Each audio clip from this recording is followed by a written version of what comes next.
live on site from one of the future space hubs of America. If you're thinking Alabama, you're wrong. Florida, still wrong. Not California, not New Mexico. Tim is joining us from Scranton, Pennsylvania. Not seeing where we're going with this, stay tuned. But there's a hint in the Foundation for the Future's vision. Space access is for everyone. And with that, I introduce Tim Cushman to kick off the day. Thanks, Lila. Yeah, I am here in Scranton, right in front of the Electric City sign and in the county courthouse front lawn, where there's about a dozen different memorials for the veterans who have served and who have come back to make Scranton a better place. We're here in Scranton because, like Lila was saying, we believe that space should be for all.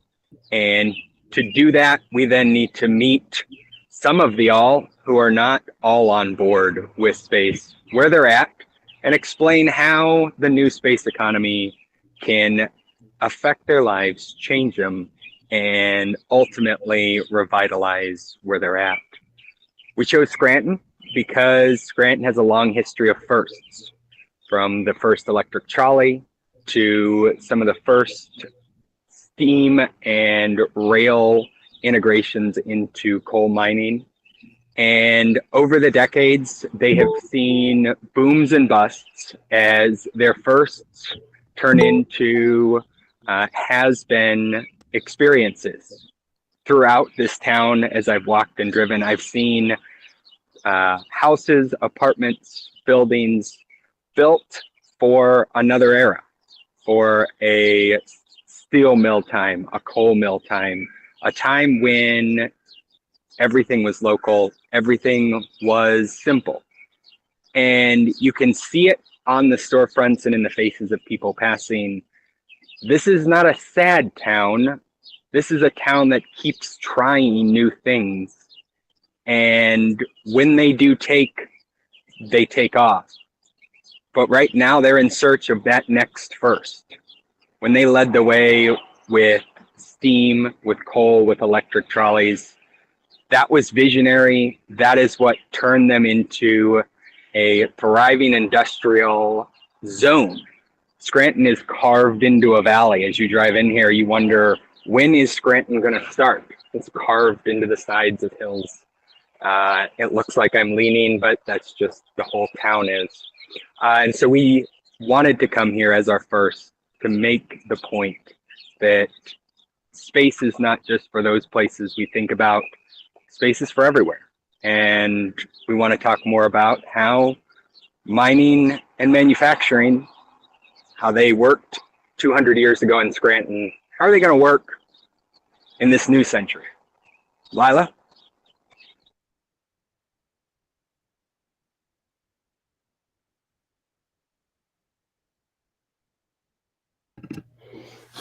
Thanks, Tim. That's incredible. I love the sound of the birds. It's just a wonderful sign of spring. So I'm excited to share a couple of changes that we're going to be making to the format of Blue Marble Week. We'll start the day with a group of very engaging and dynamic speakers. We'll do 30-minute segments with plenty of time for questions and answers. So please feel free to raise your hands, drop your questions in the chat.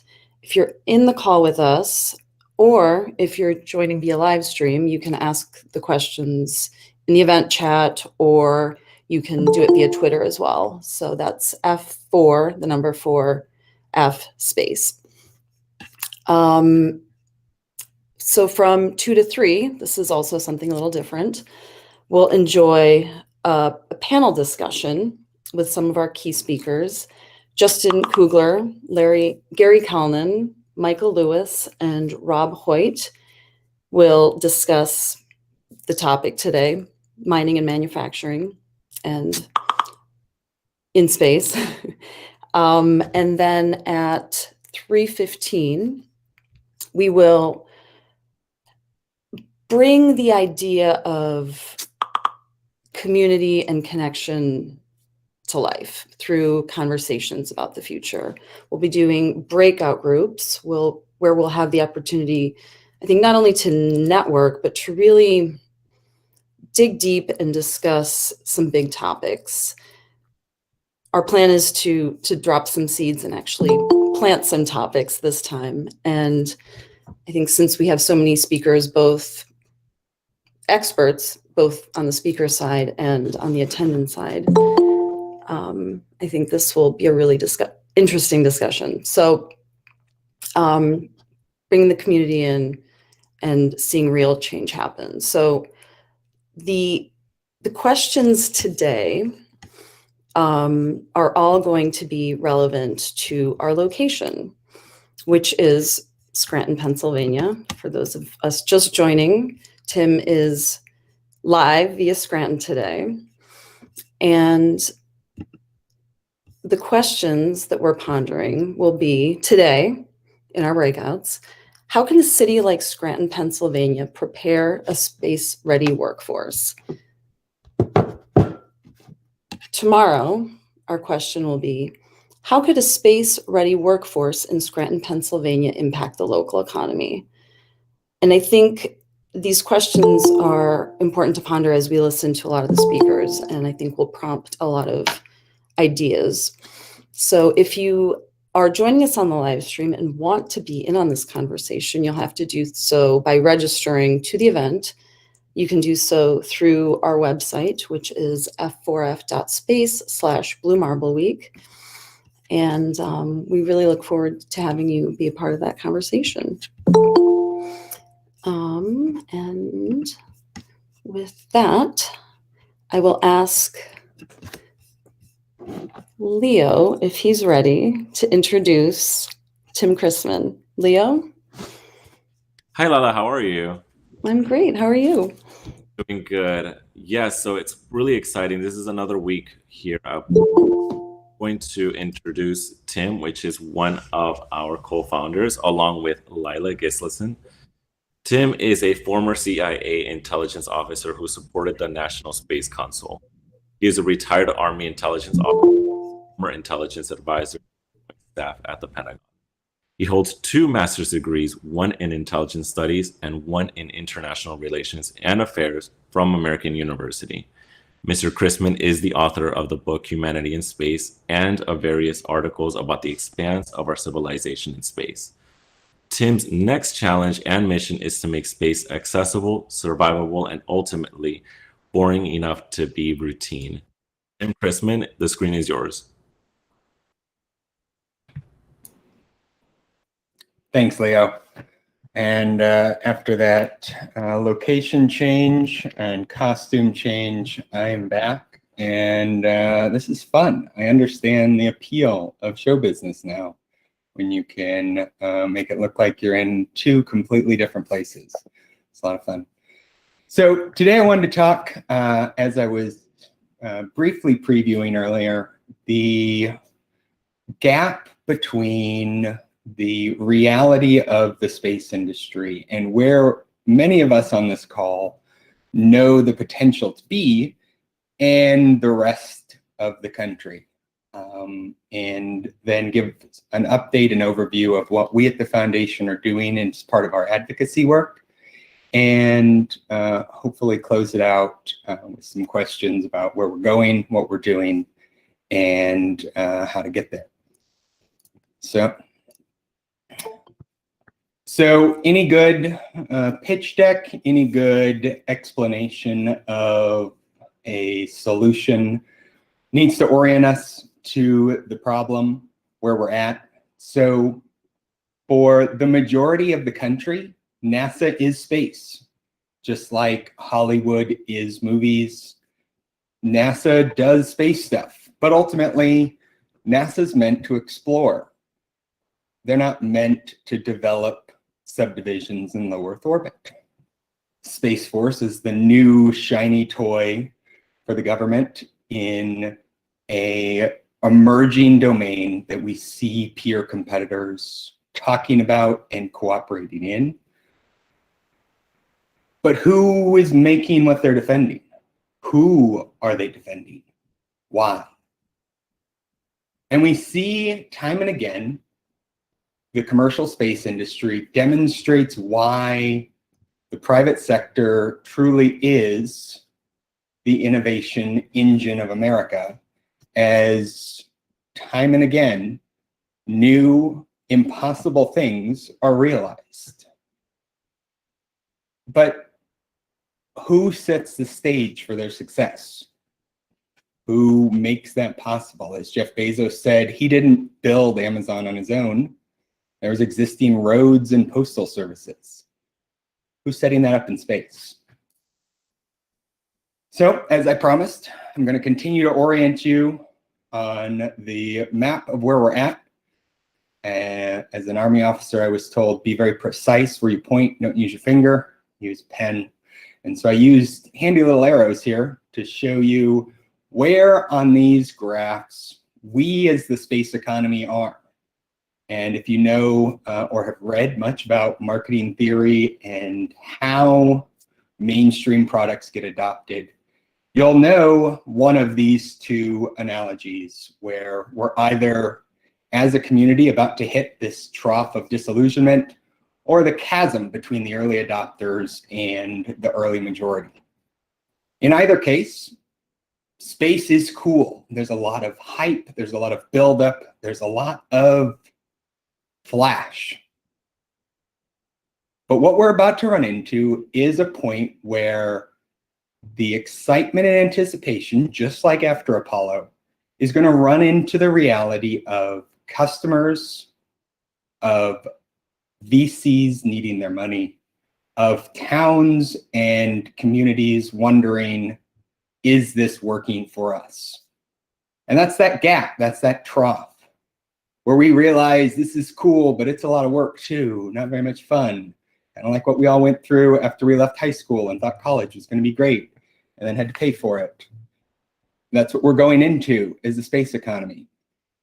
And so how do we bridge that? How do we fix that? Because as I just talked about, NASA, Space Force, and the private sector all have their own goals, mandates, and missions. So what now? Are we doomed to reliving the post-Apollo sort of trough? Or is there something we can do different? Before we get into that, I wanted to first lay out, because to me, this was actually a surprise as I went through. I want to lay out the missions and the visions of the US government's two main space organizations. Because like probably a lot of you, I came into the space community with a preset idea of what NASA did and why they did it. In my head, they were the Swiss Army knife of space for the government. The government needed something that didn't involve a giant laser in space. It's probably NASA. And even then, it might be NASA. But it turns out they have a very narrowly defined mission and mandate as codified in law. They are to push the bounds of the possible, to make hard things look easy, much as they did with their landing on Mars just a month ago. I will be honest, I was bored by the landing. And when I reflect on that, I realize that's a hard thing to say when you're in the space community. There's a new rover landing on Mars, and you, as someone leading an organization ostensibly with a goal towards making space more mainstream and exciting, was bored. And I realized that what I was bored with was how easy NASA made it look.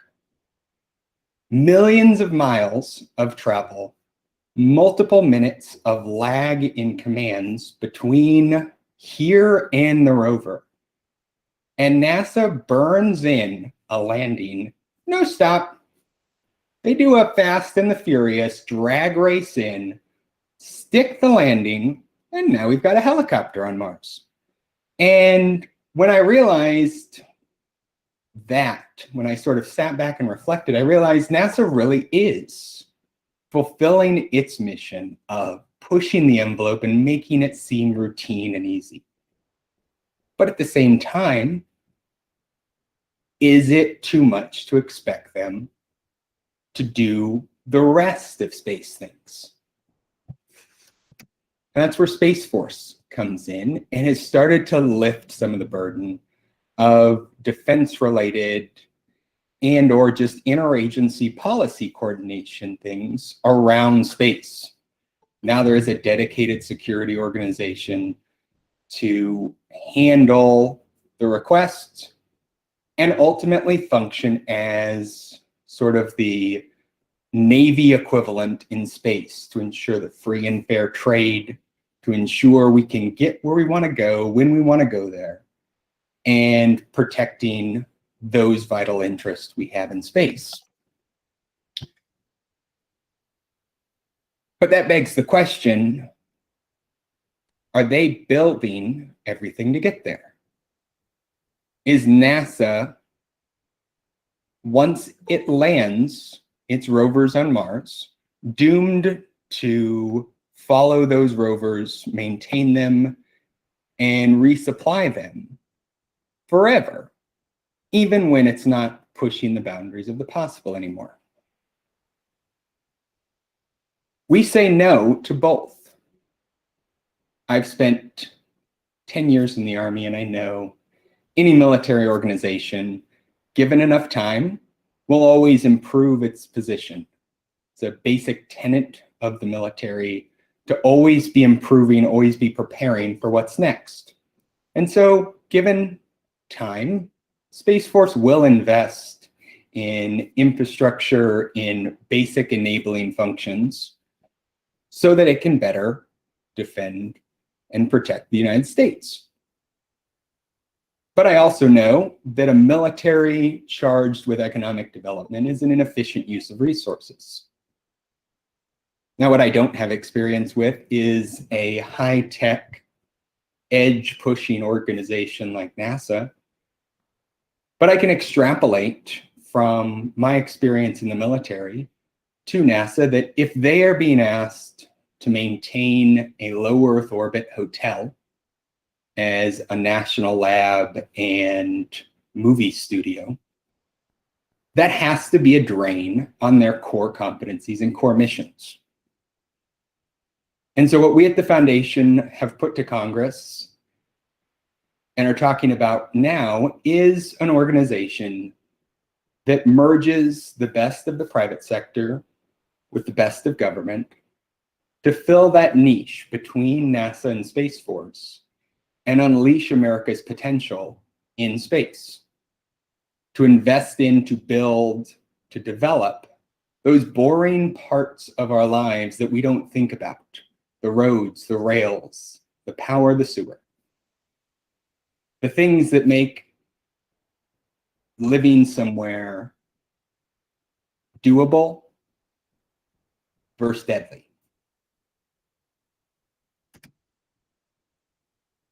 So any proposal has got to explain, what is it that makes this useful? Why should I care? We've been talking about the making space boring enough to be routine.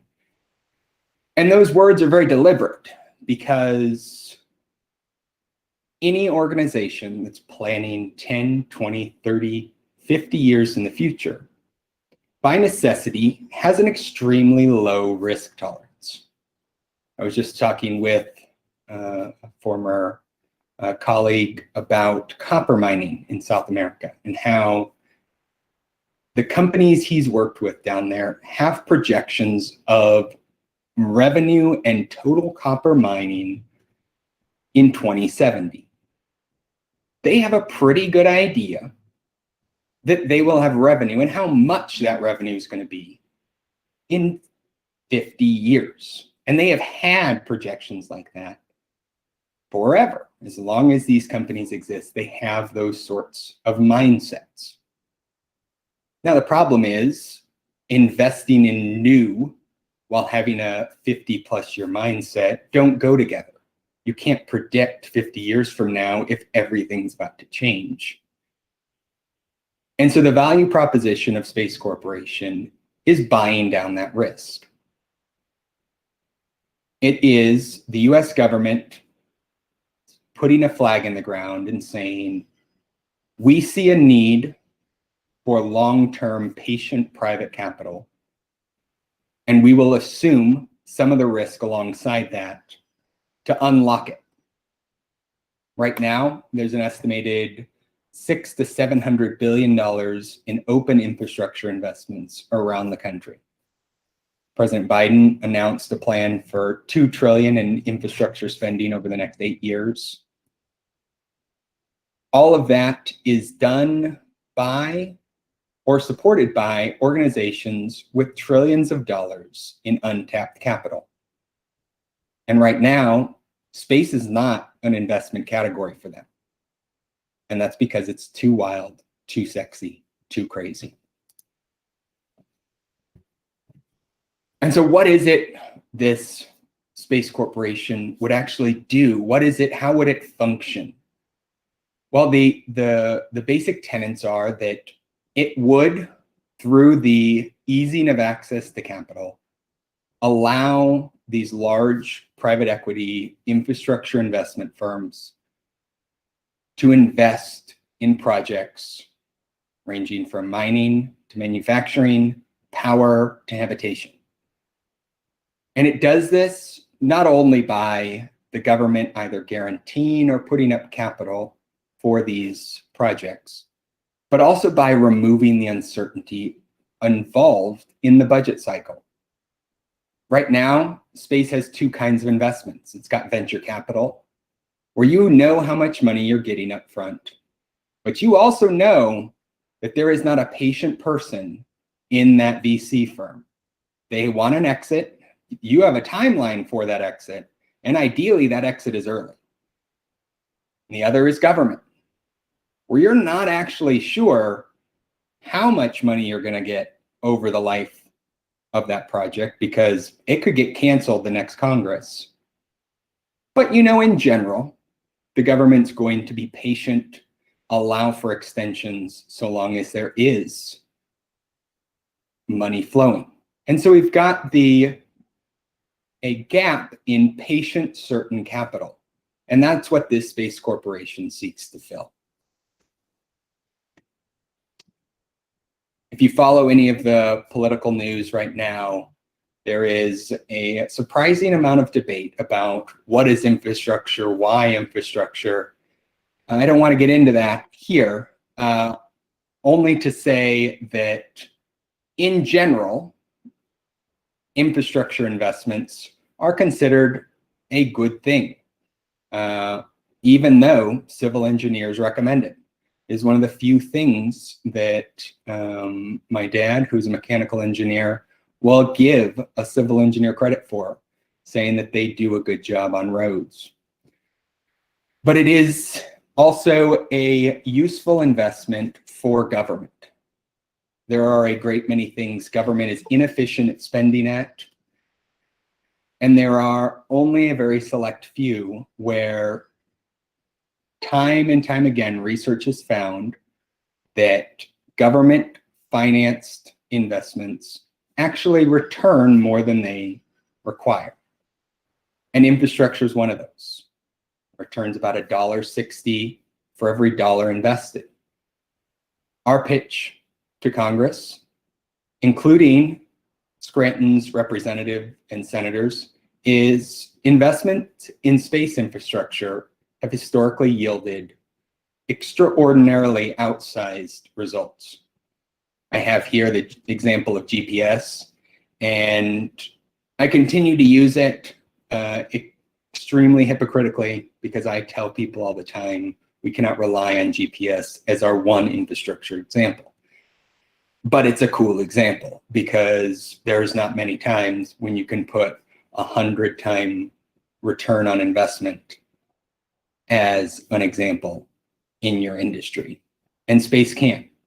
And that is the sort of investments that we need more of. So our proposal right now, pending introduction in both the House and Senate, is to create a federally chartered private corporation. Every corporation is chartered somewhere. Those of you who own or otherwise have run your own businesses, you likely incorporated in a state, probably Delaware, because they seem to be a cool place to do that. This would be almost identical to any other corporation that you've been a part of, with one exception. Its incorporation would be by act of Congress, therefore literally written into law. And this corporation would be charged with serving as the federal government's linchpin for the planning, financing, and administration of infrastructure. Its job's not to swing a hammer. It's not to build a tower. It is instead to smooth that financing, to be the capital generation tool. I've been talking a lot about the capital being generated, but what kinds and how would that help Scranton? So we've bucketed the types of investments into three categories: the access, sustainment, and support categories. And I'll go into each of these more. Access really is just that: getting to, getting from, and getting through space. And these investments are largely geared around things not currently being done. It's not about picking a launch provider winner. It's instead about commoditizing the launch through what was done with airlines 50 or 60 years ago with the Civil Reserve Air Fleet, where the US government essentially pays rent to airlines to have one of their aircraft on standby, or multiple aircraft on standby, in case of a national emergency. Doing this allows for a ready access of capital for companies and ensures the US government has emergency access whenever it needs. Space sustainment, this is keeping us alive. This is those things that are required to live and work in space, whether it's manufacturing hubs, whether it is fuel or material reserves in orbit or on the moon. These are anchor investments in entire areas of the space economy that create demand by virtue of the fact that their existence enables new companies, new jobs to be created. The final category is support. This is those investments in space that touch us here on the ground, or those things on the ground that move to space. The one we like to highlight are these advanced material foundries. We've had several research studies commissioned on graphene in particular, and the benefits of single crystal graphene throughout the economy, but specifically towards space. If you've not heard of single crystal graphene or graphene in general since you stopped using your pencil, the pencil was graphite. I'm told it's different than graphene. I'm not a scientist, but as I understand it, graphene is smaller than the graphite. The important part of it is that graphene is electrically conductive, easy to make with the right machines. I can't make it. And can be made anywhere with almost no hazardous waste, setup, and very little retraining. So I'm in a 600 square foot, third floor apartment, downtown Scranton. every single apartment on this floor could have their own graphene foundry using the existing power connections coming in, requiring no specialized OSHA certifications for hazardous waste, and could be set up for about $10 million, producing 100 jobs. Build that out. There's an old iron foundry, quarter-mile away, used to employ thousands of workers in essentially a warehouse-sized furnace blast smelting place, hooked right up to the rail yard. Several foundries put in there suddenly enable the creation of hundreds of millions of dollars of graphene that is already being purchased by Ford for use in Mustangs, for use in Lightning new cars. The vast majority of your screens that you're watching me on either have graphene in, or the companies making them, their newest and best screens are being made with graphene because it is cheaper, lighter, more effective than silicon for almost all electronic applications. That changes the game for communities like Scranton, who have a history of making, of building, and who don't see a hope in the space economy because that's a coastal thing. That's somewhere else. Instead of telling them, move to Florida and get a job at the Cape, move to California and work in Silicon Valley, working with the Lackawanna Community College, we can develop a certification program for those workers who know how to use foundries, smelting equipment, manufacturing processes. And within a month, retrain them on these new machines, putting their skills and expertise to work, building the backbone of the space economy. Okay. So we have the Space Corporation Act. We're pushing this in Congress. It has different types, categories, and sizes of investments. But what happens? Where is going? Where is this at? Well, the first part is what I'm calling advocacy part 1, because there's no need to get crazy with titles. And this is where we are bringing together a coalition of supporters on and off Capitol Hill to create the Space Corporation. And if you've seen Mr. Smith go to Washington or other sort of grade school level, how a bill becomes law primers, there's 2 phases. The first is the authorization, or Congress saying that Congress is allowed to spend money. The second part is Congress saying how much money it's allowed to spend. It's a great process. Everybody should do it. You should tell yourself that you are allowed to do something and then tell yourself you're allowed to spend money to do it in 2 different processes. It actually does end up meaning you spend less money and are more thoughtful in what you do. In terms of Congress, that means we have 2 lifts, 2 sort of processes we've got to work through to finalize the creation of the Space Corporation.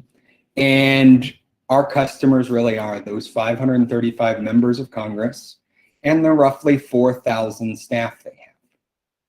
We're competing with about 14,000 bills that are introduced every session of Congress. And in an environment where trillions of dollars are being spent seemingly quarterly. Last quarter was 2 trillion. This next quarter looks to be 2 trillion. The annual budget is well north of that.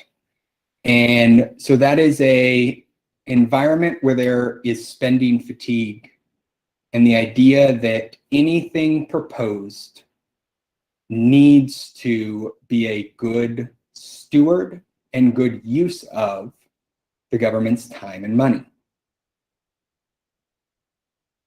We believe that the Space Corporation offers the Congress people we're talking to, their districts, and ultimately the country, a sort of high-profile win for virtually free. And yes, anything that sounds too good to be true probably is. But right now, there is not a need for government spending in space. There is a need for government certainty around space. There's plenty of capital. There is now a need for government focus. And so as we relay to those on Capitol Hill, this isn't a situation where throwing billions or trillions of dollars is needed. We can do a lot more with a lot less.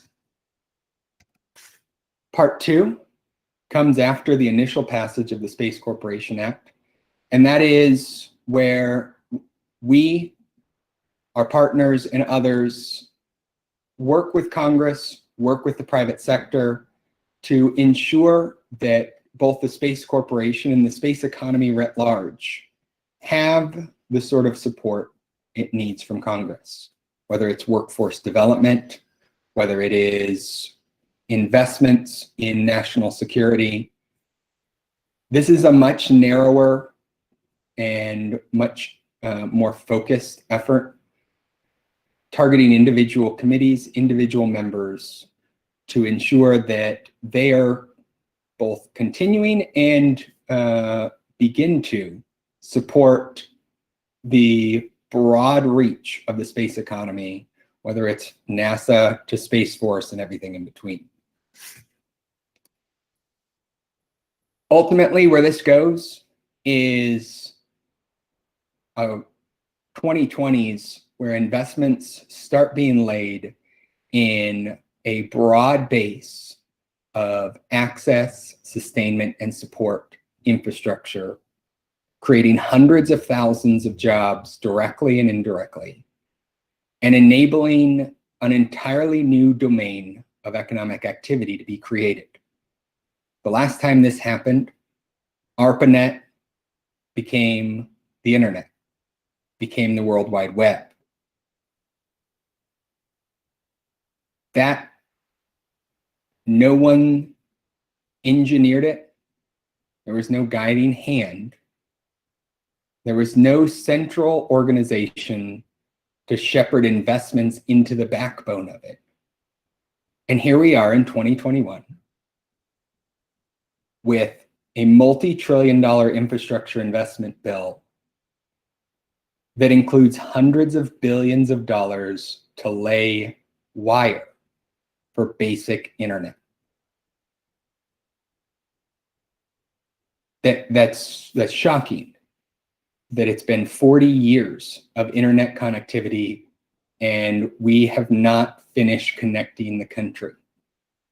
And that's because there has been no single organization or entity with the means or motivation to do so.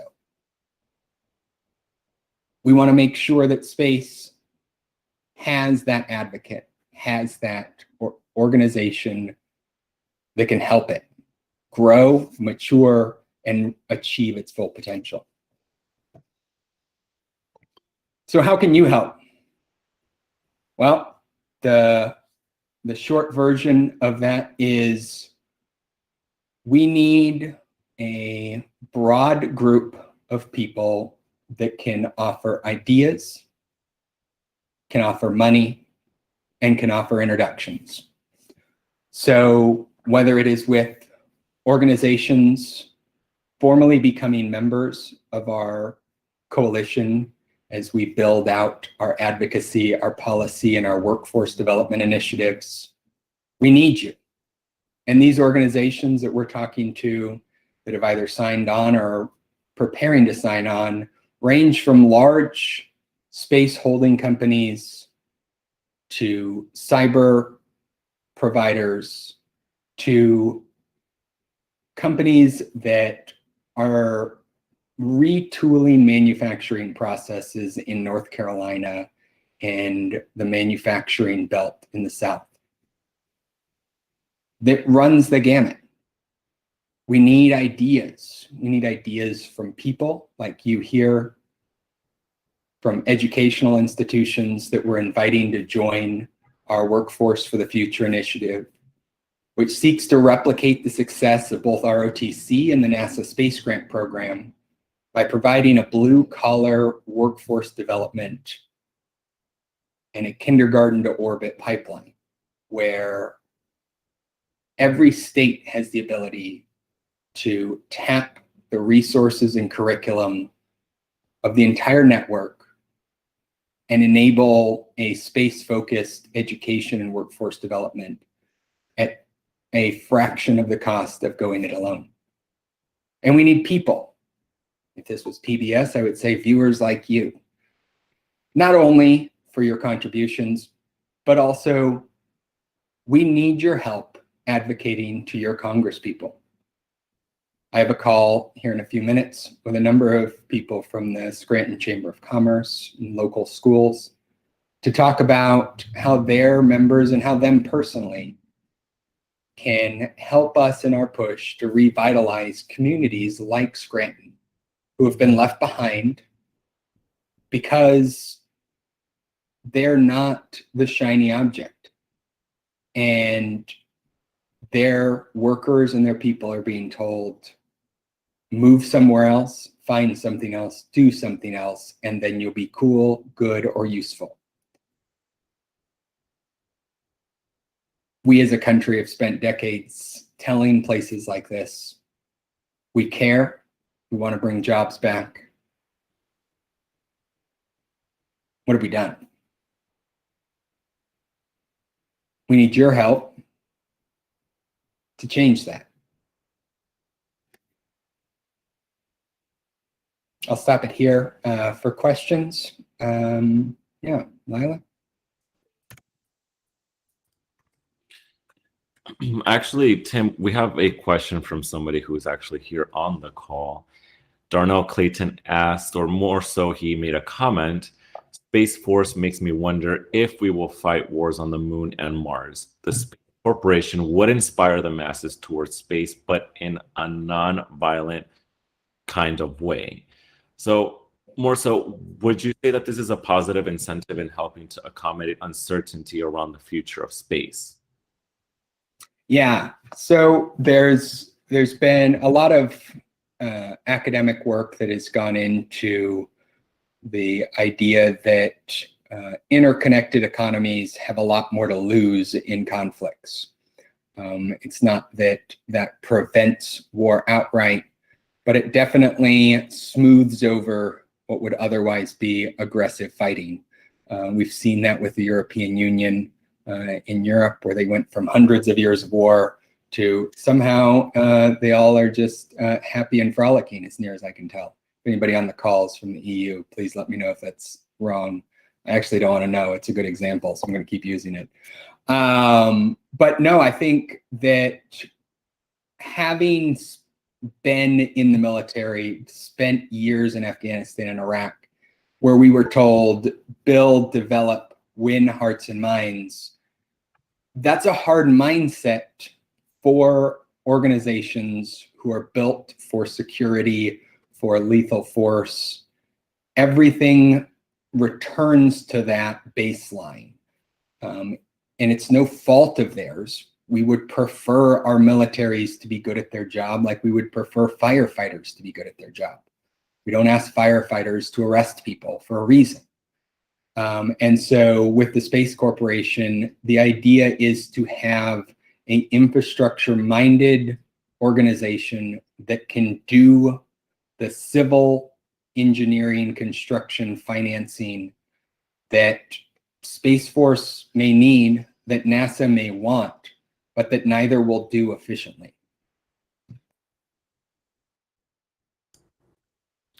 There is another question from Lady A who said, how can we guarantee that the Space Corporation Act won't turn into a hammer and hamper small startups who want to innovate? No, I mean, that's an excellent question, because ultimately that does seem to be the pattern with a lot of government sponsored or government-led investment tools. One of our board members, Brent Arsenault, likes to tell the story of the Canadian Space Agency creating a $300 million fund to find new and innovative ideas to invest in. And what happened was they had to close the fund down because all of the money went right back to the same contractors who were already getting all of the Canadian space contracts. And we see that time and again in both the defense industry and elsewhere with government investments, where there is a push to invest in small businesses like SBIRs, the Small Business Innovation Research grants and programs throughout the government, but that the big primes continue to grow and seem to suck up all the oxygen. So that is a concern, and that is something that we are actively working with members of Congress and others in tailoring how the mandate of this organization is done to ensure that any investments made are not just funneled right back to the same organizations who dominate the industry now. One of the tools to do that is giving this organization, the Space Corporation, a profit motive. It's a private organization. It has a mandate to be self-sufficient. And so an intrinsic motivation to ensure it's not doing cost plus contracts with primes, but instead pushing out, finding companies and organizations that have new, innovative, exciting ideas with long-term potential.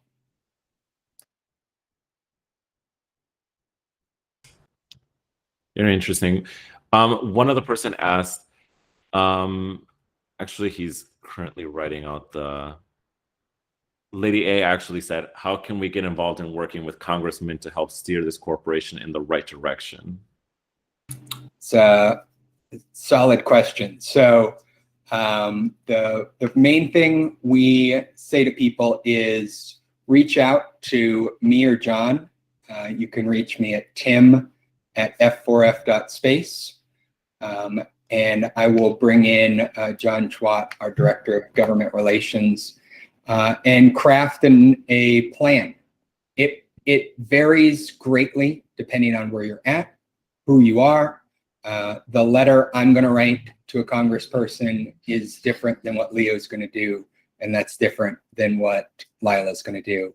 And so we want to work with you to figure out how best to do that, how to tailor the approach. But ultimately, it can be as simple as sending a letter to your congressperson and their staff and letting them know that you are excited about, interested in, and want to support the creation of this sort of organization. Perfect. We have just a couple more minutes before 10 o'clock. So one other person asked, the Outer Space Treaty forbids ownership of property in space, which we did cover that last month in that week's Blue Marble. How would that barrier convince citizens and businesses to invest in space and potentially build factories, buildings, etc., without fear of losing it due to the lack of ownership of the space?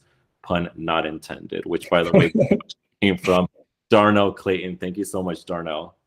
Yeah, no, I will admit right up front, property rights is something that I do not appreciate like it should be.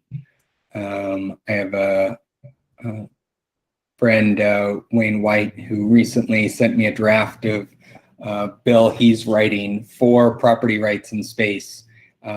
And the level of detail required to get that right is more than my chipmunk attention span can handle.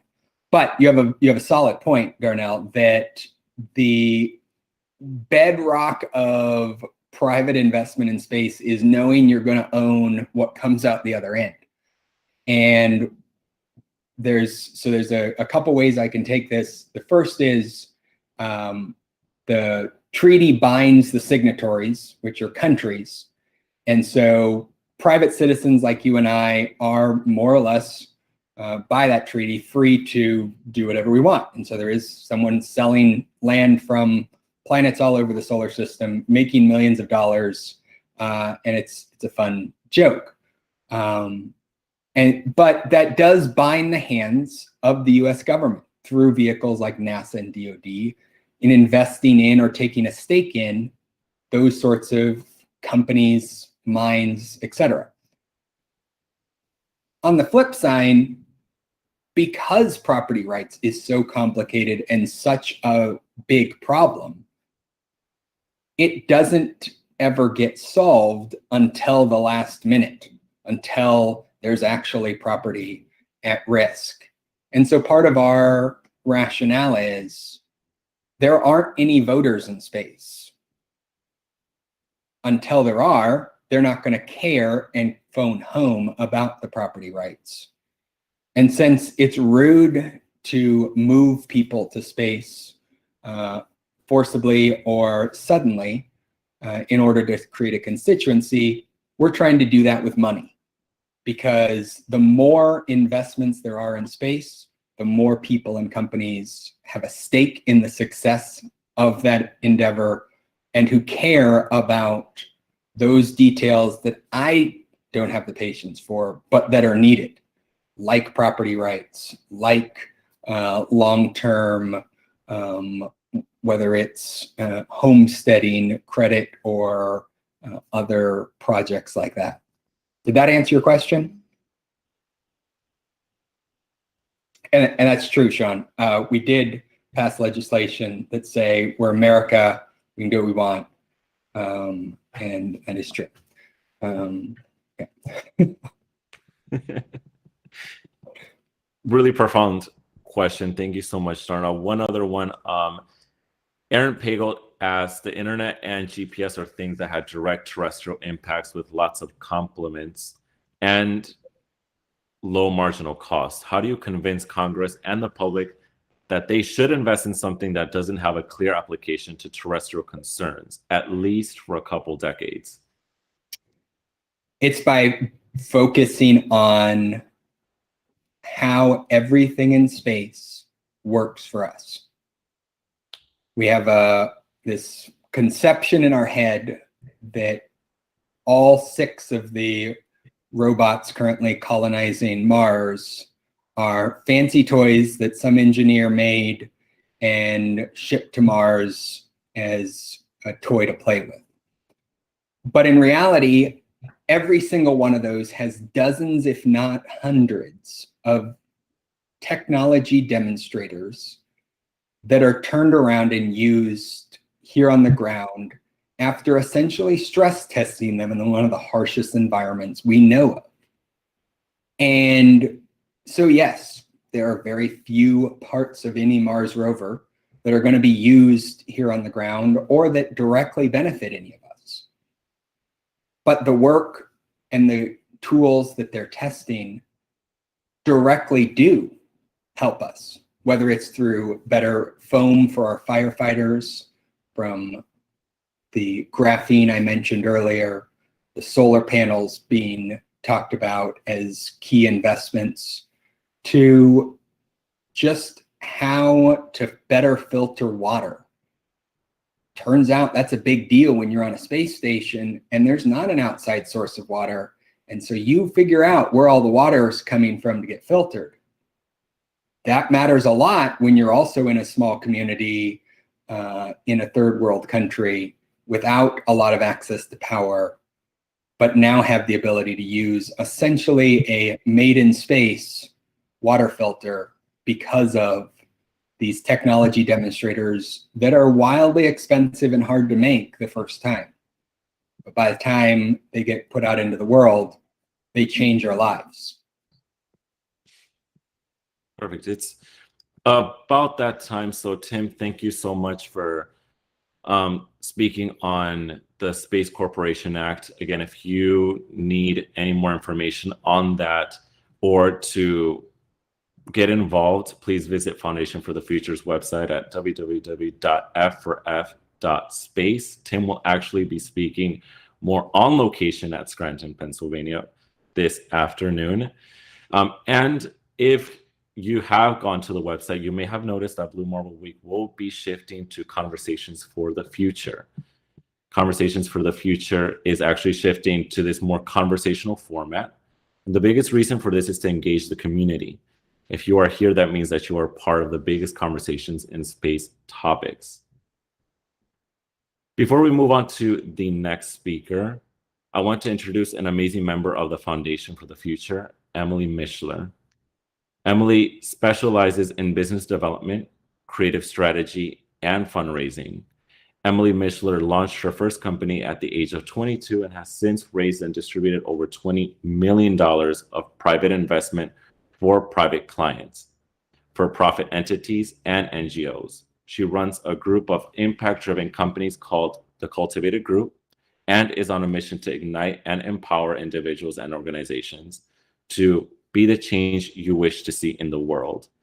Emily helps in our fundraising efforts here at Foundation for the Future, and today she is here to provide a quick announcement on the importance. Your help is to advance our efforts to continue to build the movement of Blue Marble Week, now shifting to Conversations for the Future, and the creation of a public-private space infrastructure partnership for Foundation for the Future. Hi, Emily. Hi, Leo. Well, it's a pleasure to meet you all and be here today. Leo, thank you so much for that generous introduction. As he mentioned, my name is Emily Mishler, and my background is in the intersection of corporate philanthropy and creative solutions for revolutionary ideas. Like he's mentioned, I've recently become affiliated with the Foundation for the Future, and from the nonprofit perspective, have become a partner in building the development arm of the operation.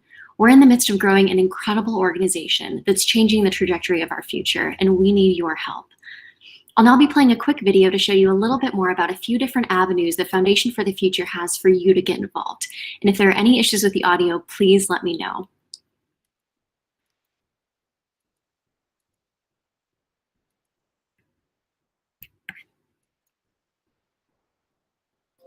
Thank you all for joining us in Conversations for the Future today. As these relationships continue to grow and progress continues to be made, it's becoming more important than ever before to have the infrastructure in place to support the Foundation for the Future's growth. So what does that mean? That means we are financially positioning the Foundation to be able to continue this important work for years, if not generations to come. From our conversations today, it's abundantly clear that our work is disruptive, necessary, and the time is now. And that means we need your help. We can all agree the comprehensive vision, expertise, dedication, and momentum of the speakers today, and the vision of the Foundation for the Future, the powering force behind Conversations for the Future, is more impressive and important than ever before. The future the Foundation is building is inspiring and worth investing in. This future, in space and beyond, is being built one relationship, conversation, and connection at a time. In order to continue this momentum in building and contributing to this caliber of event, conversation, and community, we need your help.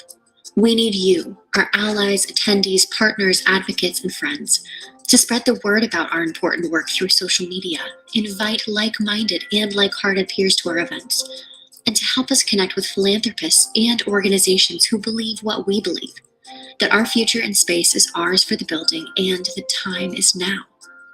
We are so excited to announce 3 different avenues to become involved if you're interested in financially supporting our work. On the corporate level, we have the opportunity to sponsor Blue Marble Week, or Conversations for the Future, and the Foundation at large on a monthly and annual basis to support our important work. On a personal level, if you, your friends, or family are inspired to support us, we welcome your contributions to support building space infrastructure and economy. The Foundation has also recently launched a corporate and individual membership program whose mission is to connect like-minded and passionate individuals who see the near-term potential in space. We're recruiting everyone from students to CEOs to join us in creating a dynamic ecosystem of young enthusiasts, investors, entrepreneurs, and larger industry partners inside or outside of the space industry. We welcome all who want to join and contribute to this urgent conversation which impacts us all. More information is available on the Foundation's website, f4f.space/membership. So our ask, help us in bringing space back home, because the time is now and the world can't wait. If you have any questions, please don't hesitate to reach out to Lila, Tim, or any affiliate of the Foundation for the Future. Our contact information and a link to donate is available on the website, f4f.space.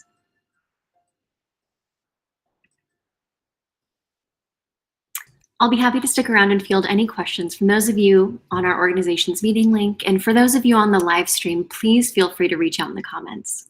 Again, thank you so much for your attention. And now I'll turn it back over to our MCs for our regularly scheduled programming. Thank you so much, Emily.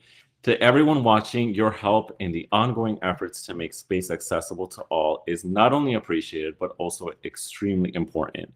If you would like to help in any way, please email myself, Tim, or Lila with our first name followed by @f4f.space. And as always, please visit the Foundation for the Future's website at f4f.space for more information on how you can help sponsor and donate to our ongoing efforts, as well as to Blue Marble Week, soon to be Conversations for the Future. Our next speaker is Frederikus Darwin Satyawan, who goes by Eric. Eric has been overseeing and working directly with synthetic aperture radar, or SAR, data of more than 15 million square kilometers in 30 countries for the last 17 years. He is passionate about space and recently attended the International Space University Space Course program. Eric is certified in remote sensing and imagery analysis from the United States Geospatial Intelligence Foundation. He has a master's degree in technology management from the Memorial University of Newfoundland, Canada, and a master's degree in computer science from Budi University, Indonesia. Hi, Eric. How are you? Hi, I'm great. Thank you very much. How about yourself? Pretty good. The screen is yours, Eric, whenever you're ready to present. Thank you.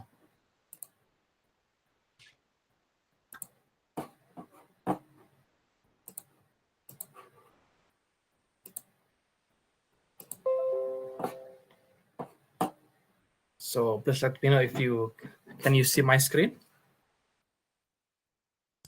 Yep, it looks great. Thank you. Yeah, thank you very much for the opportunity for me to share my knowledge about the synthetic aperture radar technology. So this is yeah, I've been work a lot with synthetic aperture radar data from many different places around the world. However, that doesn't mean I'm the expert of this field.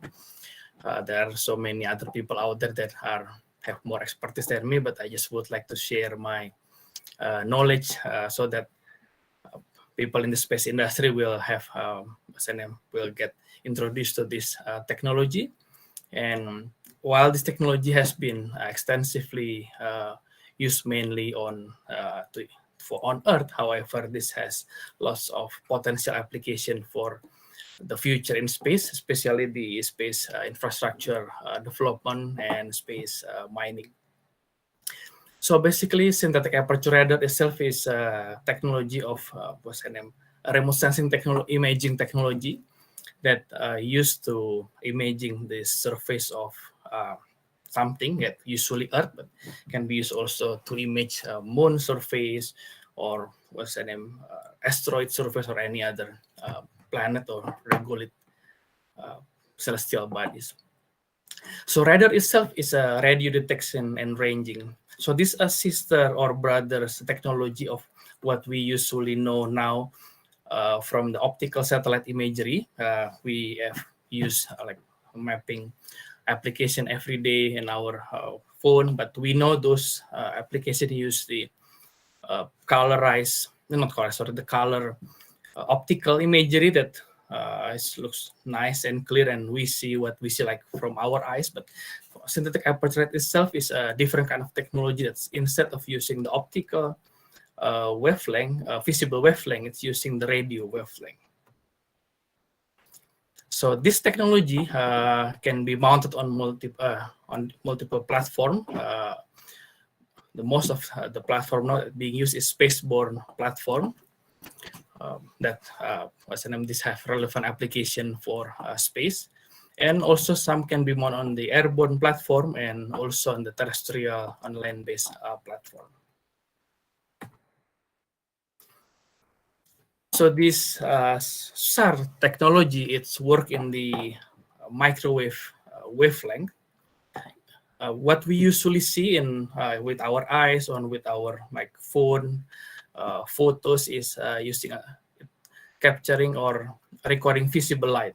So that's what we are using with most of the satellite that we, the remote sensing satellite that we are seeing today. With the color image is a visible light.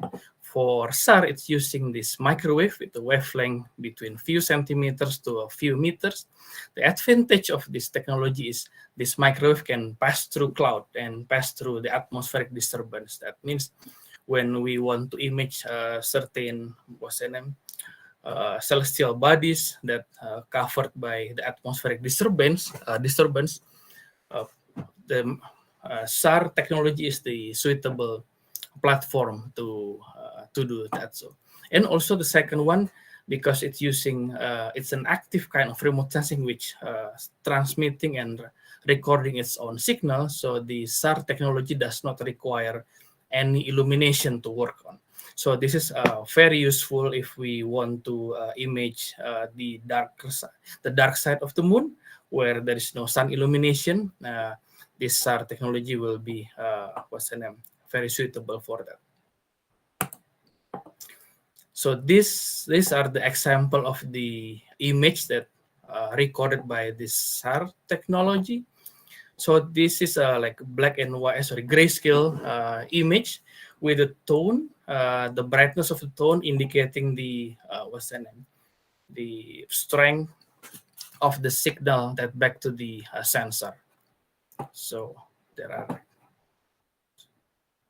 few examples here with some kind of computer enhancement, and down here in this example. So yeah, for the SAR technology itself is an active sensor. That means the platform sends its own radio signal to the area that want to be imaged. In this example is Earth, and then it records its own signal that that reflected, return back from the surface back to that sensor.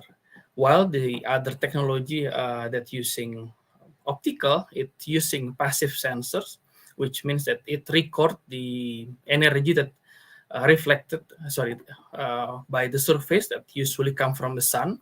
Therefore, it requires a sun illumination to be able to work on.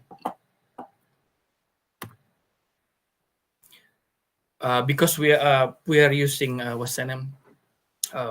electromagnetic radiation to that being captured or recorded by the sensor, there are several bands that work. So, for example, there's bands starting from the wavelength of 3 centimeter to more than 65 centimeters, just for the example.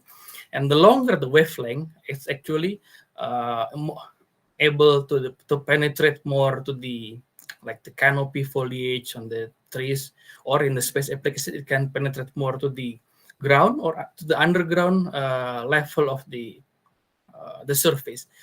But however, doesn't mean that the longer wavelength is always better than the shorter wavelength. It's all depending on the application and the purpose of what we want to accomplish on the imaging from the imaging, whether we want to image just the surface, or we also want to image some of the deeper layer from the surface or from the underground itself.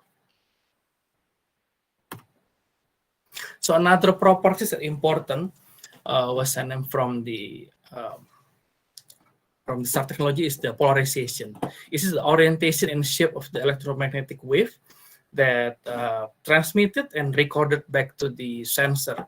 So this particularly important because when the sensor transmits certain orientation and shape, for example, the sensor transmitting vertical polarization, the surface that being imaged can return the signal in the both horizontal and vertical. And with this is very important to very important factor, very important properties that we can use when we analyze the image, the area being imaged. So that can determine the number of factors of properties from the surface, for example, type of minerals, like the roughness, surface roughness, or any kind of content or properties from the surface itself. So, and another important properties of the SAR technology is the scattering. So this scattering will determine and then will help us to identify what we can see from the imagery, the SAR imagery. So some of the scattering is come from the rough surface, and it will look different on the imagery, and then some from the volume where we have like canopy volume, but this will not be really have direct application on the moon for example.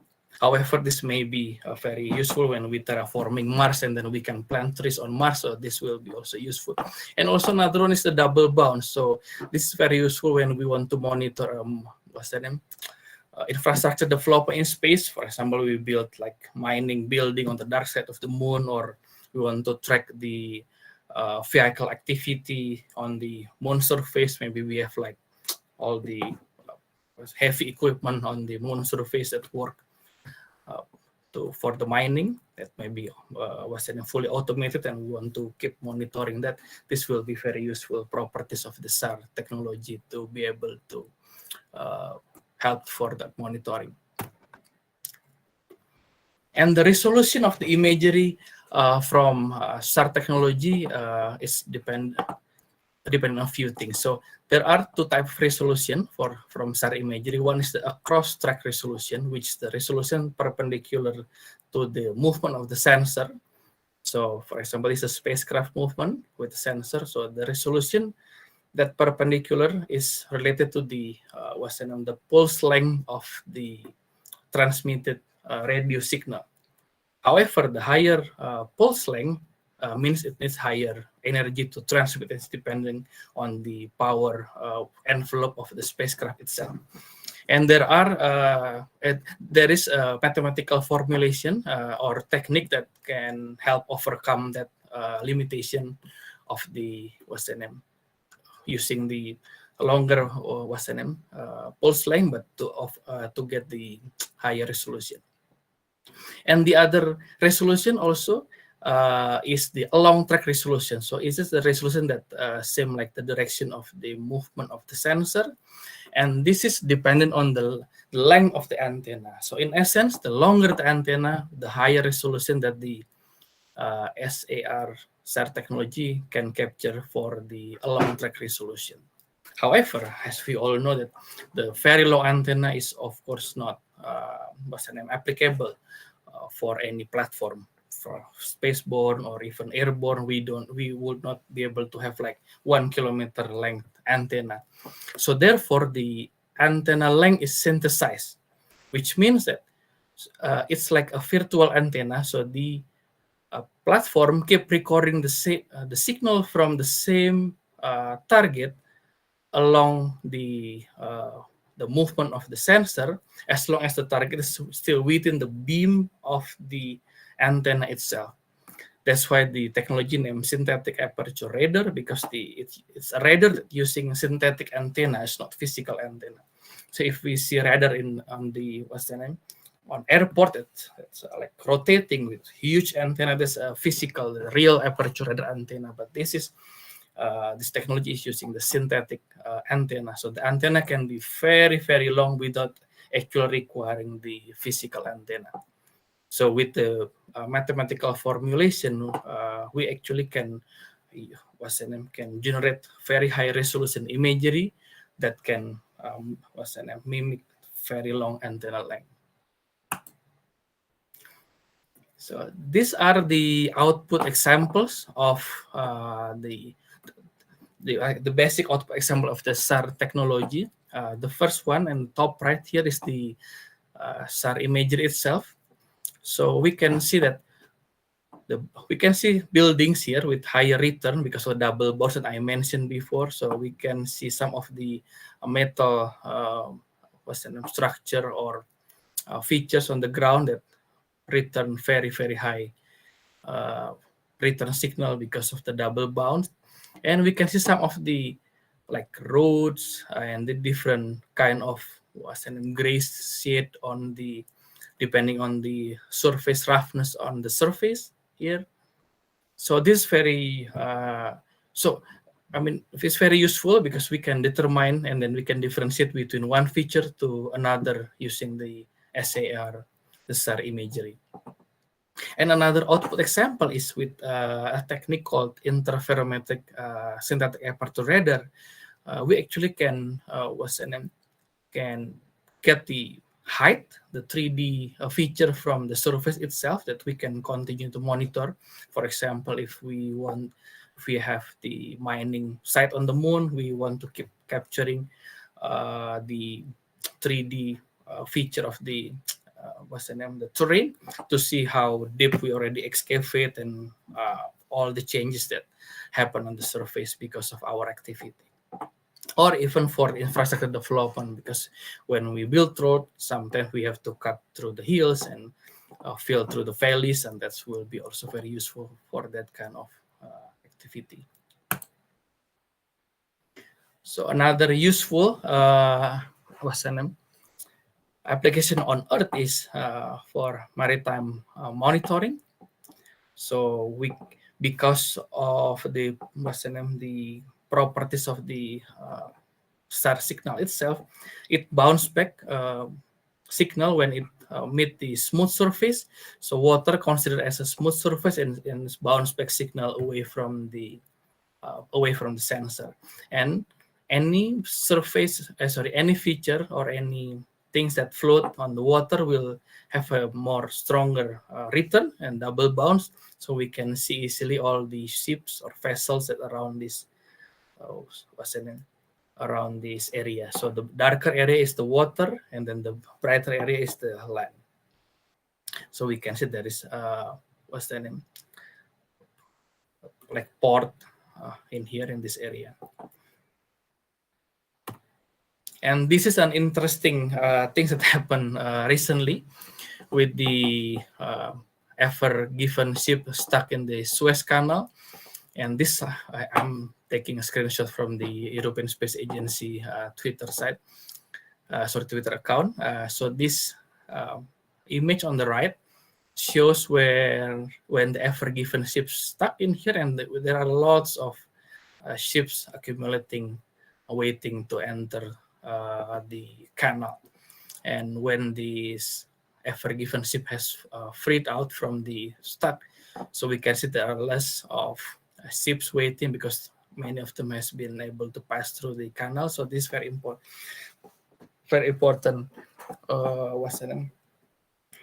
very useful technology to monitor the area. And again, because this technology doesn't require illumination, so this can be imaged day and night, and also it doesn't affected by any atmospheric disturbance or cloud. And with those kind of radar SAR signal properties, we actually can perform an analysis on top of that. For example, we can combine all the polarization and combine them into like false red, green, blue layer to make a false color imagery. And this is very useful for the analysis of the surface material. For example, if we want to do mining in the lunar side, in the moon, so we can analyze what kind of rock and mineral that's available on the surface in order to be able to determine what kind of mineral or where we want to do we want to perform the mining activity. And another important application is called differential interferometric synthetic aperture radar. This is where the SAR technology can detect the millimeter movement of the surface or the terrain. So this is also very important and very useful feature of the SAR technology for lunar application. When we want to build infrastructure on the moon surface, we may want to see how it affects the other area around where we build, or we want to monitor how our lunar base stability.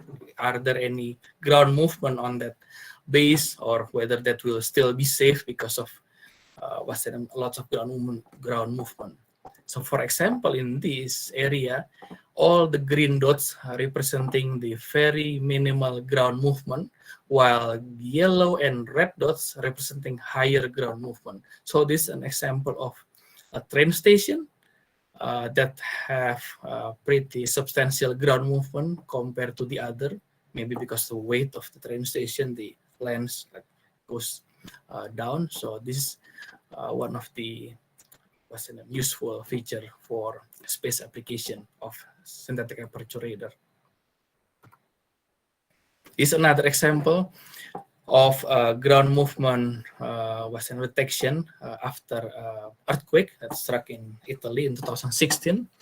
So since this technology can detect the movement to the millimeters level, so it's also very useful for the application on the moon or other celestial bodies to help us understand what's the movement on the ground.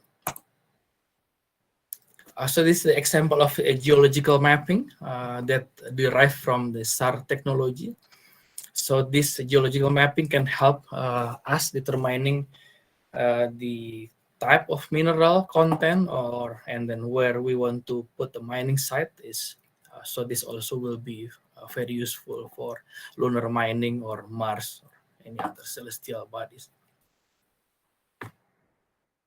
Another example also for crop production. So this technology, when we combine all the polarization and then the scattering mechanism, and we can actually generate analysis to determine the health of the crops and also the type of the crops. This is very useful on Earth, but may not be useful in the near future for space. However, when we terraform Mars, we may want to have large scale of food production in Mars, and of course we don't want to keep sending people to the field in Mars to monitor them. So we want to automate them, and SAR technology will be very helpful on that application. So yeah, the possible usage on lunar or other celestial bodies for SAR technology is the mineral composition analysis. So with the combination of polarimetry and scattering and we can see anything on the surface and also on the subsurface. Then next one is the base construction monitoring. So when we build a lunar base, whether it's in the dark side of the moon or the bright side of the moon, the SAR technology can keep monitoring them, and then we can see that how well it progress. And this does especially for the dark side of the moon because there is no sun illumination. And also with application for geological mapping on the lunar surface or the regolith, using the ground penetrating SAR, we can generate a tomography that the latest research is up to 15 meter. It can see up to 15 meter under the ground with the SAR tomography thing. So this is basically similar to CT scan of our body, but the CT scan of the lunar surface or asteroid or any other celestial body. So this is very useful if you want to know what's underneath the ground and to see if we want to mine something or to see the mineral composition under the ground of those surface. So on lunar orbit itself, there are now SAR already operational in that area. Is from the Indian Space Research Organization, the mini SAR on Chandrayaan-1 orbiter, and also from NASA mini RF on Lunar Reconnaissance Orbiter, and both work in tandem to search for water and ice. So the SAR has already have application on lunar as of now. And this is the image from NASA and ISRO. This is the lunar crater identification. We can see from the SAR image, it's all the crater are very visible, and then can aid the identification of those craters.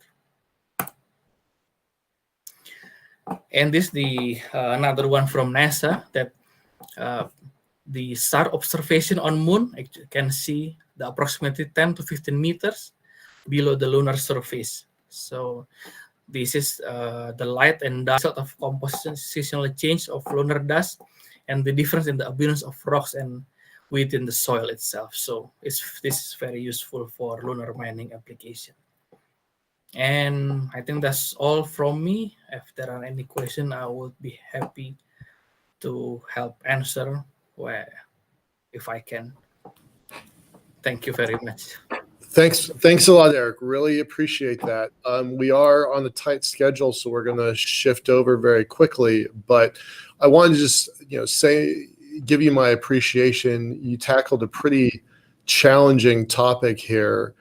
It's not one that's very well understood, and the idea, we tend to take satellites for granted, right? We just use them, right? We use them for all sorts of things.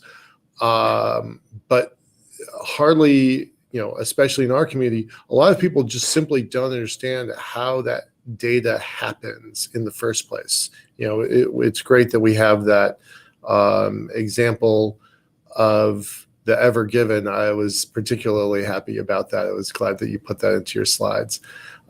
So thank you very much. I'm going to pass it over to Leo, but people would like to ask some questions, so feel free to stick around and respond to the chat channel. And then also, if you're comfortable with it, feel free to post your LinkedIn connections if you'd like to chat with other people afterwards. Sure. Thank you. Thanks a lot. Appreciate it. Thank you so much, Eric. We always talk about the cyber side of things, but never do we actually talk about the develop, track, manage the digital aspects. And of course, we really appreciate you being with us today.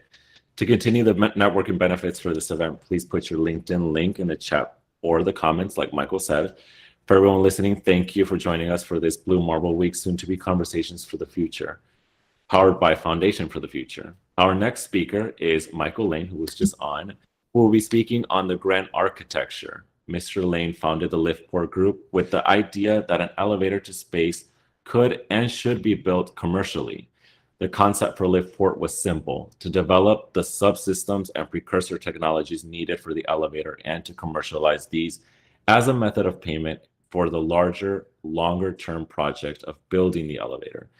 Areas of focus are robotics, nanotech, and material sciences, finance, and media. Hi, Michael. How are you? I'm great. Thanks a lot. Thanks, Leo. Appreciate that. I'm going to just pull up my slides here and share them.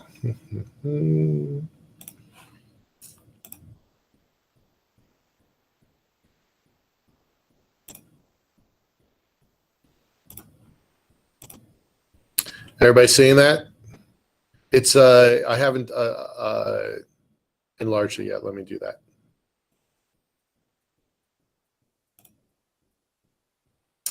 I just want to check, is everybody seeing the presentation screen or the reviewer's notes screen? We're seeing all the slides with the main presentation off. All the slides with it. So if I jump in, because I have two monitors now, I just want to make sure that y'all are seeing the front slides.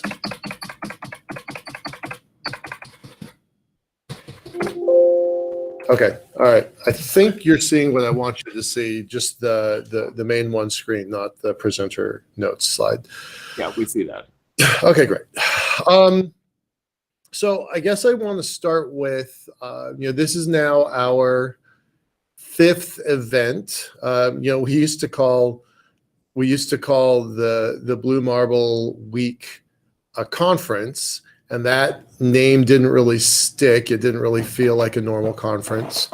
Then we started talking about an event series and then a symposium, and it all has kind of evolved pretty quickly over the last almost 6 months.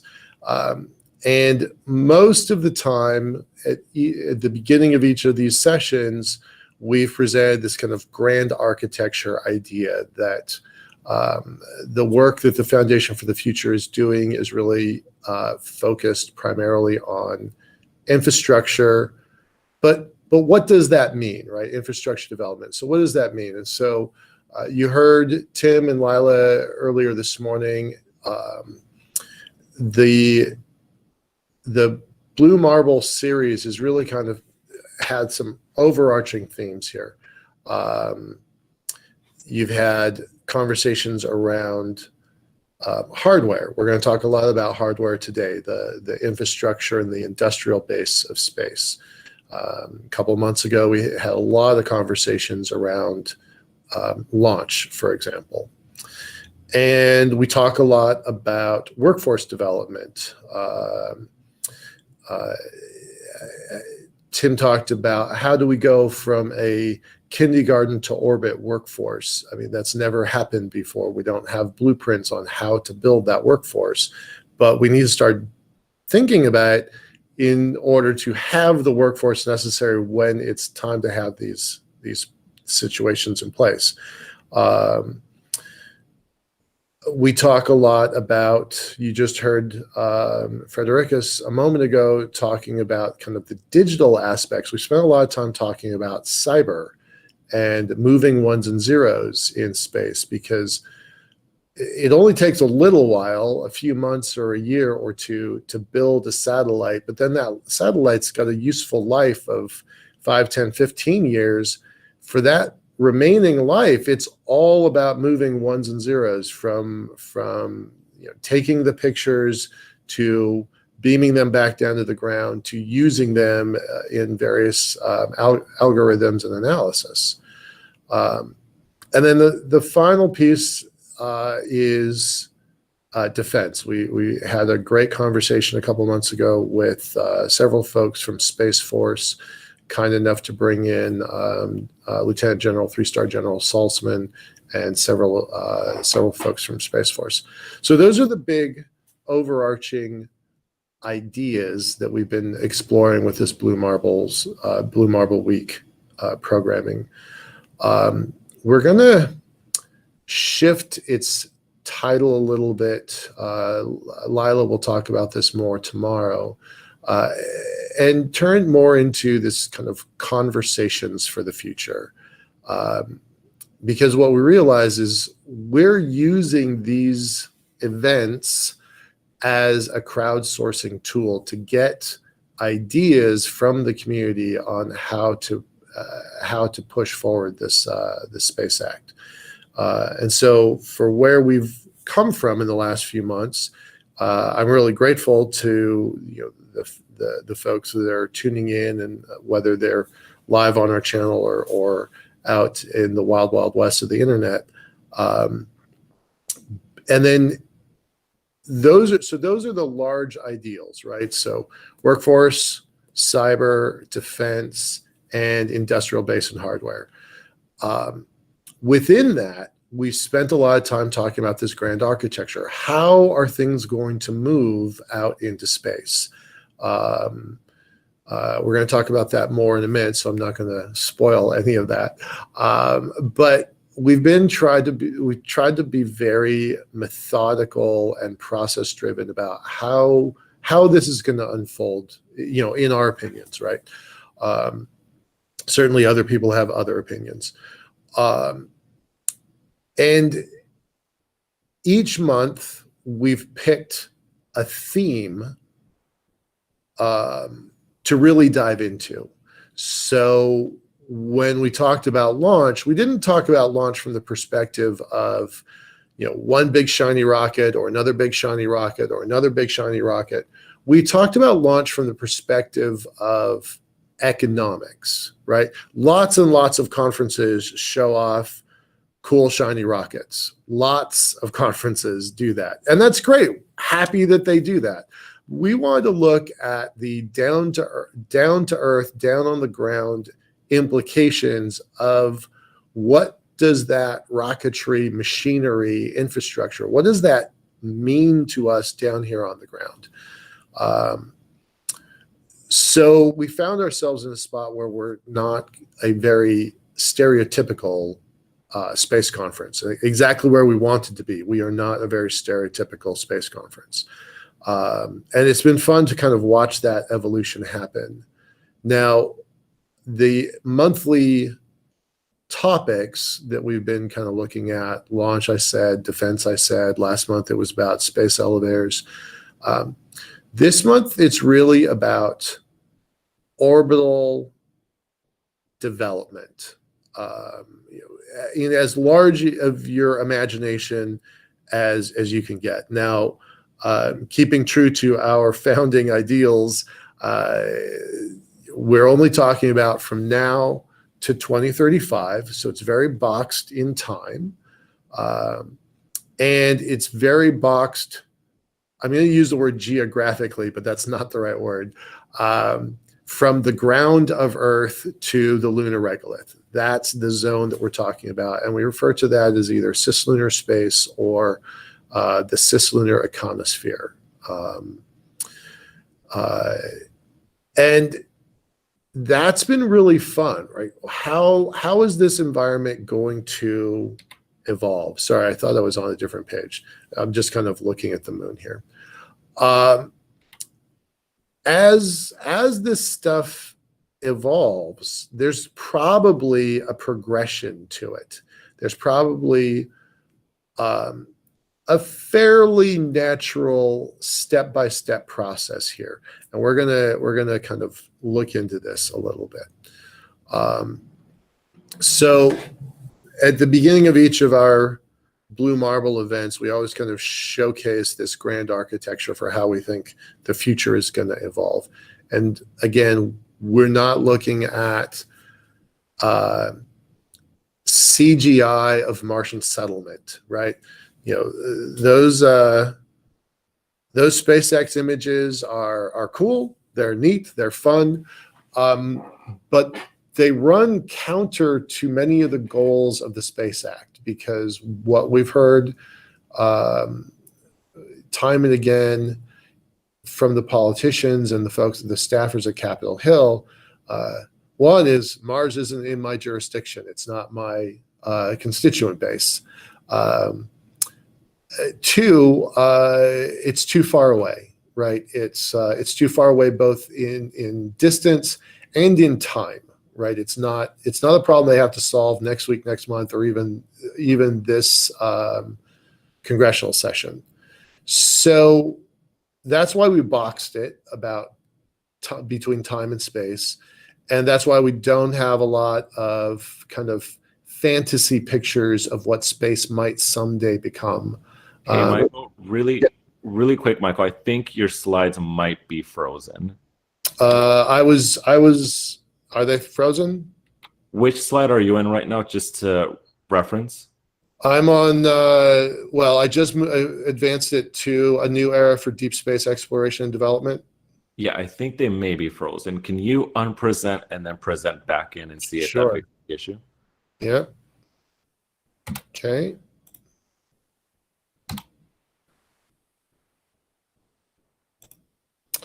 All right. Try that again. Sorry for that.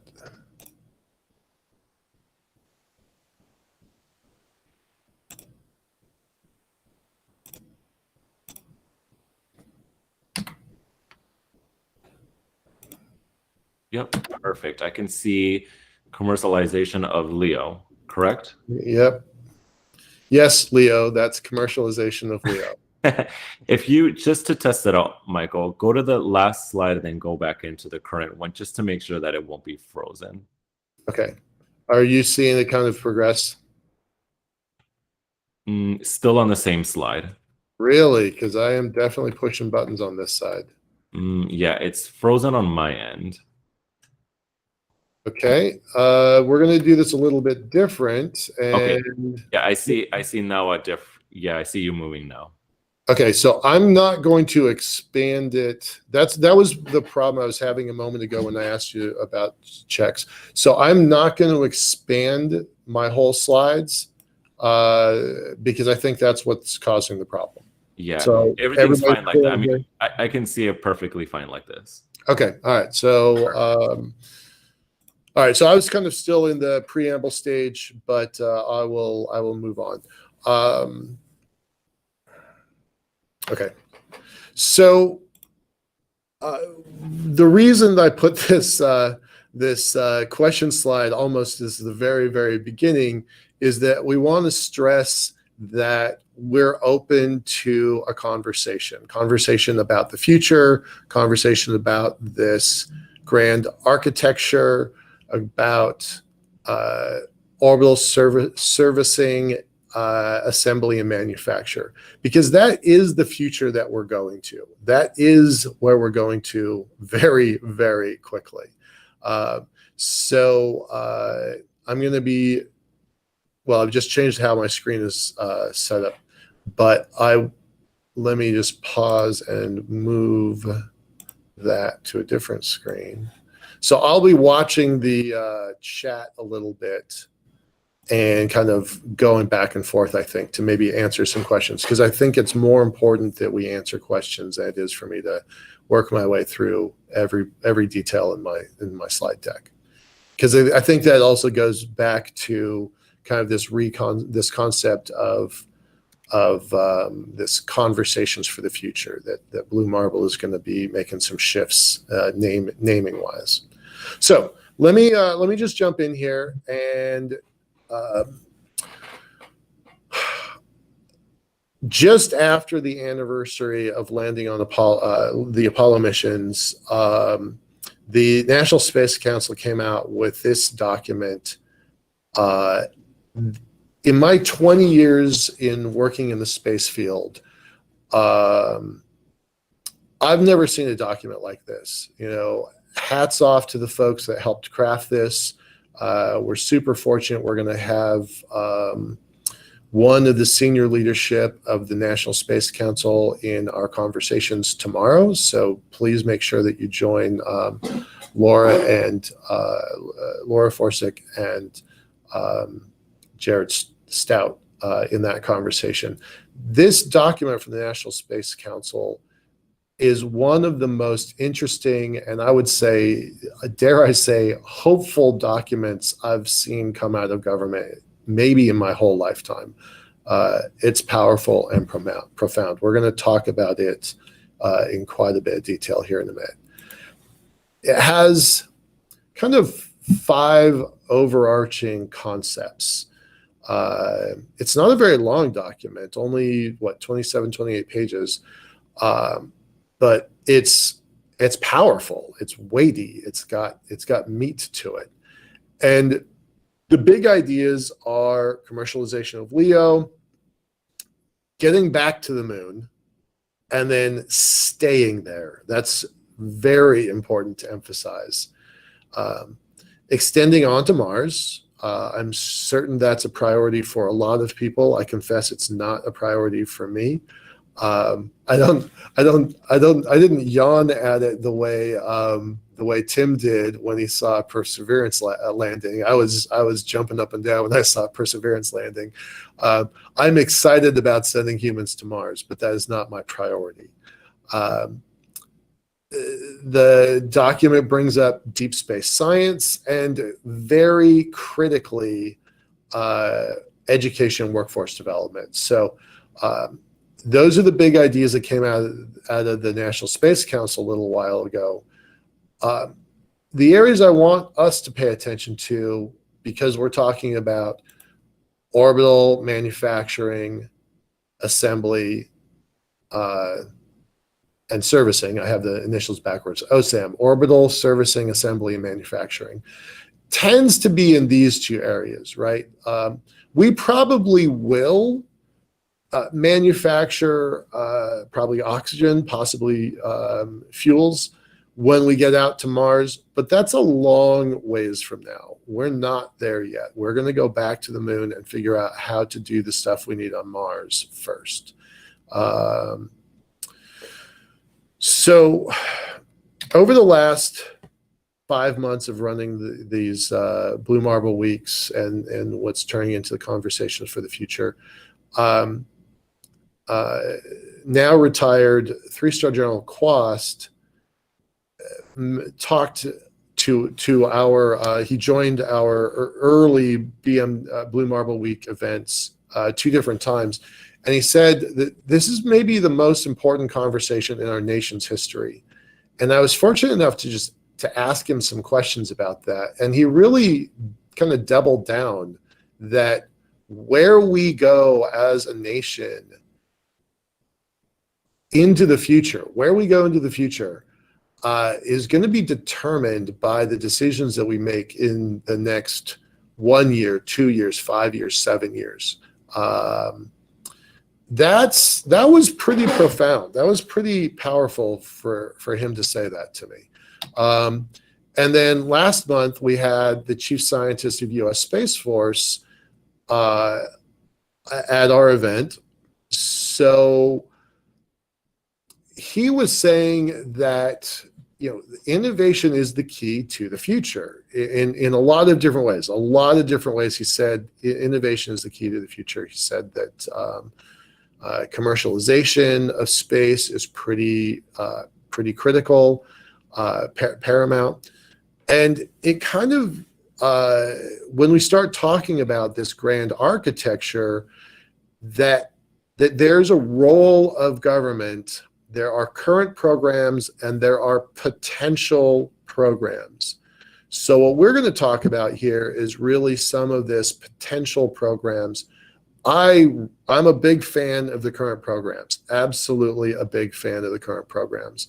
What drew me to the Foundation for the Future is their potential programs that they would like to get started as part of the roles of government. So we usually talk in terms of four overarching elements to all of this work: hardware, business, outreach, and framework. I refer to those as the 4 pillars of infrastructure development.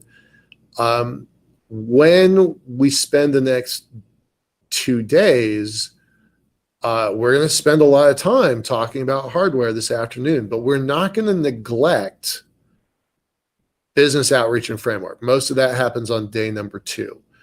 Usually when you go to a space event or a space conference, it's all hardware all the time, which I love, but we have to acknowledge that there are other elements here. And when we start talking about this grand architecture of the next 15 years, we need to acknowledge that, you know, the hardware doesn't happen in a vacuum. And I don't mean the vacuum of space. I mean, it doesn't happen magically by itself. You need the other elements in order to build a successful program. And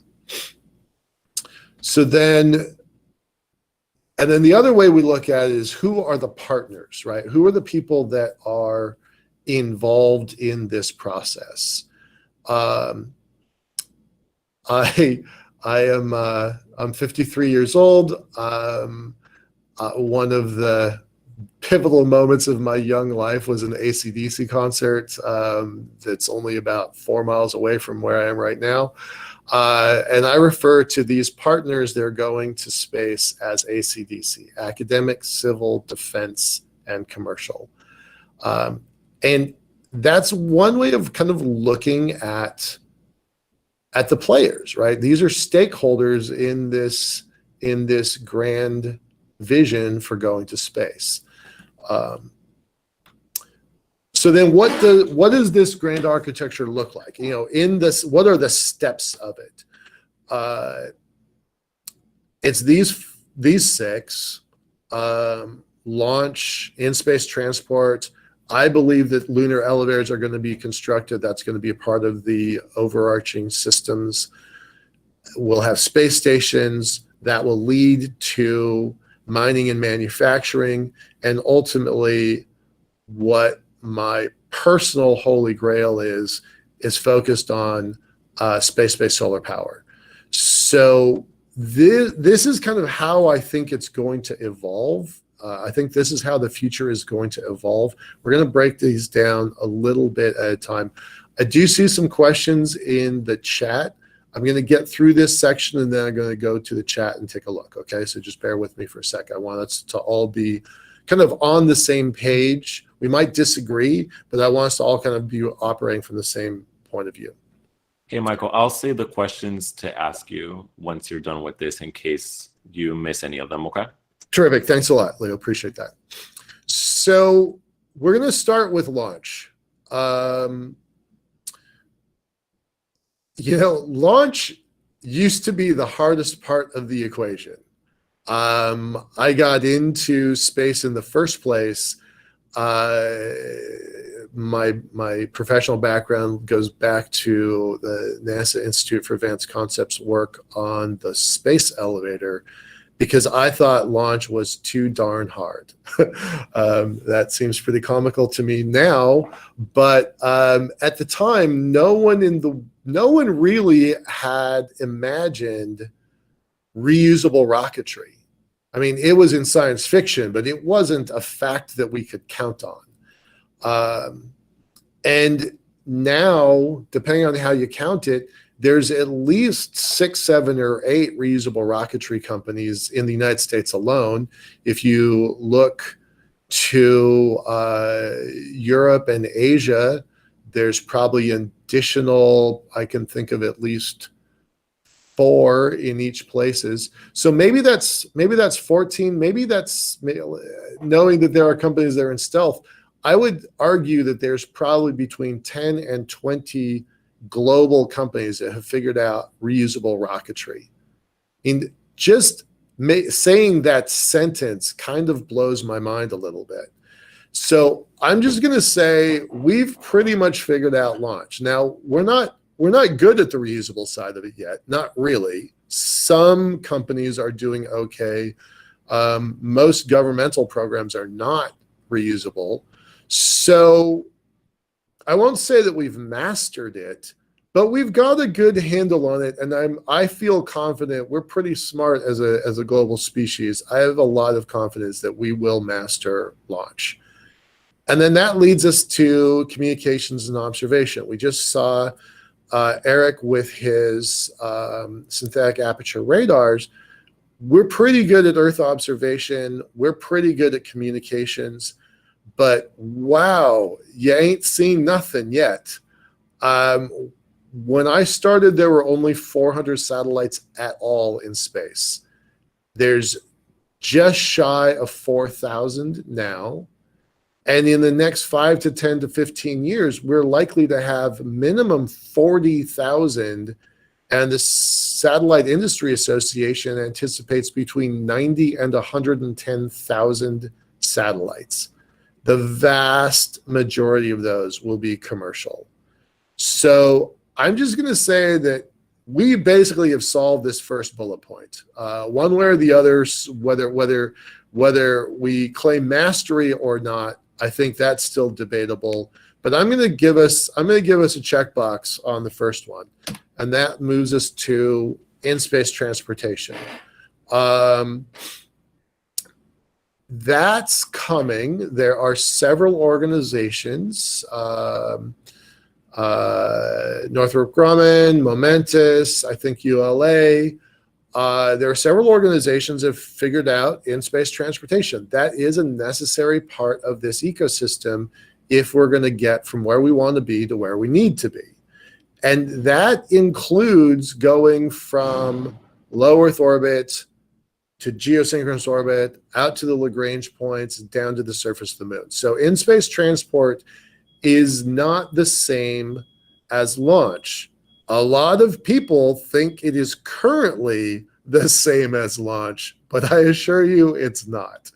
And I think as vehicles get more and more specialized, as missions become more routine, as we get better and better at this CisLunar Econosphere, I feel very confident that you're going to see specialization of this in-space transport.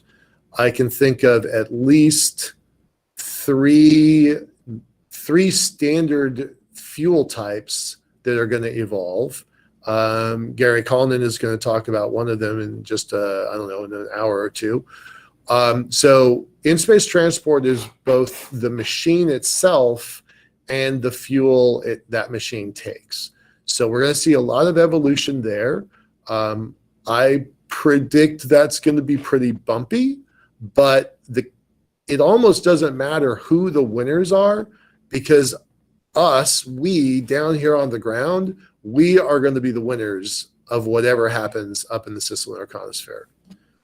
I'm not going to belabor the lunar space elevator infrastructure. If you want to know a lot more about that, we talked about it a lot in the last event, BMW. I'll just say that with 20 years of working on big wackadoo crazy projects like the Space Earth elevator and then the lunar elevator, I have a lot of confidence that this is going to happen. I think the lunar elevator will be constructed before the Earth elevator, and certainly before the lunar elevator will precede the Martian elevator. I think we will have a solar system that has multiple elevators. But the lunar one is buildable now with current technology, so I want to make sure that happens. But then, the rest of this conversation of today and tomorrow is really going to be around these next two elements, space stations and mining and manufacturing. Now, I think they go in this particular order because we have space stations and we don't have mining. We do have manufacturing. So in a way, these things kind of blur together a little bit. A couple months ago, we had Tom Murata on, and we kind of had an internal poll and asked the question of just how many folks are going to be living on orbit or visiting on orbit in 5 years. And the number was a lot higher than anybody expected. So that gives me a lot of hope and confidence for the near future. But we're going to start developing out new space stations, different kinds of space stations, and I think probably, if not specialized stations, specialized modules within stations. Currently, Axiom is going to have a luxury site attached to the workhorse of the International Space Station. I find that pretty startling, but I'm super enthusiastic for it. So I hope that they succeed there. And that, I think the stations enable manufacturing.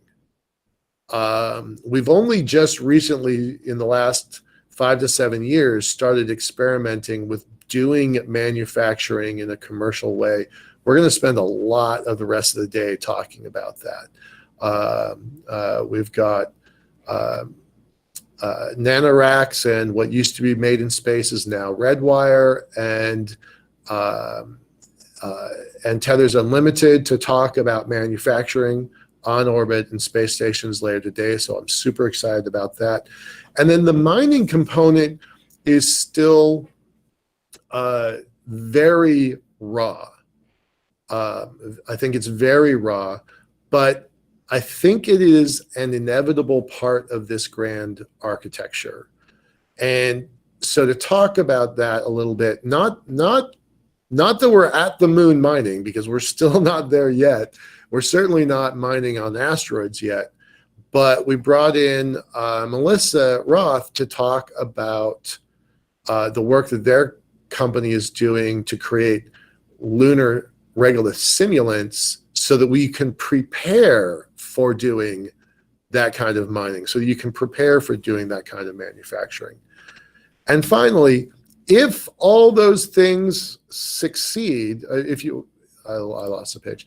If you succeed at all of those, if you earn a level of mastery of launch, comms, Earth observation, mastery in in-space transportation, mastery of the lunar elevator, of space stations, and mining and manufacturing, if you master all of those sub-elements of the grand architecture, only then do I think that you're going to be able to create the space-based solar-powered system.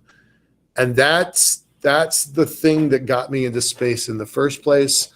I think there's going to be a day where you have the top 300 cities of the world powered from the sun using space-based solar power. So you would supply 40% of the global population with clean, green, limitless energy. And I think the best way to pull that off is to use lunar resources to build those solar panels and then ship them back towards Earth. So that's how I think this grand architecture is going to evolve. Okay. We can take a couple minutes for questions. I've got some other slides, but I don't need to get into them. We can go either way.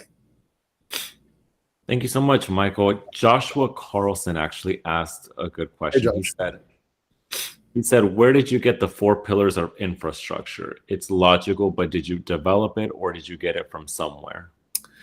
Hey, Josh, I built it. It's mine. I created it many years ago as part of, it was one of the components that was edited out of the NASA Institute for Advanced Concepts research document.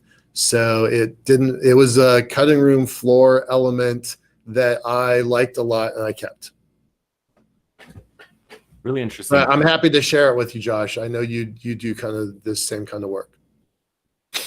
So Mike Ju just asked this question. For a lot of people who don't understand, how this may work, Mike actually asked, is an Earth elevator a practical idea with over 100,000 satellites in orbit? Isn't the danger of collision fairly high? I think that you might be able to answer how this is structured and some of the logistics that go into it. So, Mike, I would, I share your concern for sure. I would like to point you towards the BMW event that we held last month. Fabio, if you can share the link to day number 1, that would be helpful. Dr. Pete Swan and his team took a hard look at the Earth elevator on day 1 and the lunar elevator. Our team tackled the lunar elevator on day 3. So hopefully that will answer some of your questions. I definitely share the same concerns. 100,000 satellites is really hard to dodge. So I'm very concerned about that, which is one of the reasons why we shifted away from the Earth system to focus on the lunar system. It's a more solvable problem in a sooner time frame. And yeah, there's a very large community still working on the Earth elevator. If you want more information about that, tackle isec.org. Yes, they are. Brett Patterson asked, I hope we hear a little bit more about mining miniaturization and automation. My uninformed perspective is that mining is still primarily high skill, in-person, heavy equipment based, which is pretty difficult to launch. What are your thoughts on that? So I'm not sure who the question came from, so I apologize for not answering you personally, but that's from Brett. Who was it? Brett? Okay. Hey, Brett. So that's one of the reasons why we have a relatively thin mining component of this conference, is that mining is still very, very complicated. And while lots of folks are working on the problem, very few have actually solved the biggest problems. So miniaturization certainly is a component for sure. You see robots behind me, we would build them completely differently now. They were climbing robots, not mining robots. That there is new tech coming online all the time, but we didn't bring in any mining robotics companies to this event because we weren't really sure that stuff would actually work. And we are very focused on hardware that works. When you see the panel later in the afternoon or early this afternoon, those folks have hardware that works. So that's a priority for us. Yeah. I'm gonna go back to a few of my slides here, and then we'll come back for some more questions. So, all right. So where are we going to put these space stations, these orbital manufacturing sites? Well, orbit, for one, LEO and GEO. I think there will be something interesting at all 5 Lagrange points. I certainly have my eye on L1 personally, but all 5 Lagrange points, and for those that don't know, the Lagrange points are the gravitationally neutral spots, not gravitationally neutral, gravitationally balanced spots between the Earth and the Moon. That's the simplest way of describing it. I was recently on a call with a bunch of 6th graders, and they kept talking about zero gravity, and I said, "There's no such thing as zero gravity, right?" The media kind of overhypes that, and they're like, "But." I'm like, "No. The Earth, the oceans of the Earth are still affected by the Moon's gravity. So there's no spot in between those two that doesn't have gravity. You can have it where those two forces balance each other, and that's the Lagrange point." And it was actually super fun to kind of watch the light bulbs go off in their heads about Lagrange points. And then there are going to be settlements on the Moon, both on the near side, the far side, and what I call the top, bottom, and middle. So I think there's going to be a lot of stations. You're going to define stations differently based on geography a little, or position a little bit. But there probably will all have some sort of OSAM capabilities. That's my guess. That's my hunch. Most of that stuff is going to happen here. As big a fan as I am of the Moon, we're not there yet. We're not there by cash. We're not there by time. We're not there by technology just yet. So I think OSAM is primarily going to happen here, although we are reaching. This is a lift port image. There's so much wrong with this thing, but the most important parts are Bigelow Aerospace, the group that kind of really did a lot of work with these inflatable habitats, probably doesn't exist anymore.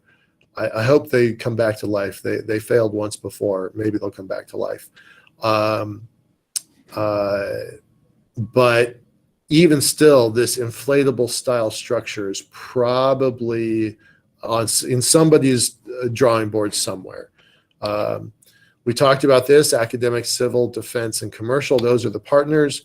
And I wanted to look at this document, right? A little bit more detail. There's some really powerful sentences in here, and I'm going to kind of blast through this for a second. I'm just going to let you just glance at these. Private sector pursuing revenue generation activities. Commercial orbital platforms of the future. What are they going to do? Communications, propellant, research and development, training, and health, right? This is an official White House document. That just blows my mind.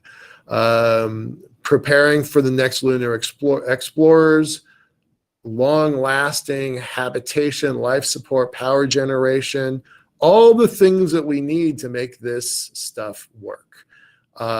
This one's super important, and some folks are going to talk about this in a lot of detail tomorrow. The International Space Station has a finite lifespan. People don't want to talk about that, but it definitely does.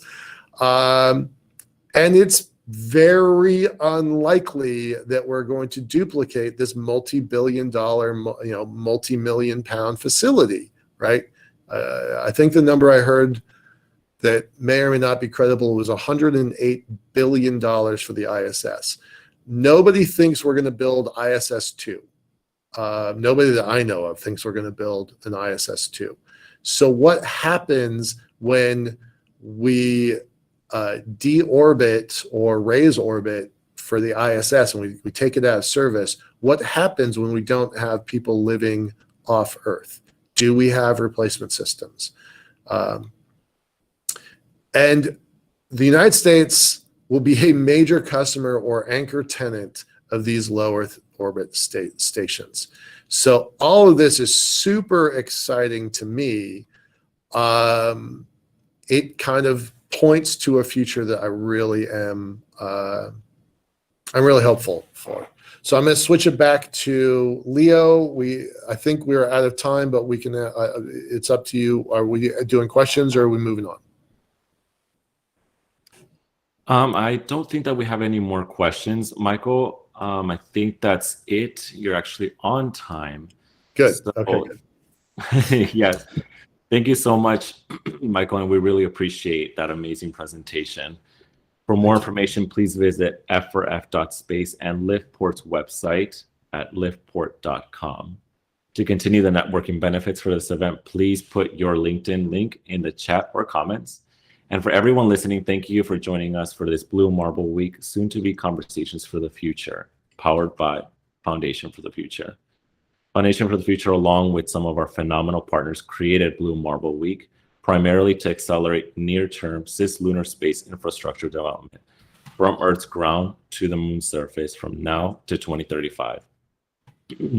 Now shifting as Conversations for the Future, this event is designed as a monthly event series and is the first step in creating a safe and sustainable gateway to outer space. Before we move on to our next speaker, I will be presenting my next co-host, which will be presenting the afternoon speakers for this event, Lee Steinke. Lee is a geophysicist and business executive with a track record of delivering hundreds of millions in value through leadership of science strategy and operations. Her career spans Fortune 100 to a small nonprofit organizations, and she was most recently on the executive leadership team of $1 billion PE-backed energy company. Lee chairs the advisory board for the Rocky Mountain Association of Geologists and volunteers at Space Foundation on a program for the United Nations Office of Outer Space Affairs. She holds a bachelor's degree from UNC Chapel Hill, a master's from Yale, and an MBA from Wharton. Hi, Lee. Hi, Leo. Thank you so much for that nice introduction.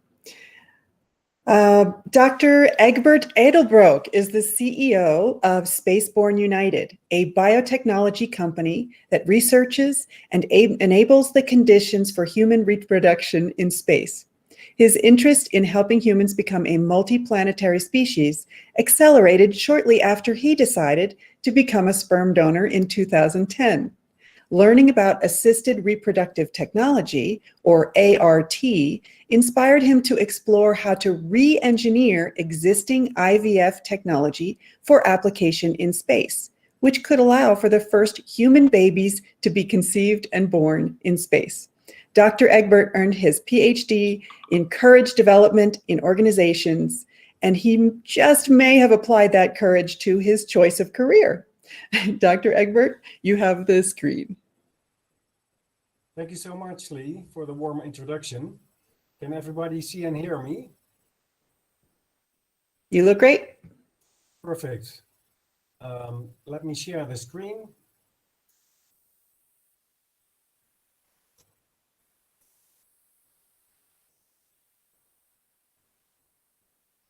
Just a second.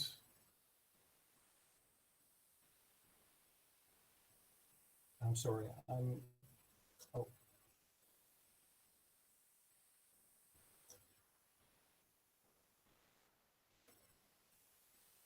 So, is this visible for everybody? Lee, I just want to check. Okay. That Yes, was we can see that. We can see it just fine now. Perfect, perfect. Thank you for the warm introduction. And let's talk about reproduction beyond Earth. So what's going on in space? I think most of you have been following the news recently. A lot of activity around Mars from different countries, different agencies, different corporations preparing for even more activities around the moon and Mars. I think throughout history, people have always felt this natural urge to explore new worlds, and it led us to find new places to settle. And as a global community, we continue to grow and evolve by exploring the unknown. So this is interesting to find new places, but also for benefits to humanity on Earth. I think most of you are familiar with the different benefits that space exploration is providing for a better life on Earth. But today's changing world requires to keep pushing the boundaries of our imagination and our technology. So that would create more possible futures to choose from. But there's more. Why should we reproduce beyond Earth? It's also to safeguard future generations.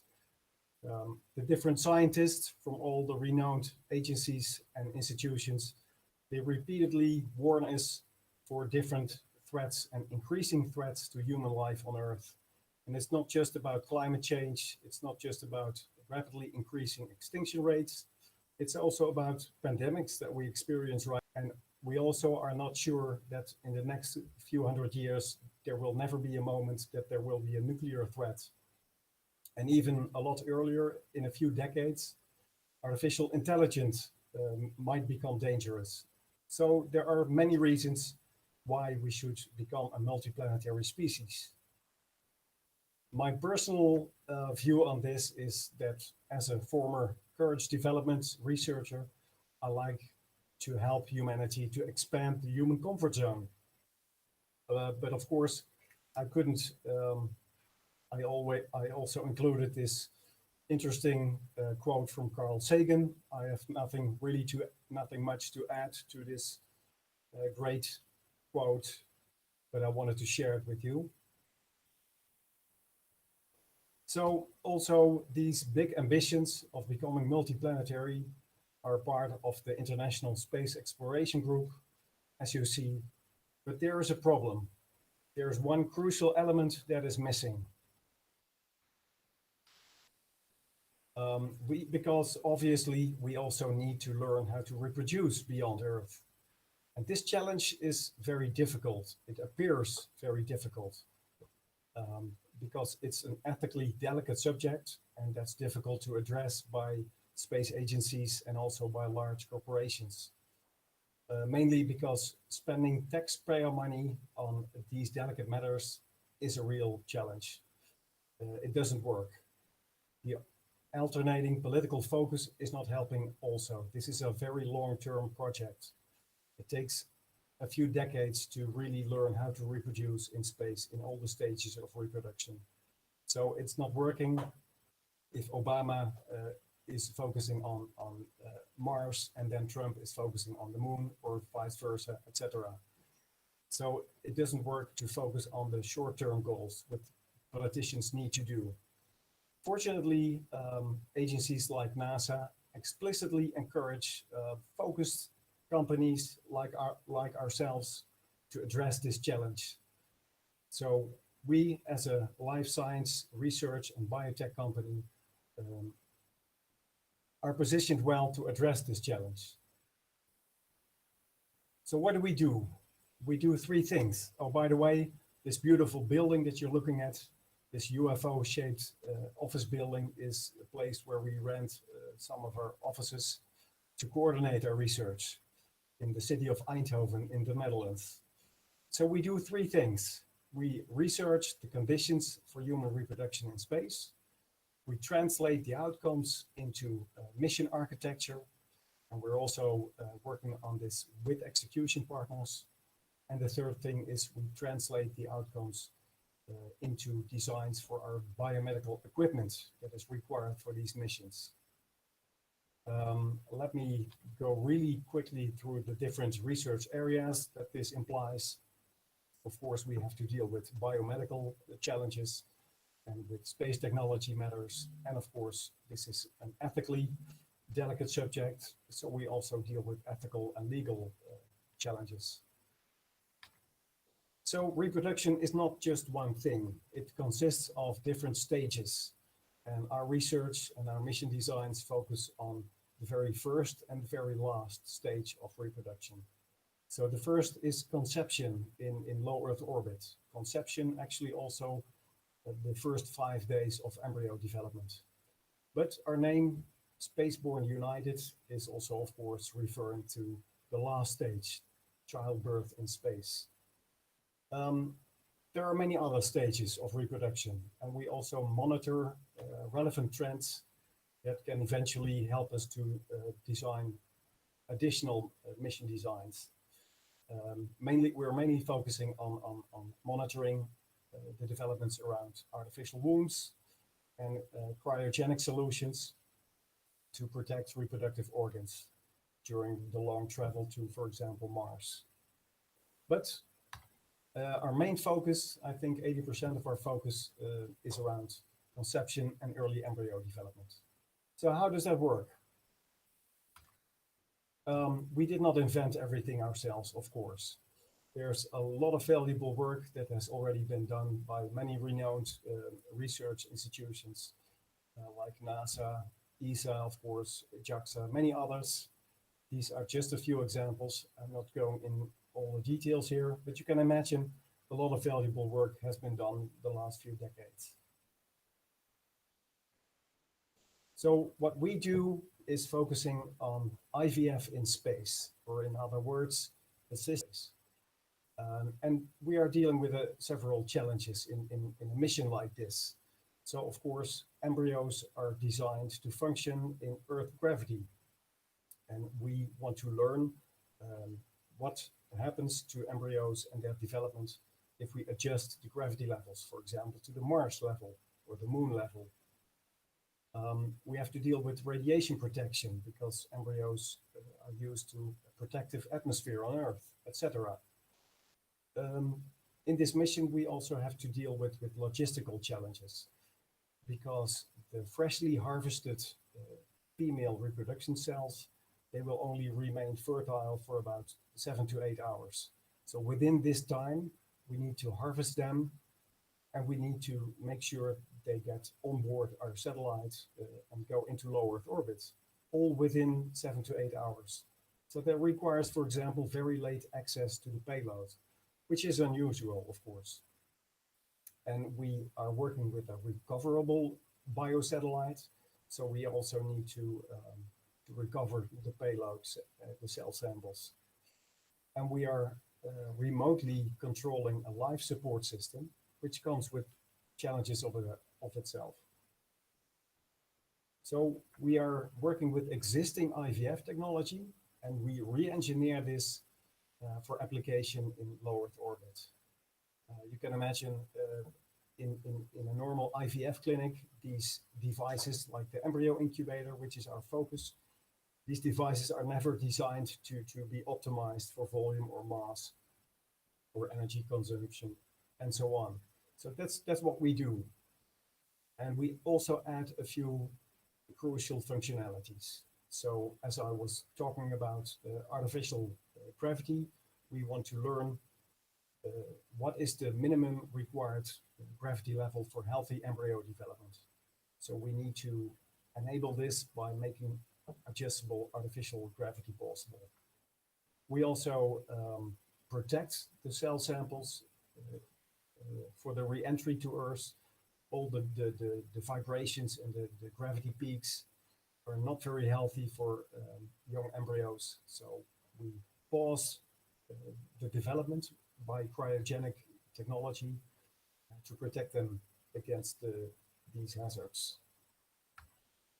So our key technologies are based on IVF on a chip and microfluidic technology to make all of the existing IVF applications a lot smaller. We use micro 3D printed biocassettes that I will show you in a few seconds. And we, as I mentioned, we use cryopreservation to protect them. So here you get an initial design where the actual conception in space will happen. You can see a disk and the size of the disks, which have the different containers and the different fluids that are part of the embryology process, part of the conception process. And it's all made very small to fit in these discs. And we stack several discs on top of each other in the actual mission, put them in our artificial gravity generator and the rest of our medical device. To get it on board, for example, the Launcher 1, the Virgin Orbit launch system. And if you look at the mission,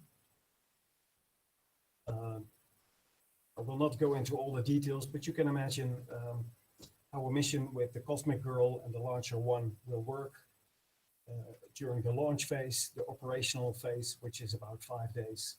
And then after the embryos are frozen in cryo stage, they return back to be recovered and to be examined in IVF clinics. So this is the same actually with all the details. I think I should leave it at this, looking at the time. But if anyone wants to see more of these details, feel free to ask for this presentation. We started 5 years ago, as Lee also explained. Initially, it started with my curiosity being a donor for an IVF clinic. And then all the experts joined to find solutions for reproduction in space. Let me skip the details of this slide. Of course, I'm not doing this just by myself. We have a lot of experts on the different domains. We have a core team that covers most of these areas, and we have a lot of experts in our network that are supporting us on all these different areas. Including people who did their PhD research on reproduction in space, and world experts in cryopreservation. But let's not go in all the details. So our execution consortium that we are forming, you see a few examples that take care of the pre-launch segments and the medical examinations afterwards, to take care of all the research and the mission architecture from all the different areas. So Spaceborne United, I mentioned before, we're also looking at a mission of childbirth in space. Many people think we mean by this that we also take care of pregnancy in space, but that's absolutely not the case. Humanity is not ready for that yet, from a biomedical perspective. So this is just an artist impression of how it might look like in 15 to 20 years, depending on many developments. But our experts believe that it is feasible, and we're actually also looking at, for example, mission designs with parabolic flights, where we can also study these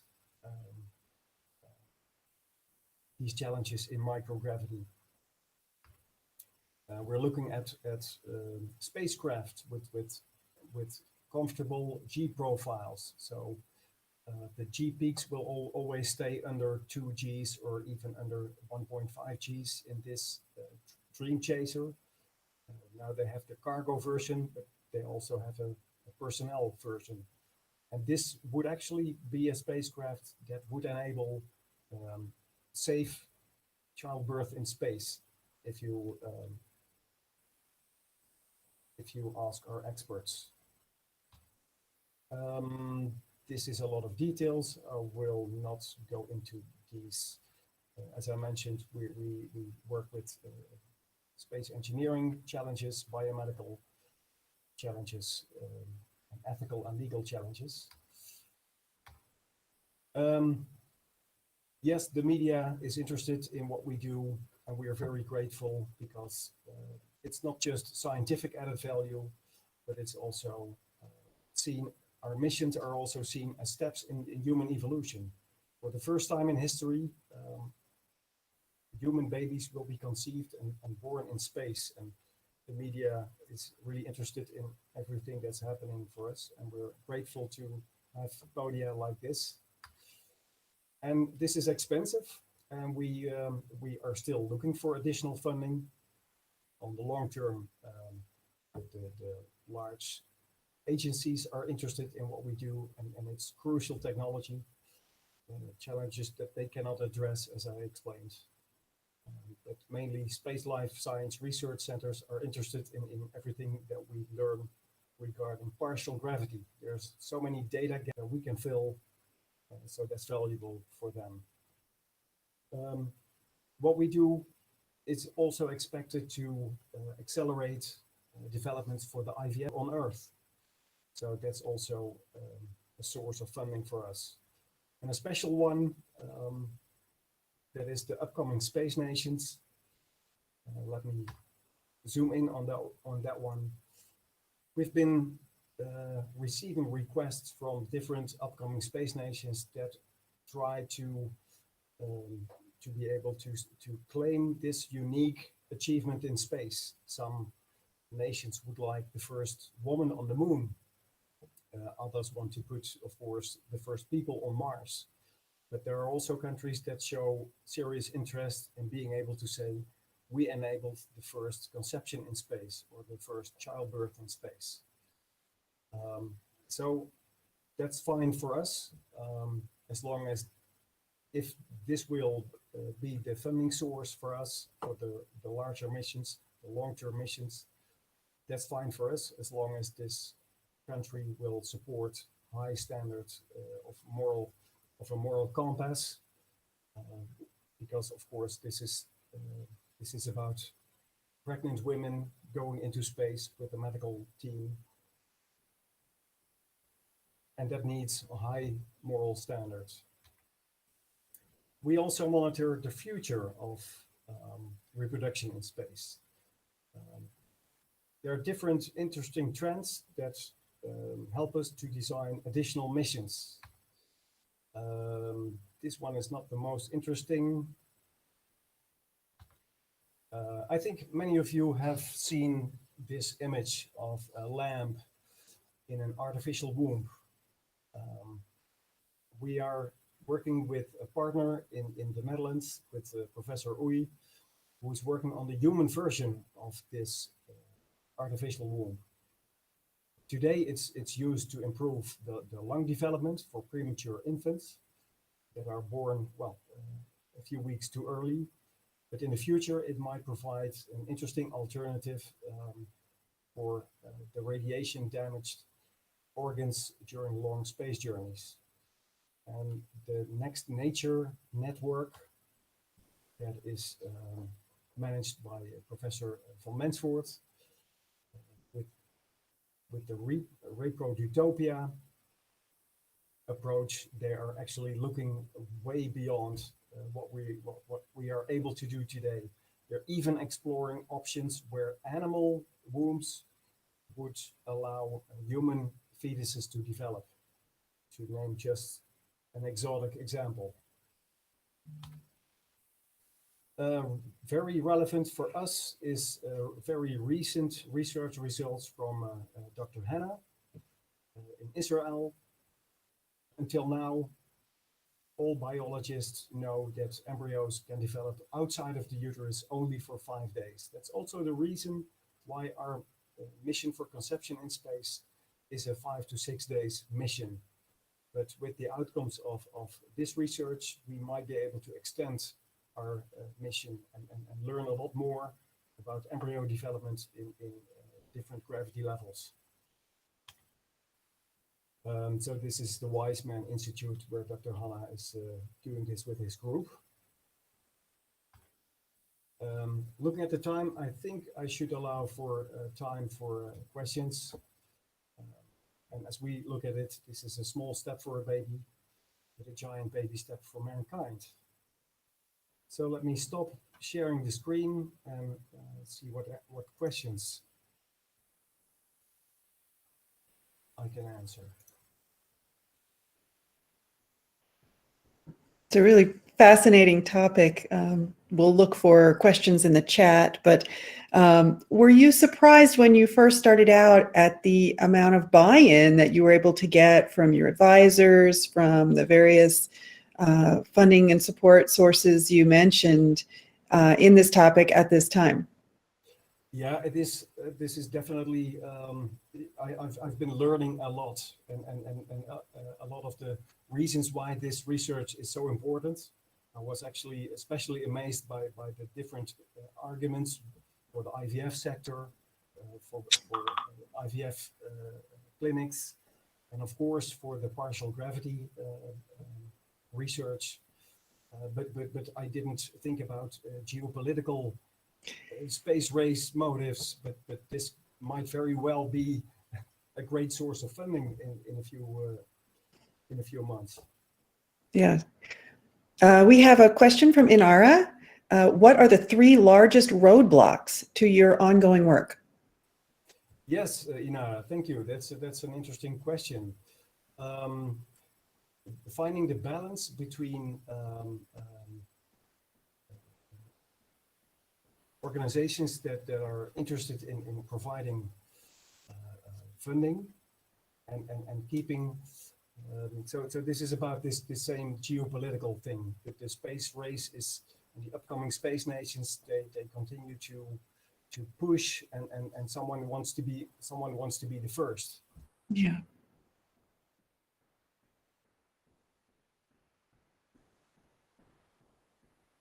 Looks like Dr. Egbert may have frozen. Oh, We lost you for back? just a minute. We lost you for just a I'm minute. You back? might want to start Okay. your comment there.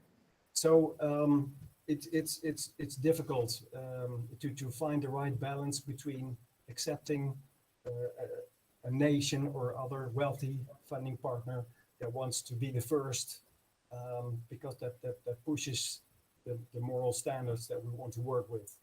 That's actually one of our main roadblocks. Other roadblocks, well, we have technical challenges. The logistics of embryo recovery, and the late access challenge. We are still fine-tuning the solutions. This is, you don't want to, again here, we want to treat the participants with all the respect and all the care that you would expect, but still you have to work with a very ambitious time slot. We just have 6 hours actually that we work with, and then conception needs to have taken place. So harvesting on Earth and conception in space, all in just 6 hours. But we think it's feasible. Let me keep it at these 2 main challenges, if that's all right. That's great. Robert Uplinger just made a comment. Immunological and antibody maternal communications are a huge stopper for mechanical fetal development. Do you have any comments on that? Well, to be honest, this is not my expertise. So I will be happy to ask one of our experts about this, because they are convinced that we can address all of the challenges that there are. It's more a matter of if the larger public is ready for what we want to do. Right. It seems like a very educated question, and I want to find the answer to it, but it's not my expertise to do so. But And one quick final question. Some of the images that you showed were reminiscent of some movies. Can you talk about whether Hollywood has called for you to be an advisor on film production related to this, or the other way around? Did you draw any inspiration from science fiction? We didn't. Well, we have been approached by large Hollywood type organizations, because yes, this will be a media circus, especially when we're talking about childbirth in space. It is perceived as a step in human evolution. It's not like landing on the moon for the first time or on Mars, but still spectacular, of course. And television production companies are interested in this. And what was the question again? Oh, Well, just drawing inspiration. Did you draw any inspiration from science fiction? Was the other part of the question. well, we do in terms of the different trends that we monitor. For example, the artificial wombs and Yeah. even interstellar seed ships, Mm-hmm. where children will be born inside the spacecraft and raised by an artificial intelligence kind of robot. And we believe that that will be possible in, well, let's say 50 to 100 years. I hope this is answering the question to some extent. Yes, thank you so much. We really appreciate your talk here today, and you can certainly continue with any further questions in the chat. Our next speaker is Melissa Roth. She's the co-founder and lead researcher of Off-Planet Research, a private company that strives to enable a meaningful, enduring human presence beyond Earth orbit by helping organizations learn how to live and work safely and productively on the moon and other worlds. Specializing in high-quality synthetic regoliths, OPR also designs and tests components and processes that can dramatically increase mission assurance, cost effectiveness, and speed of development of safe and effective space-based technologies. Melissa is a member of the LEAG Commercial Advisory Board and the lead for LSIC's Extreme Environment Regolith Surface Interface subgroup. Melissa, you have the screen.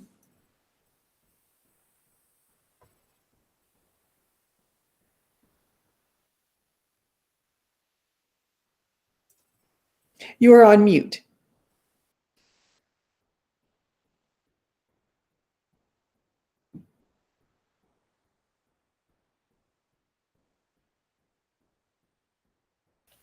Okay, can everyone hear me now? Yes, ma'am. Perfect. I had to figure out how to get back to the screen to turn off my mute. So just one moment, please. Okay, and can everyone see my presentation? Hopefully entering slideshow mode. Yes. Okay. Perfect. Okay. So again, thank you so much for the introduction. Again, my name is Melissa Roth, and I am one of the founders and lead researchers at Off-Planet Research, which is located in Washington State. I want to thank Blue Marble Week for having me today, and I will be speaking about lunar regolith, the challenges that it presents to human and robotic missions, and how lunar regolith and the resources within it can be leveraged to help sustain a long-term presence on the moon and in deeper space. Off-planet research simulates extraterrestrial environments for testing spacecraft and landed technology with a current focus on the lunar environment. As engineers, we know how testing and good testing materials are important for increasing mission assurance, cost effectiveness, and to speed the development of space-based technologies. OPR was founded in 2015, and we have spent several years developing our lunar regolith simulant production methods to mimic the natural formation processes on the moon. We have developed lunar icy regolith simulants that include the 9 L-cross components found in the L-cross plume and are expanding this work under a NSF SBIR grant. In addition to consulting on working with lunar regolith and conducting component testing, we are also developing our own technology such as self-cleaning, dust-proof fluid and gas connectors through a NASA SBIR. We are a small company expanding our capabilities as landed technology and processes are developed and need to undergo relevant and representative testing. After spending many years and millions or billions of dollars on development and launch, we want to help organizations to ensure that their technology performs as expected and is able to complete a successful mission or long-term operation.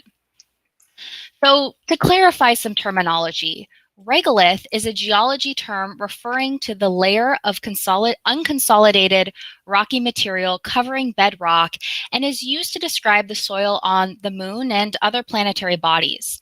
Lunar regolith simulants are materials made on Earth to simulate or replicate the regolith found on the moon to be used in research and testing due to the scarcity and protection of returned lunar samples. The environment on the moon is one of the most challenging that humanity has ever encountered. In addition to the extreme temperatures of plus or minus 260 degrees Fahrenheit, one of the most challenging parts of this environment is the nature of the regolith on the moon. Earth's soil contains organic material and particles that are formed through wind-blown and water processes, which makes them relatively round and smooth. The regolith on airless bodies, such as the moon, have no organics, are not altered by moisture, and are entirely formed by impact and explosive processes. This means that these particles are very hard and covered in fractured surfaces with sharp edges, as in that image in the middle. The regolith on the moon is very destructive and hazardous to both humans and technology. It is abrasive like sandpaper and very susceptible to static charge due to its high surface area. Additionally, more than 60% of this regolith on the moon is composed of particles that are quite fine, like those in talcum powder or cake flour. Due to all of these factors, regolith particles easily get into spacesuit joints or moving mechanisms of mining equipment and cause them to seize up. When you look at the moon, you can see the light and the dark patches. When Galileo looked through his telescope in 1609, he thought that the dark patches looked like smooth bodies of water, which he called mare, an Italian word for ocean. When he studied the lighter parts of the moon, they looked rugged like the mountains on Earth, so he called them the highlands. The soil in the darker colored mare is mostly composed of basalt, as seen in the photo of our mare simulant on the left. Conversely, the simulant on the right is representative of the lighter highlands, which are mostly made up of rocks called anorthosite. When you think about the moon, I imagine the image that comes to mind is the one on the left for most of you. What many people do not realize is how different the far side of the moon looks. There are very few mare patches on the far side of the moon, and while the lunar highlands cover almost 80% of the lunar surface, most lunar missions have landed in the mare regions. Due to communication challenges between Earth and the far side, only one mission has landed there so far, and that was a Chinese lander in 2019. In this iconic photo of Buzz Aldrin on the left, you will note just how white his suit is, with the exception of a couple dark spots on his knees from a fall. On the right, James Irwin's bottom half is absolutely coated in dark gray regolith. Not only is the regolith abrasive and destructive to fabrics and joints, but the astronauts were susceptible to overheating, as that pristine white design was meant to help reflect heat. And I do just want to note how dangerous it is for astronauts like Buzz to fall, and yet he was not the only one to do so. Given the nature of the regolith and the rocks, falling into this sharp, abrasive material could ruin a suit and put the mission and the astronaut's life at risk, especially if they are not near a lander or a habitat. The ability of astronauts to move freely and safely while wearing a suit cannot be overlooked. A new dust-generating system arrived on the moon with Apollo 15 in the form of the Lunar Roving Vehicle. While these LRVs dramatically increased the distance traveled and mission capabilities, they also stirred up even more dust to coat the LRV, the astronauts, and their instruments. In regards to cleaning their suits after each EVA, Gene Cernan said probably the most difficult job of the closeouts was trying to dust the suits. In the photo on the right, a very dirty Gene Cernan can be seen in the lunar module after taking off his suit. Lunar dust very quickly disperses around a confined area, like the lunar module, and coats the interior. This is problematic for the astronauts' health concerns, but also for the operation of technology that is not meant to operate in the presence of an abrasive dust. This table shows some of the statistics of the Apollo EVAs. The missions over 3.5 years show a rapid advancement in the amount of time spent outside the lunar module, the total distance traveled, and the quantity of samples brought back. The addition of the LRV drastically increased the distance covered by Apollo astronauts, and thus the variety of samples brought back. That said, the longest astronauts have spent on the lunar surface is less than 24 hours. If the dust is so abrasive that it wore through 3 layers of Kevlar-like material on Jack Schmidt's boots, how will our technology survive weeks to months on the lunar surface? Some organizations anticipate that mining or manufacturing equipment will operate 24 hours a day, 365 days a year. Will the equipment be able to survive in this harsh environment? And how often will it need repairs, and by whom? A suited astronaut, or more likely a robotic system? If you are attending this conference, you likely know that many national space agencies and private organizations have visions for a long-term sustainable presence on the moon and in deeper space. With almost 50 years since the last human mission to the moon, how can we make these visions a reality? NASA's solution is the Artemis program, a series of missions with the goal of landing the next humans on the moon by 2024. The first phase of this ambitious program will begin with smaller landed missions, transition to larger landers with deployable rovers, and culminate in a crewed mission to the lunar South Pole in 2024. The second phase will build upon the first to increase mission capabilities for Mars missions. So normally industry struggles with bridging the gap between technology and business.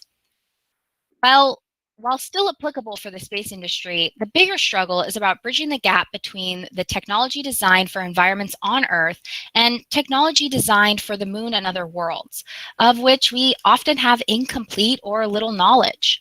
These unknowns are called strategic knowledge gaps, or SKGs. These are questions that researchers and industry experts try to answer or plan to answer through a mission. One such knowledge gap is dust mitigation. As I mentioned earlier, Apollo-era technology had many issues operating in dusty environments on the lunar surface, and they kind of just had to live with it.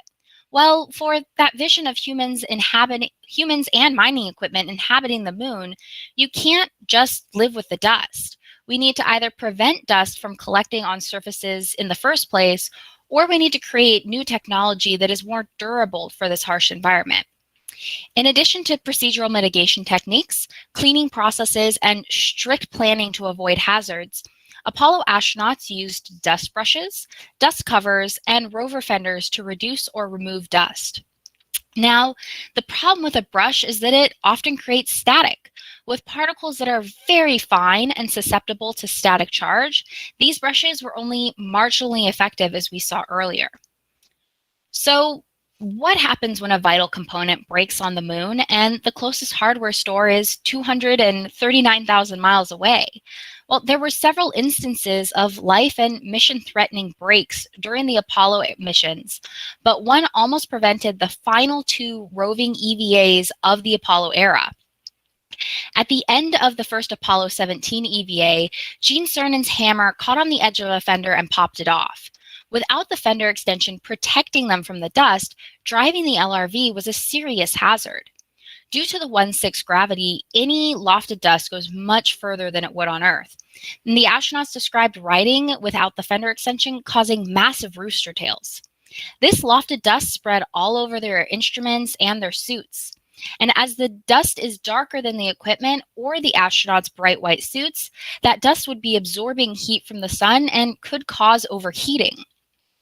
While the astronauts slept, the team in Houston had to create a replacement fender with only the materials that the astronauts had with them on the moon. Their solution of maps and clamps can be seen in that middle photo. This is an amazing story that illustrates the importance of thinking on your feet, adapting technology, and learning from experience how to mitigate dust. Without this fix, the only geologist to set foot on the moon might not have had the opportunity to discover orange glassy regolith on the edge of Shorty Crater during the second EVA. With missions launching soon, both nationally and internationally, new dust mitigation techniques are needed. We need optical systems, advanced fabrics, thermal radiators and painted surfaces, dust-tolerant mechanisms, and new seals and soft goods. As I mentioned earlier, Off-Planet Research is one of the new SBIR awardees to help advance one of these areas. So, how are all of these technology advancements, research, and space missions relevant to the average citizen of planet Earth? The city we were asked to focus on was Scranton, Pennsylvania, historically a coal mining and textile manufacturing town in northeast Pennsylvania that also had a broad railroad network. As coal and railways declined in the middle of the last century, this city had the foresight to try to diversify the local economy with the Scranton Plan. Well, Scranton has the opportunity to diversify again, this time into the space industry. Scranton's historical experience with mining, manufacturing, and transportation are all needed as building blocks for the infrastructure for a long-term space settlement. These sectors, as well as their newer healthcare sector, can provide opportunities for companies to enter into the industry, utilizing and adapting their skills for a new environment. We like to say that there are a lot of space companies out there, but they just don't know it yet. So who knows? Maybe the Scranton of the future will become the city equipped with a space drive that flies away from Earth as imagined in James Blish's novel, A Life for the Stars. So with that image in mind, let's go back to the vision of a lunar village. We've studied the environment, we've developed new dust mitigation technologies that work great, and we're launching new missions on a regular basis. Wonderful. Now we need to address the business case we set aside earlier. Science and mission goals can only fund so many missions. Governments can only fund so many missions. It would be hard to make the case for a lunar or Martian village without being able to show the financials of why we need to go and not just why we want to go. This is where lunar resources come into play. We need to be able to use the resources on the moon, Mars, and asteroids to literally propel ourselves into deeper space. This all starts with the idea of in situ resource utilization, or ISRU. ISRU is the idea of living off the land and using the resources around you. And there are many resources that can be extracted from the regolith and used on the lunar surface. Lunar regolith is at least 40% oxygen by mass, and silicate minerals make up over 90% of the moon. There are a variety of metals and creep components, that's potassium, rare earth elements, and phosphorus in the regolith as well. Volatiles refers to the frozen components that have been discovered in lunar ice. In the 2009 LCROSS mission, NASA crashed a satellite into the South Pole and discovered water, carbon dioxide, ammonia, and methane, to name a few, in that ejecta plume. With one data point of ground truth, there are many unknowns for volatiles, but they have really revolutionized how lunar resources can be used. Oxygen and hydrogen can be used in rocket fuel, breathable air, drinking water, and in agriculture. The rare earth elements in their unrefined state on the moon can be exported back to Earth to be used in many applications like electronics.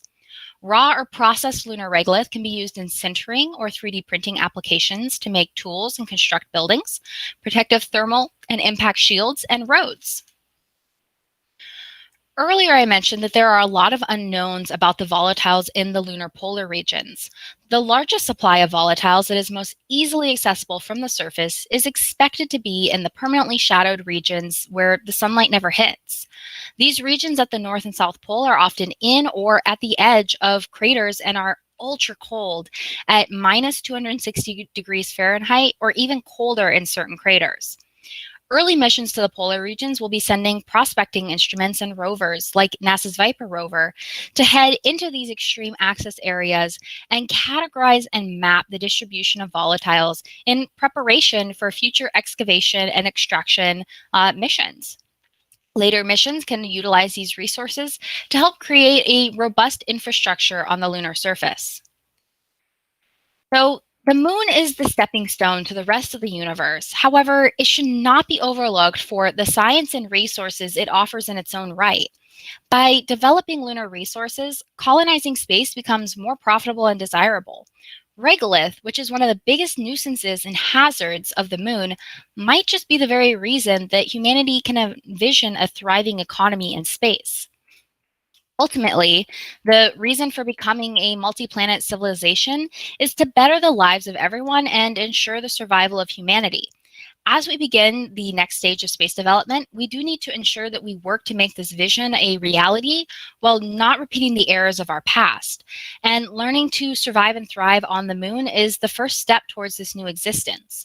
In the future, there will be thousands of people working and living with space, so this is just the beginning of the next great human adventure. Thank you so much for your time, and I welcome any questions.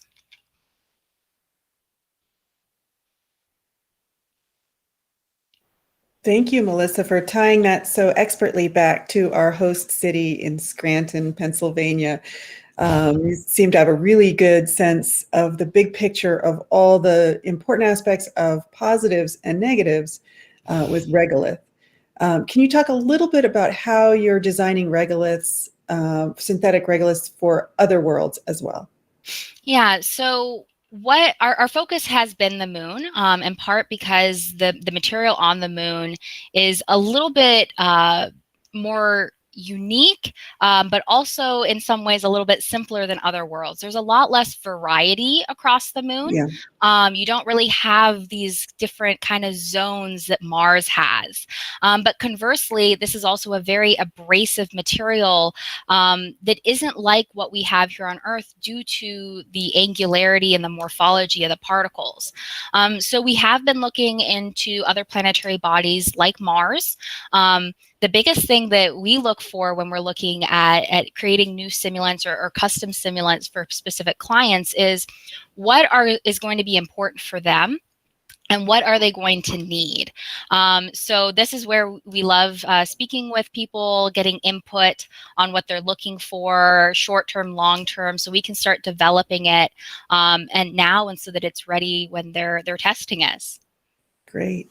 You talked about funding sources and trying to accelerate this vision that so many people share of space exploration and utilization of in situ resources. Can you talk about how a public-private partnership can help accelerate that advancement? Yeah, space is hard, and it really is, and it's going to take a village. It's going to take the world if we want this to be successful and last long term. And so you really do need the joining of so many different organizations to do this. You need the expertise, you need the funding, you need the drive, the long-term drive that I think has prevented a lot of missions from actually going ahead. And so that's, I think, where the benefit of specifically partnerships with private organizations that can maybe sustain that vision long term and see the broader picture is very important. And of course, again, collaborating both nationally and internationally, I think it is great as well. The space industry is quite wide and quite far spread, but it's also quite small. So it's wonderful that there's so many groups that are willing to work together with one another to make this happen. Melissa, can you talk a bit about the new SBIR? You know that we always talk about money and capabilities and size of your team, and so tell us a little bit about what you got, what it's for, and what it's going to do for you. Yeah, so we have 2 SBIRs going on right now. Wait. SBIR, Small Business Innovative Research. It's a NASA grant, right? Yes, one of them is NASA and one of them is actually NSF, the National Science Foundation. They do have a kind of a space sector of their grant process. So I do highly recommend, if people have not applied to the National Science Foundation, that is a great one. And it's actually a little bit bigger and a little bit longer than NASA's SBIR program. So the grant for National Science Foundation is to expand our work with icy regolith simulants. So these are simulants that involve a lot of very interesting chemicals that need to be kept ultra cold, colder than liquid nitrogen, which is great when we're making it in small batches and the client can come to our labs, but we recognize that not everyone can do so. And so we want to be able to expand not only our volume of these type of simulants, but also our capabilities to create them on site for clients whose equipment can't travel. Conversely, our other SBIR is kind of on the different side of the spectrum. It's getting back to our roots as engineers, where we wanted to design our own technology, our own hardware for other worlds, and quickly realized, 5-6 years ago, that there weren't the robust testing materials and testing capabilities that our investors were looking for. And so in order to get funding, you need to be able to prove it's going to work, right? So instead, we decided to build the ground floor and the basement before we built that first level. And we really wanted to focus on creating test materials that not only would we want to use, but would be beneficial to helping others develop their technology or conduct their research as well. And so getting back to the grant, we are officially developing our first hardware. It is going to be fluid and gas connectors that can operate in dusty environments. We work every day in very dusty environments and have learned over the last almost 6 years, kind of some of the do's and don'ts. And so we're looking forward to incorporating that into that grant, where we need to hear about our phase 2. So we'll see how it goes. Fingers crossed. Certainly, I'm rooting for y'all. Thank you. You have one of the kind of critical, necessary infrastructure elements for all of these ideas to bear fruit in. Not that I think you're going to move to Scranton, but could you, like, you're a small team, there's a fair amount of specialized equipment, but you could pick up your team and move it to Scranton, or build a subsidiary in Scranton if you had an order that justified it, right? You know, we have actually looked at that. Or, for example, in Europe, could we have a secondary base somewhere that would be beneficial, creating a testing hub there with our materials? And would that make it easier for clients? Now we're a little ways away from Europe, but, you know, Scranton could be another option. Yep. You know, is there a secondary location that would be easier for clients to get to, or make it more feasible for this testing to occur? That is something we're always looking at. But right now we're trying to grow here in Washington. It's a beautiful location, especially when the sun's out like today. And so please join us. Yeah, right on. Okay. And I know you joined us a couple months ago.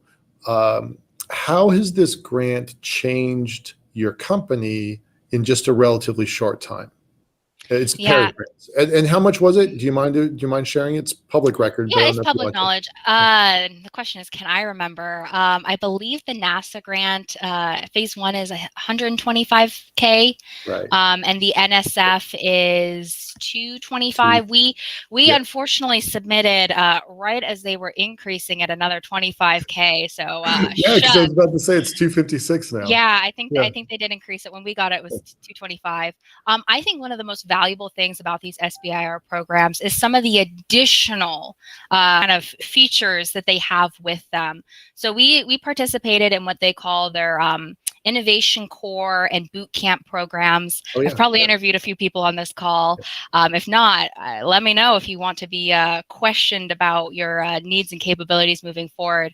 And really what it's meant to do is help get small companies used to speaking with different organizations, researchers, subject matter experts about what's going to be important, so that they can refine their technology early in the grant, rather than produce a product, bring it to market, and then realize if you had tweaked it a little bit, it would have been a lot more applicable to the industry. And so we went through that program with both of our grants. I highly, highly recommend it. It's not optional for NSF, or at least part of it isn't. And then there's another opt-in part, and we did both of those. And then for NASA, we opted in. And I do recommend. It is very intense, very challenging, especially if you are not a business person with that background.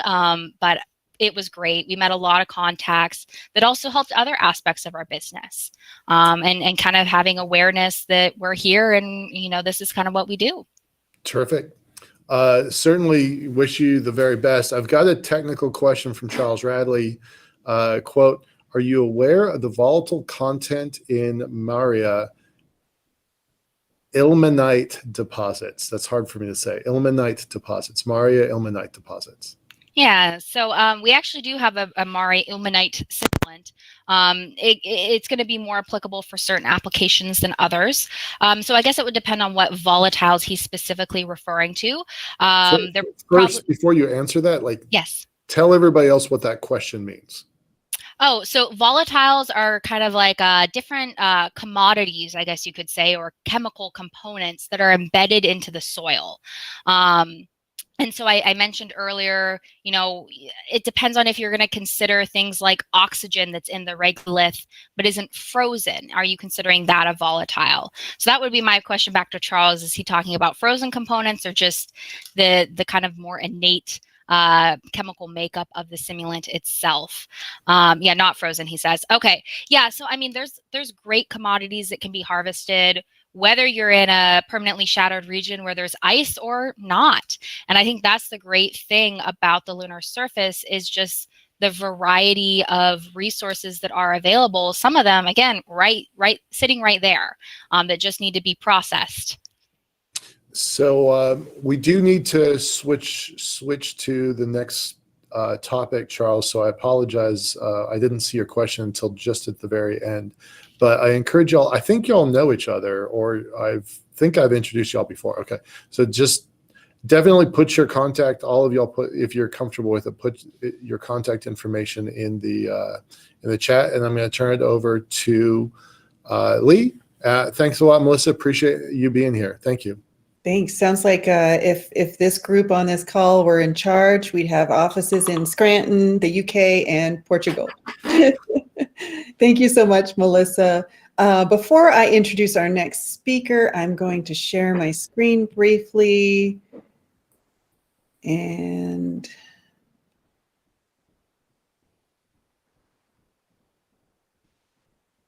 I want to take this opportunity to reorient everyone to today's event. We're so grateful you've all joined us for Blue Marble Week, now Conversations for the Future. This event, which is powered by Foundation for the Future and some of its partners, is a nonpartisan conversation about near-Earth space infrastructure from now to 2035. Foundation for the Future is dedicated to the creation of a public-private partnership for space infrastructure development. To support this cause or to sponsor Conversations for the Future, please visit our website at f4f.space. That's the number 4. We are grateful for the support of our corporate and individual partners. And now, without further ado, I will unshare and announce our next speaker. Justin Kugler is an aerospace systems engineer with degrees from Texas A&M and Rice University, and experience as a NASA intern, a CIA intelligence analyst, and a modeler for the Constellation program. Justin helped stand up the ISS National Laboratory Office and created the industrial R&D portfolio for the Center for the Advancement of Science in Space. He led Made in Space's business development efforts for advanced projects, including Archinaut and microgravity payloads, and now with Redwire focuses on putting space to work for humanity through the integration of orbital manufacturing, low-cost space systems, and digital engineering. Justin, you have the screen. Thank you for the warm introduction, Lee, and thank you for inviting me to speak with everyone today, Michael. So I'm going to pull up my slides, and what I'm going to try to do is try to illustrate the path towards this fantastic future that we're all trying to build together by showing how the work that we're doing today with NASA, DoD, and other customers is actually building up that critical infrastructure that we need to accomplish these grand visions that we have in space. So let me pull that up. Okay.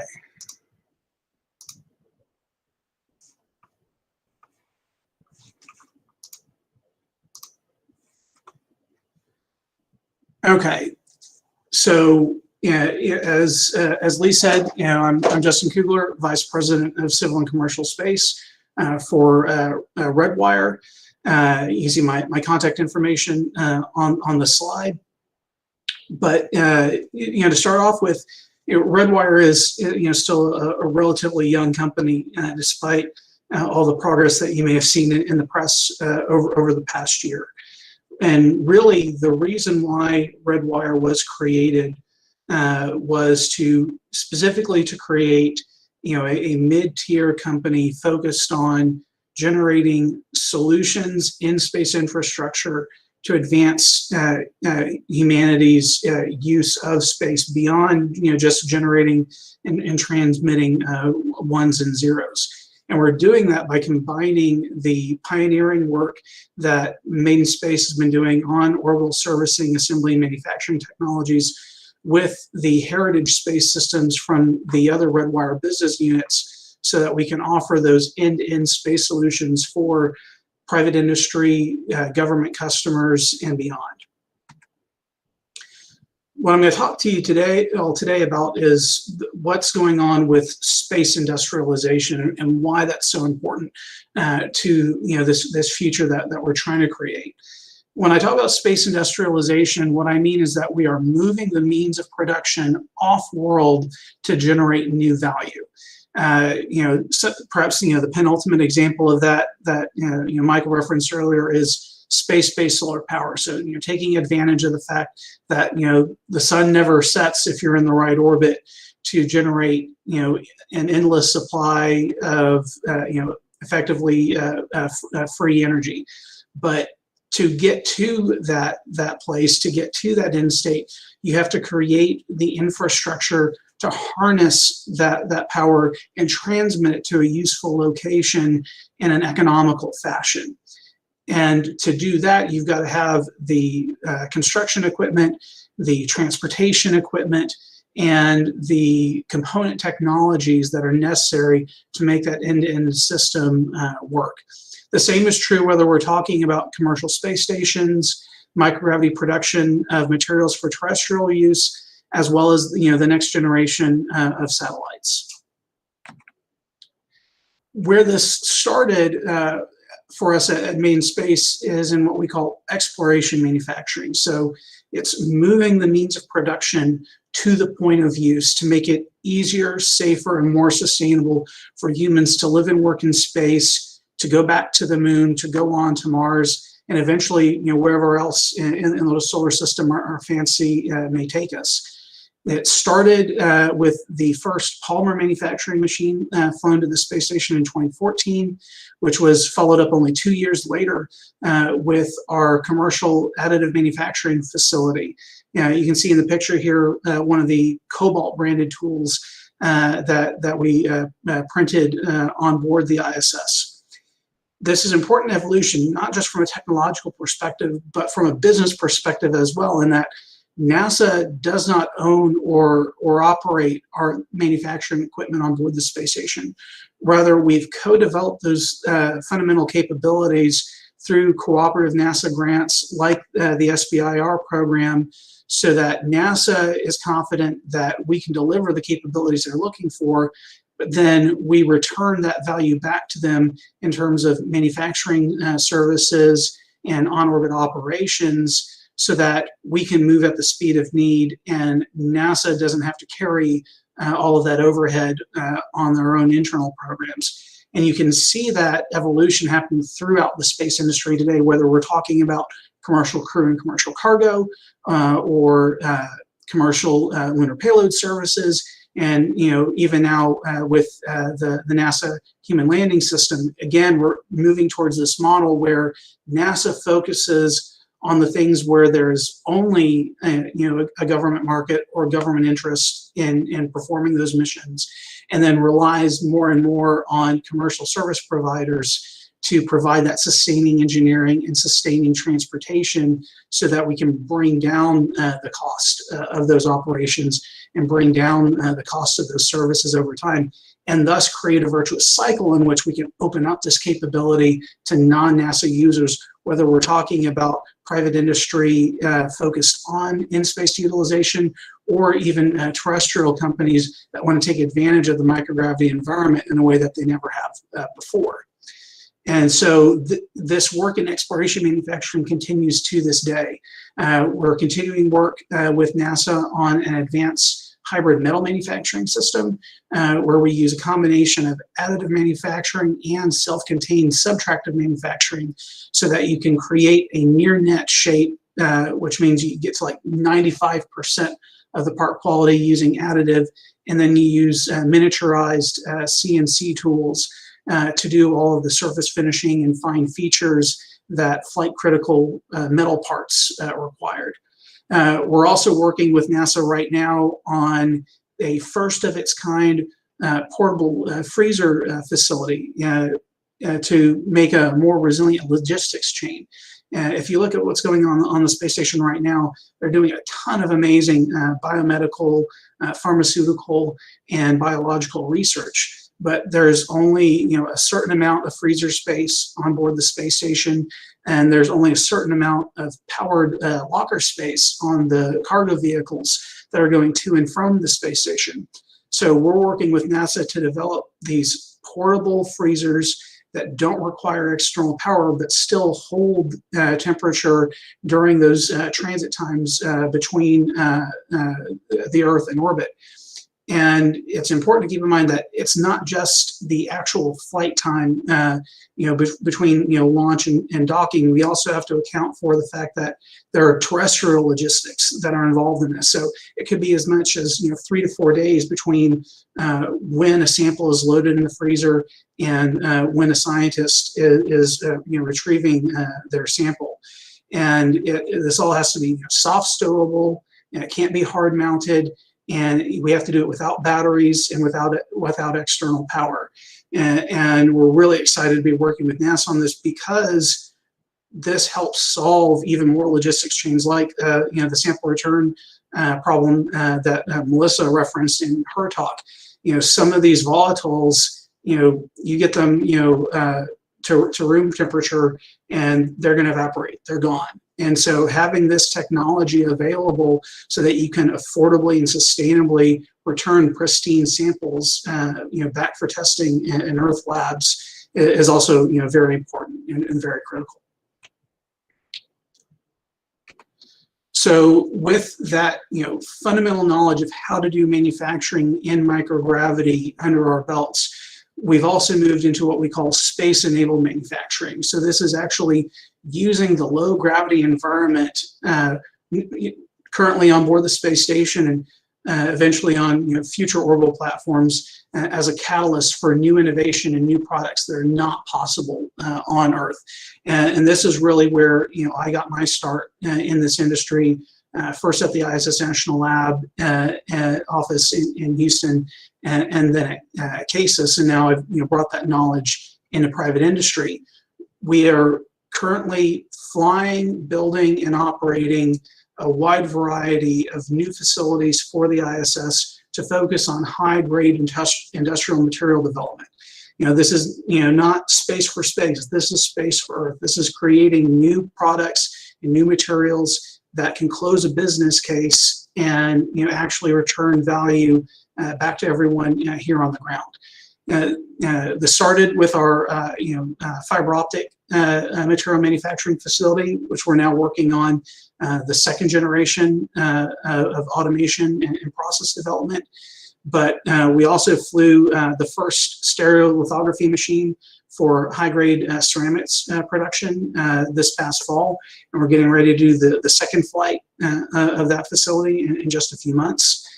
We currently have on board the space station right now an optical crystal growth facility. So if you look at the history of NASA research, they've been primarily focused on protein crystallography, which is very critically important for drug development, for research, because a lot of those organic materials are very difficult to resolve into useful forms in a 1G environment. What we've done is applied some of those same principles to inorganic materials like KDP, which is a critical crystalline material for high power laser research and fusion research. So in this case, we've actually partnered with Lawrence Livermore National Labs, who created and operate the National Ignition Facility, to examine how we can use the microgravity environment to help enable the next generation of fusion research,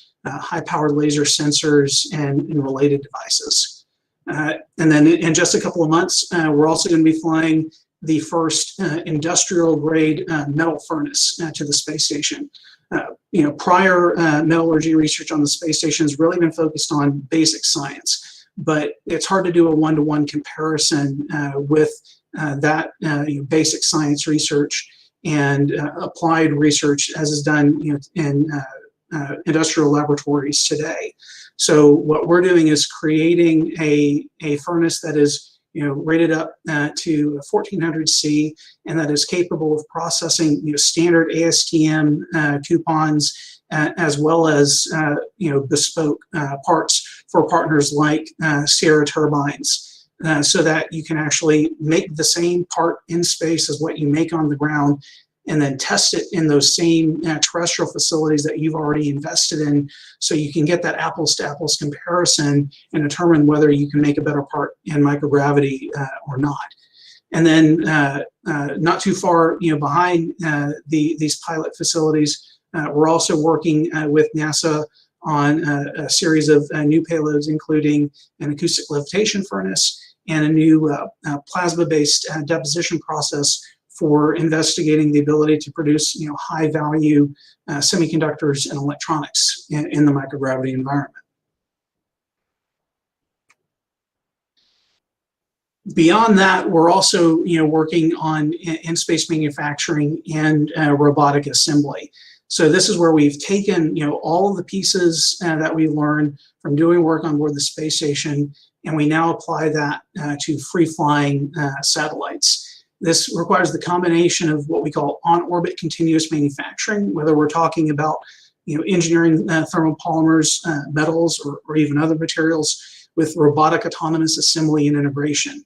This allows you to create functional space structures that are 10 to 100 times larger than what's possible if you have to make it fit all origami style for launch. If you look at the state of the art in the satellite industry for antennas, deployable booms, and other functional space structures, they're all limited by how tightly you can pack them, and essentially having to over-design these deployment mechanisms to survive the rigors of launch. But if we actually build these structures on orbit, we can optimize their design for their operational lifetime in space and increase the packing factors by orders of magnitude, because it's a lot easier to carry inert feedstock than it is to do the origami folding, and thus we can create more cost-effective structures by letting physics do the hard work of increasing the gain and increasing the bandwidth on these structures. This is not science fiction, though. We have successfully demonstrated these core manufacturing and assembly technologies in a series of automated thermal vacuum tests with NASA, and we're now underway on the Argonaut 1 mission, which NASA calls OSAN-2, to build, launch, and fly the first satellite that will manufacture and assemble its own structures. We recently passed PDR and are on track to CDR later this year, and we plan to launch this small satellite on a SpaceX rideshare mission to a 500-kilometer sun-sink orbit in early 2023.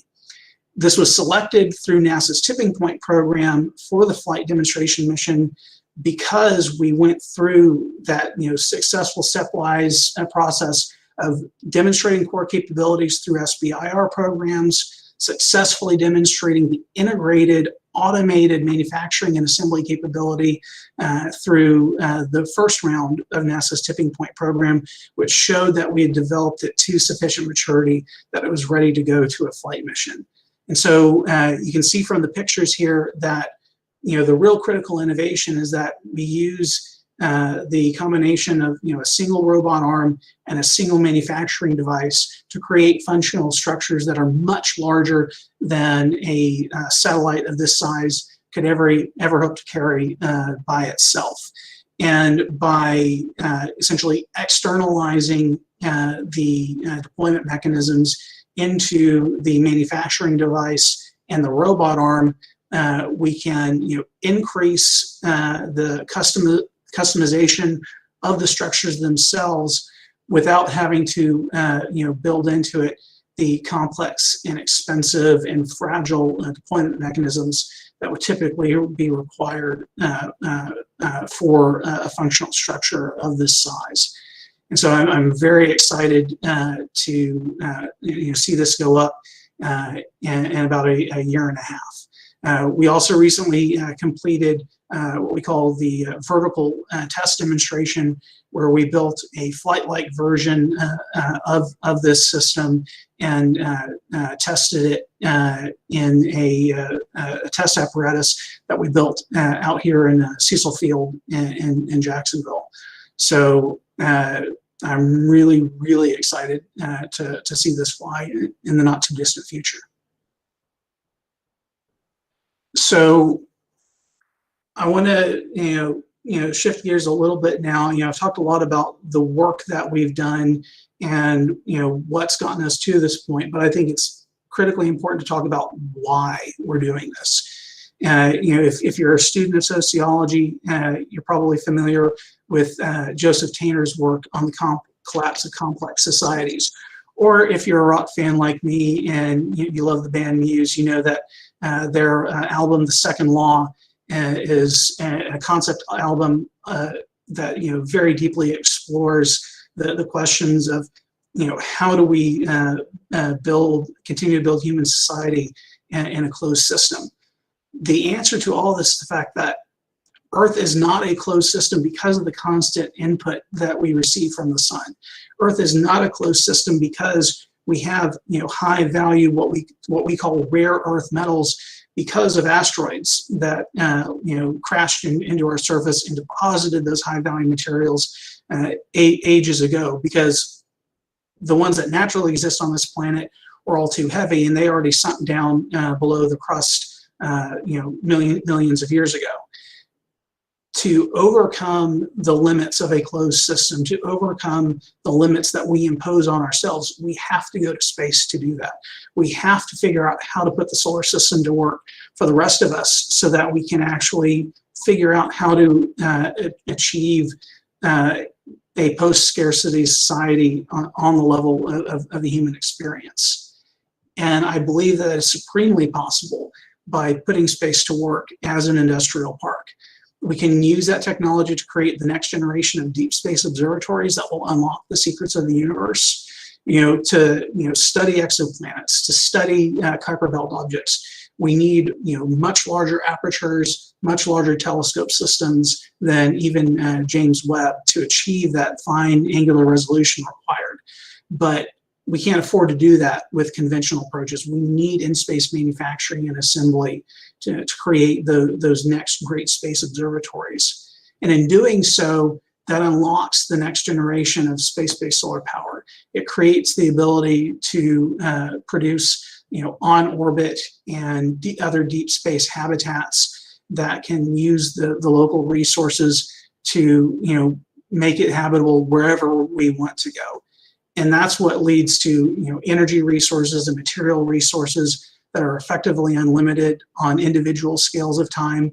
It allows us to build a human-wide industrial capacity without risk of continuing ecological disaster. And by solving those core problems, if you look at Maslow's hierarchy of needs, that's what leads to us being able to truly have self-determination for all, because we can answer those fundamental problems of material and energy scarcity and leave people free to pursue their bliss. Mine is human exploration. I want us to be able to go wherever we want to go, to expand the realm of human experience, whether that's going to Jupiter, which I'm a big fan of because I read every Arthur C. Clarke story that I could get my hands on when I was a kid. And in particular, his story, A Meeting with Medusa, has always captivated me and enthralled me. And I want to see the Great Red Spot with my own eyes before I die.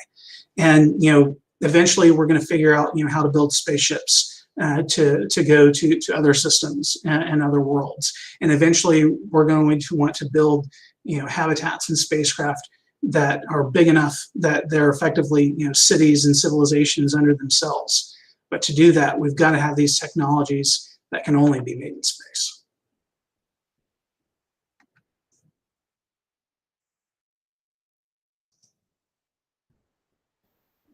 Justin, your passion for space comes through.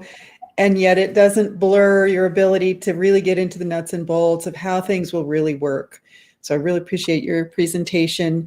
Can you talk a little bit about, you talked about sending up the first, excuse me, metal furnace, right? Can you talk about the various things that will need to be sent up in order to execute on your plans for extended manufacturing in space, and talk about where those things are manufactured, where are you sourcing those, and how could Scranton play a role? No, that's a great question. So, there's still a lot of development that has to be done to be able to source those materials from off-world sources.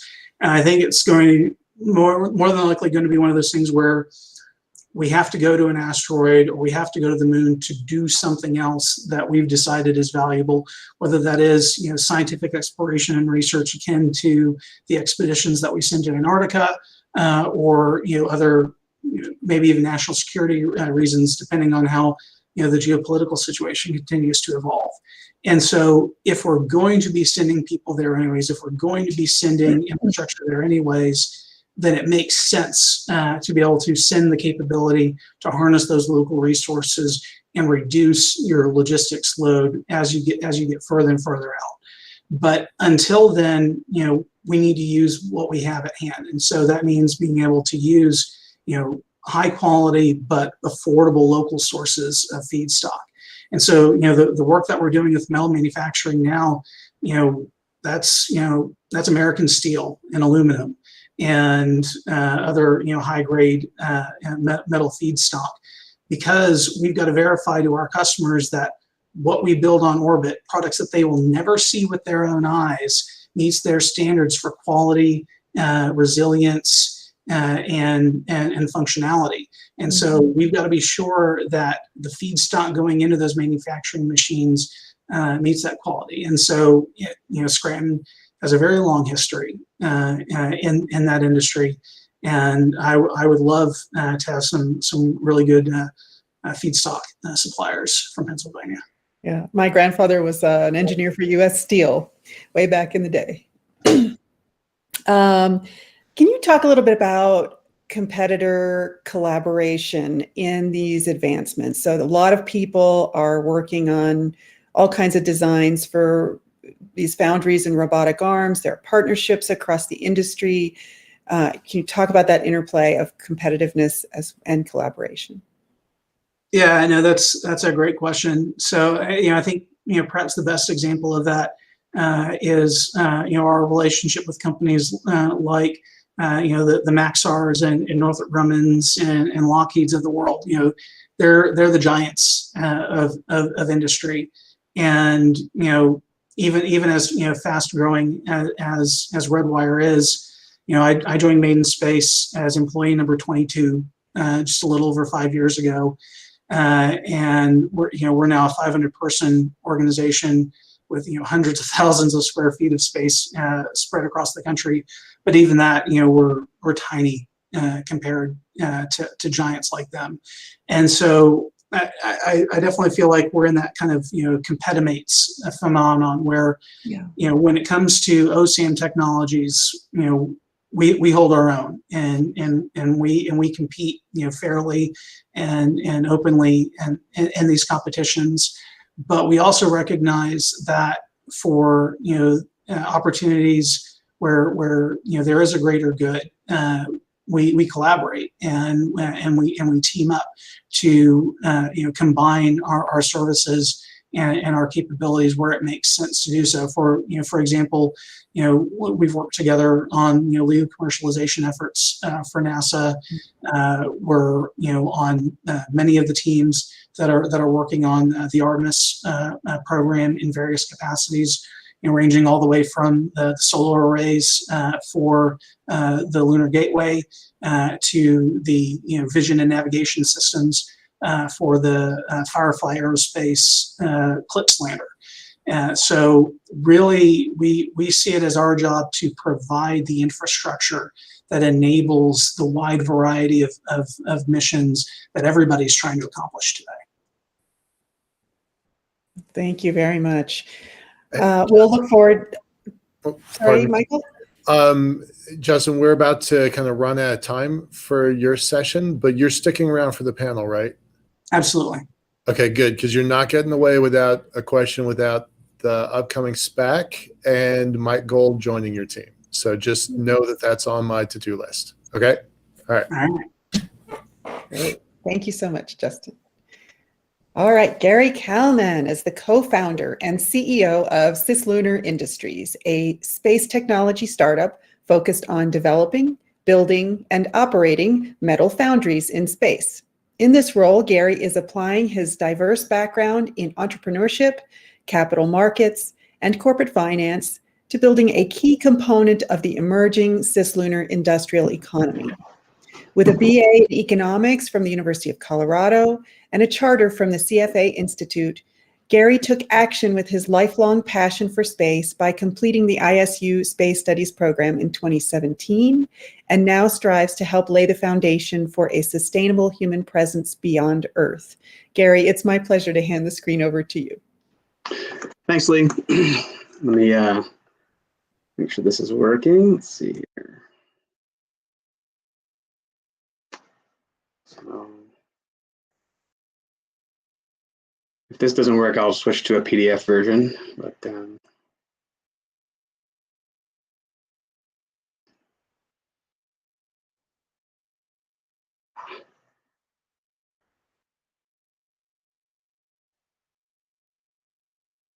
see here. Okay.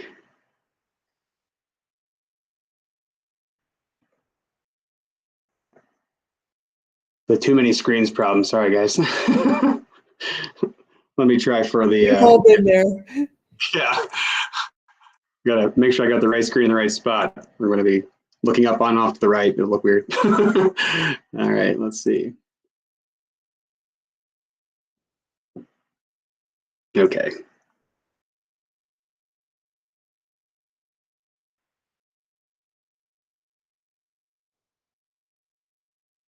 Yep.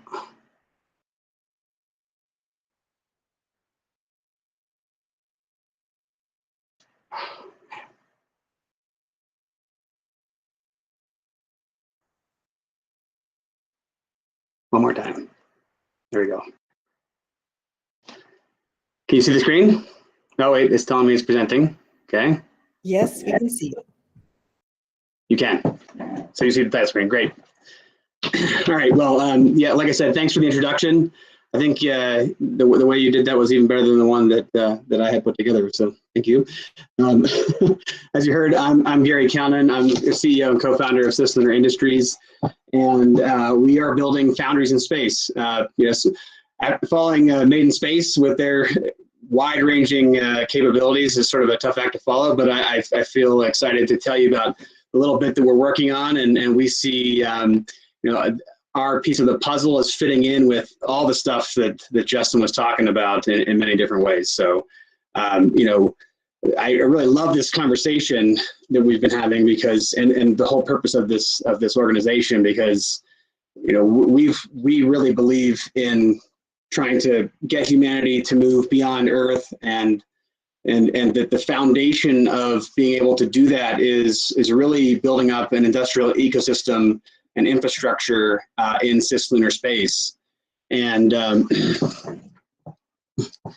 we imagine that the way this unfolds is it'll be a robust economy that has many players and is diverse, and it has people who are competing sometimes and cooperating in other times. So it's important to have all those pieces happening, and we really think that it's actually starting to become real now.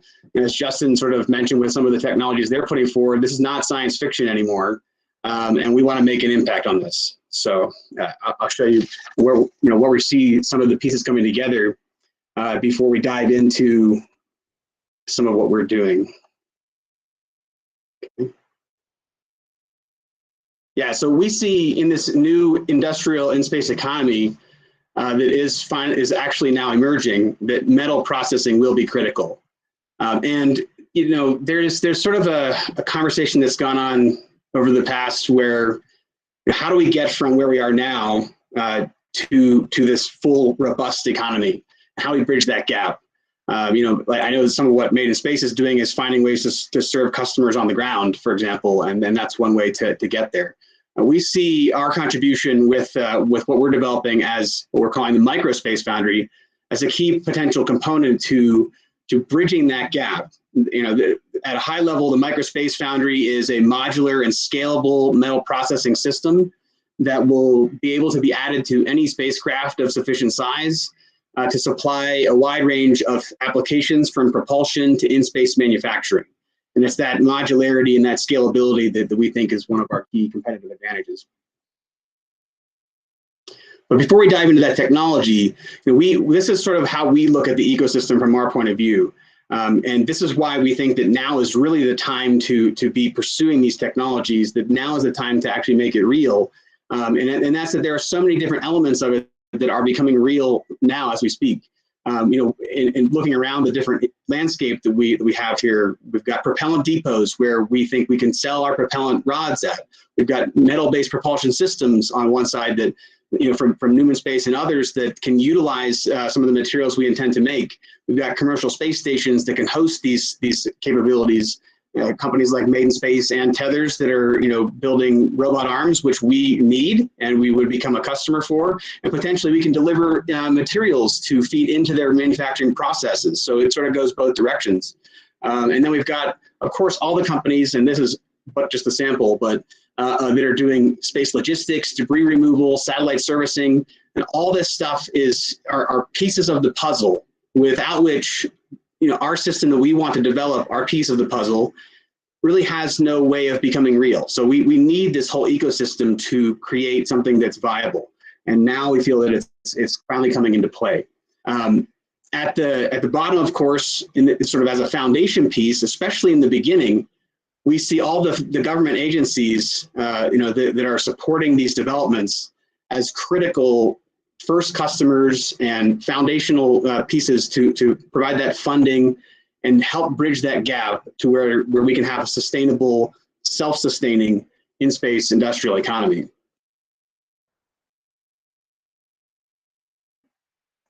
So the device that we're building, the Microspace Foundry, will show you a little bit of how this comes together in one application as kind of an example of how it works. As I said in the previous slide, we're building a self-contained, small-scale modular system. And the idea is that this can be added to any spacecraft. So in the example that I'm showing you here, this is an active debris removal spacecraft, which we see as one of the early potential value propositions for this idea. And you've got, sort of, you can look at, I don't know if my cursor is showing up on the screen, but on the left side of the screen, I'm showing a scenario where you have an active debris removal spacecraft or an ADR spacecraft that is, has maybe pursued all the missions it can pursue. Maybe it can't get to a propellant depot to refuel because the orbit that the debris removal is taking place in is too far away. And, it's basically out of gas. If it has reached that point, it has to deorbit with the last piece of debris that it's taking down.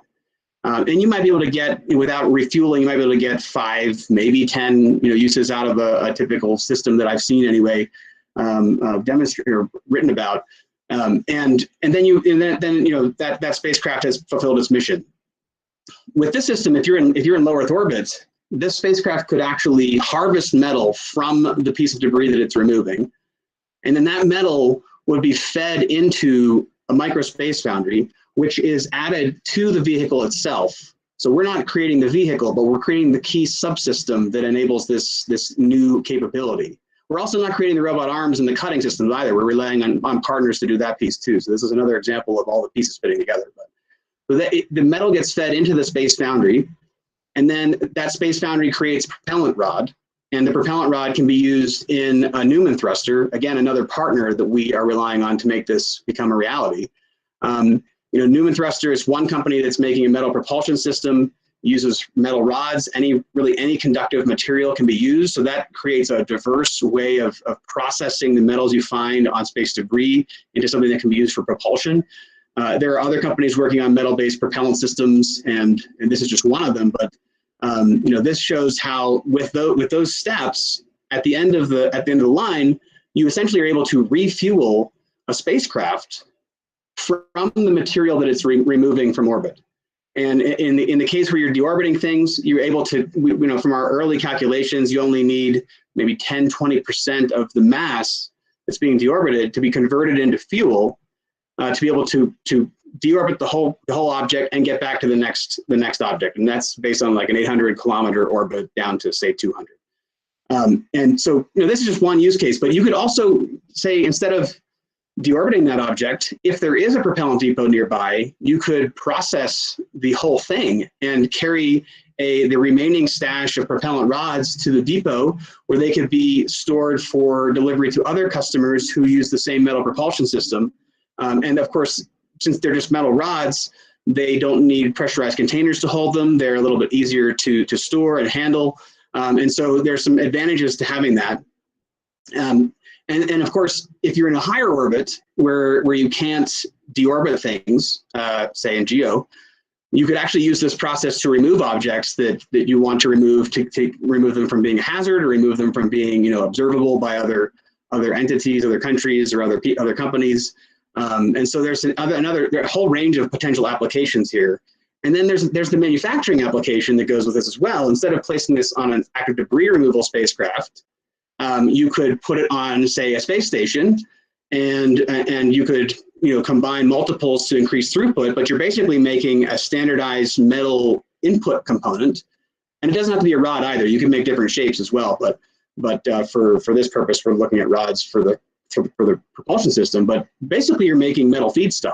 This is the ingot that's in the middle of the manufacturing process that you have here on Earth. You have steel companies and aluminum companies. They make metal ingots. The ingots get passed on to manufacturers who do something cool with it.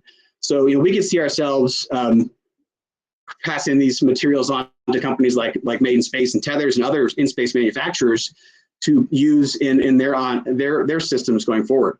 And then there is an extended application that we see down the road, where you could potentially create a continuous casting version of this system that would allow you to make large structures. And we've heard the case already made for why large structures are important, but we see a possibility of contributing to that as well, where you could deliver one of these spacecraft to a location where you want to build something, and then you would be able to make the long pieces that you need to assemble into large components from feedstock that's delivered from anywhere, from Earth, from asteroids, from the moon, from space debris. It doesn't matter where the feedstock comes from, but the system would be able to process that into these shapes. So that's the basics of the system. I'm proud to announce that we have won our first NASA award. So we're an early stage startup, but we have won our first NASA award. We won an SBIR in this last go round, and this to me is validation that we're on somewhat of the right track with the idea. They've given us an award to pursue an in-space recycling system that uses we're using electromagnetic levitation and induction as key techniques to do the processing to make metal rods. Now, this is phase one, so we're not going to make metal rods with this. We're going to be focusing on, characterizing, simulating feedstock that you would remove from a space, from a piece of debris, combining mixed up pieces into a homogeneous melt, characterizing the process and how the metrics for how it works and how it degrades over time, and what sort of metal is deposited on the inside of the chamber and all this stuff. And the idea is to show that it could be, with the thrust of showing a system that could be used outside of a space station, outside in an extravehicular mode of operation in the vacuum of space. And of course, we'll characterize the output of those materials. And as with any SBIR phase one, you have to propose your phase two on the other side of it. So that's all part of the process. But we're very excited to be pursuing this and to get this validation for NASA and to move forward with this part of the project. So we'll be working on this in the very near future. In the next few weeks, we're getting started, actually. So just to follow from that, so you guys have an idea of where we are on our roadmap, where we see ourselves going. And our goal is to turn that SBIR, and along with other work we're doing in parallel, into a lab bench prototype of our rod forming system, which we want to test in parabolic flight to demonstrate, to check some of the characteristics in a space-like microgravity environment, And then with the hope of doing an in-space demo sometime in late 2022 or maybe early 2023 if all things go to plan. So that's where we're headed with the progress on this. And I should mention also that the team behind this. I think last time I spoke back in February, we didn't get to talk about the team much, but I just want to say that we have this killer team that's on board with this, that's helping to make this happen. I am just the lowly numbers guy, finance background, entrepreneurship, but the real guys who are doing the meat of the work are Joe, Kai, and Walter. These guys are all inventors. They're all entrepreneurs too, as a matter of fact. So it's interesting, and they're engineers. Joe is a Tesla coil enthusiast, which makes him interestingly very applicable to what we're working on. So I know that these things don't happen in a vacuum, and we have a strong team to get this thing off the ground, and that's excited to have all these guys on. And of course, we can't do this with just the four of us. We will be growing the company with new engineers, of course, as we build this thing out. But we have some critical partnerships, especially at the Colorado School of Mines.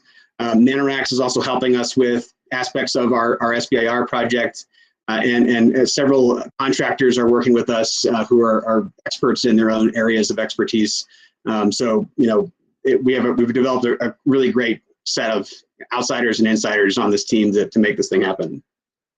And with that, I wanted to keep it short to leave room for questions. So there you go. On to the questions. All right, so I saw some questions in the chat from Brett Peterson. Is there interest that these rods would be deployed for weapon systems? Kinetic projectiles seem like a natural extension of this, though I'm not particularly advocating for the militarization of this technology. All right. I mean, we don't really. We're designing for production in space, for in-space manufacturing. So, I mean, anything in space could be used as a weapon by that logic, because you're talking about things moving at high speeds. So really, any object could be used as a weapon, but that's certainly not the purpose. But I suppose it's a possibility, just like like anything else that you can do stuff with in space. So. Satellite servicing spacecraft, for example, are I think duly classified for exactly that reason. Great. There was an earlier question that I don't have access to the name because I lost my internet connection, but it was about national security applications. Specifically, if you're deorbiting or reusing satellites, there's an opportunity to destroy any data associated with those. Mm-hmm. Comments about that? Well, I mean, as part of from a national security perspective, we do see an opportunity for removing these things from observation if there is sensitive data on there, to provide that service to destroy these objects. I mean, this, like I said, we're creating a subsystem, so this will be done in collaboration with other partners who are doing the debris removal, companies like Astroscale and Altia Space Machines and others, Northrop Grumman and others.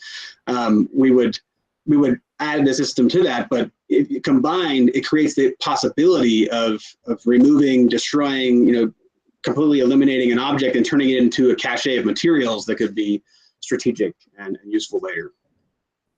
Great. And Inara asks, what concerns do you have regarding ownership of debris? No, it's an interesting question. We had looked at that a lot in the beginning when we were first starting out to understand, the legality of what we wanted to do. And from what we had, I mean, there's no salvage law in space. So removing debris without someone's permission is absolutely not legal right now. As soon as you launch an object into space, it is owned by the launching country, and licensing country is responsible for that object to the end of time or until it's gone, basically. So there's some new things that will happen as this becomes a reality. We think that there's a case to be made that once an object is, say, recycled or processed, that it has been just, it's no longer their responsibility anymore. And then whatever it's turned into would be governed by, probably our launching state or whoever the manufacturer's launching state is. But that's kind of untrod ground right now.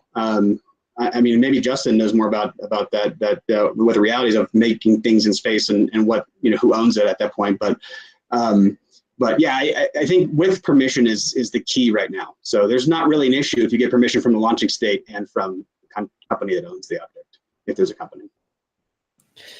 Great. There's a question from Richard Arundel. Is everyone else hearing that echo? I'm not hearing it right now. Okay. Great presentation, Gary. The space foundry concept has been an area of interest for me for a while. In particular, issues to do with molten metal flow into casts in the space environment. I'd be very interested to hear how that is being addressed. Yeah, so there's we have some ideas around how to do that. Some of that is getting into IP that we probably need to keep tight-lipped at this point, but there are ideas around that for sure. It's definitely an issue to manage, and it's something that NASA is definitely interested in as well, as the flow of liquid metals in microgravity. Great. And what sort of risk via liability do you expect given the catastrophic possibilities in debris capture? I think you have partners that you're leveraging for that aspect. Yeah, right. So we're not the ones who are planning to do the capture. So, you know, in a way, we are relying on companies like Astroscale to manage those risks. But, you know, it's any rendezvous and proximity operation carries those risks, and there's a lot of work being done by lots of different companies to make sure that that's able to be done safely right now. So, I mean, non-cooperative debris presents a whole nother challenge because it could break up, it's tumbling, et cetera. Yeah, we're not trying to solve that challenge. We're trying to build a capability that enhances, you know, extends the capability of those companies. Yeah, I think at an earlier conference, we've got an answer from Justin Kugler. There aren't really established salvage rights in space at this point. Right. We've had a couple earlier speakers talk about the liability that's owned by the launch country, regardless of whether it's a government program or it's just the country that launched. And then there was mention at one point about it being an act of nuclear war to take somebody's piece of space debris. So I mean, it's an act of war for sure. Yeah, it could be interpreted that way. Sounds like a broad spectrum in terms of the understanding of how that will play out. And we'll talk a little bit more about that in the panel. Okay. The comments are coming in quickly here, so I may not be able to get to them all, but Brett Peterson responds, I imagine you could do a pressurized flow like a metal injection molding project. You need nifty materials, and that's about your IP. So we'll move on from there. Richard Arundel says, Gary, 100% understand IP, but if there is an opportunity sometime, would love to discuss. Sure. Camera. Okay. Hit me up. Let's see. So then we have, this is Sarah from Chris X Biome Experience. As part of this project, we are developing Space Zone with some innovation and yes, looking for collaboration, particularly as Gary Callan said, it cannot be done alone. And collaborations are blank. So sorry, those were not questions. All right, so can you, Michael, you want to jump in? I have a final question, but. No, go ahead. Just talk about the applications back to Scranton, workforce development, how cities can leverage their own history of expertise and hands-on work and bringing that to the space industry.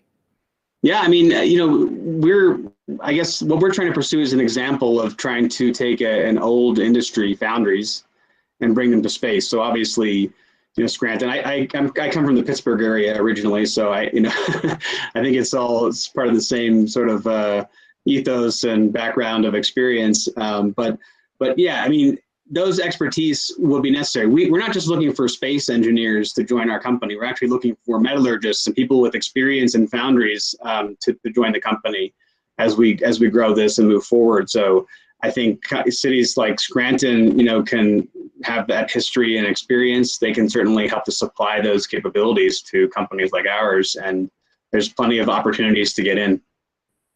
And you don't need to be from an engineering and space background to get in the space sector anymore. I mean, there are people who are needed all over, you know, from all parts of the economy.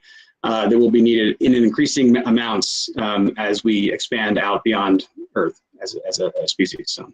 Right, and you're a great example of that, right? Yeah, I mean, I don't come from a space background at all. I'm finance and business. I just have always had a passion for space and wanted to get in. And I went to International Space University in 2017 with the intention to develop this capability. Well, not this specific capability, but something on the frontier of space and space development to help humanity move beyond Earth. And this is the idea that sprung from that. So, yeah, you can come from outside and get in right now. So it's not just engineers and scientists. Great. Michael, did you have a question for Gary? Yeah, I'd like to kind of, your business is growing, right? You started your conversation with, it's hard to follow Made in Space and Redwire, right? They've had almost 10 years on you, so cut yourself some slack. I certainly think they're an example, as is Rob Hoyt, about how to grow a space company and how to succeed. So congrats to them. But you are growing. It is changing for you. You did just win a proposal, just like a week and a half ago. Yeah, so a week and a half ago. So talk about that. Talk about what that means to your company, right? Melissa just won 2 of them, so good for them, good for you, right? So kind of seeing a theme here, right? Each of your companies have had a big win recently. So what does that mean for you? What's the award? What's it do for you? How does it change your capabilities? What do you expect to get out of it? Yeah, so the award for us, what we proposed is directly in the path of what we were planning to do anyway. But obviously, it dramatically enhances the credibility of our approach to have NASA say, yes, this is important to us. If you're familiar with SBIR phase 1s, they're $125,000.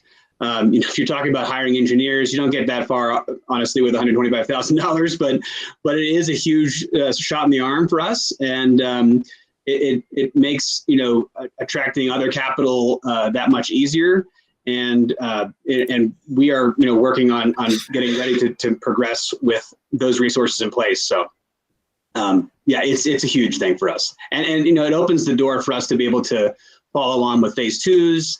And there are other benefits with getting an SBIR, as I understand, that get more in the weeds. But we look forward to that, having that relationship with NASA sort of expanded upon, and it's a thumbprint. It's a badge of honor, right? Like, absolutely, you don't get very far without it, actually. So really good for y'all. Yeah, thanks. Yeah. And it allows your company to grow a little bit too, right? Yeah. It's not just about, so in the VC community, they talk a lot about lighthouse capital or lighthouse investors, where they're pointing, this is safe zones, this is areas that we are interested in, and the DoD is doing it, NASA is doing it, and so really it's a lighthouse investor that allows for other folks with less technical understanding but more cash to just become partners and become involved. So congratulations on that. It's a 6-month award, is that right? 6-month award, yeah. Okay, exactly. so you can do a lot with 6 months, but you can't do a lot with only $125,000. Right. So it's a trade-off. Yeah. We can do things in parallel. Oh, sorry, go ahead. I was going to say, what's their expectation? What's the deliverable? If you can share that, I don't know if that's appropriate, but if you can share. I mean, the deliverable is in the summary that was released by NASA the other week, and it's sort of public information. So the deliverable is, of course, a study on this capability of processing metal of various different shapes and making them into homogeneous melt. And doing that in various levels of vacuum all the way down to complete vacuum. And so we want to really see, can we do this in vacuum? What are the consequences of trying to do it in vacuum? We know there will be issues with metal evaporation and things like that. So that's part of the study, is to show how that can work, and then to build a proof of concept, EML furnace that will do this little demonstration. It's not to make the rods. And that's another piece of the puzzle. And, we are hoping to do that in parallel if we can, get the resources together we're trying to do. That's the main objective. We're not delivering a piece of equipment to NASA, but we're going to show them, we're going to test this idea and find out if it works. Roger. Okay. I'm going to turn it back over to Lee. It sounds like we are getting some feedback, so if everybody could mute their mics, that would be helpful. We're going to turn it back over to Lee. I think we've got a station identification break here, or an infomercial here for a second, and we'll be turning it over to our next speaker in a moment. And Gary, you're sticking around for the panel, right? Okay, Yep. Good. All right, thanks. Great. Our station identification is just down the road a little bit. Our next speaker is Rob Hoyt. Dr. Rob is a relentlessly inventive technologist and executive with expertise in advanced space technologies, additive manufacturing, plasma physics, and scientific algorithms. He co-founded Tethers Unlimited, Inc. in 1994 and has built it into a multi-million-dollar space and defense R&D firm that is pioneering advances in small satellite technologies, as well as in-space manufacturing and robotic assembly capabilities. It is now owned by Emergent Technologies. Over the past 26 years, he has pioneered the development of technologies for in-space manufacturing and assembly of space systems, affordable mitigation of orbital debris and radiation belts, propellantless propulsion for spacecraft, and mesh networked communications for satellites. Welcome back, Rob. Thank you. So let's see if I can share. Ooh. Wants to share my entire screen. Hold on one sec.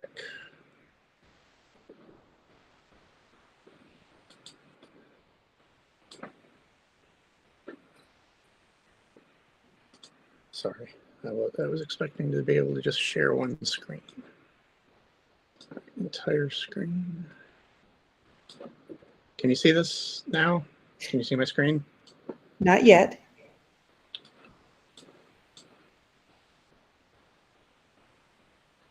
There we go. Okay. All right. Can you see that now? Yes. Okay. Thanks. So thanks for your patience. Okay. So yeah, I'm Rob Hoyt. I'm founder and president at Tethers Unlimited. We're up in the Seattle area.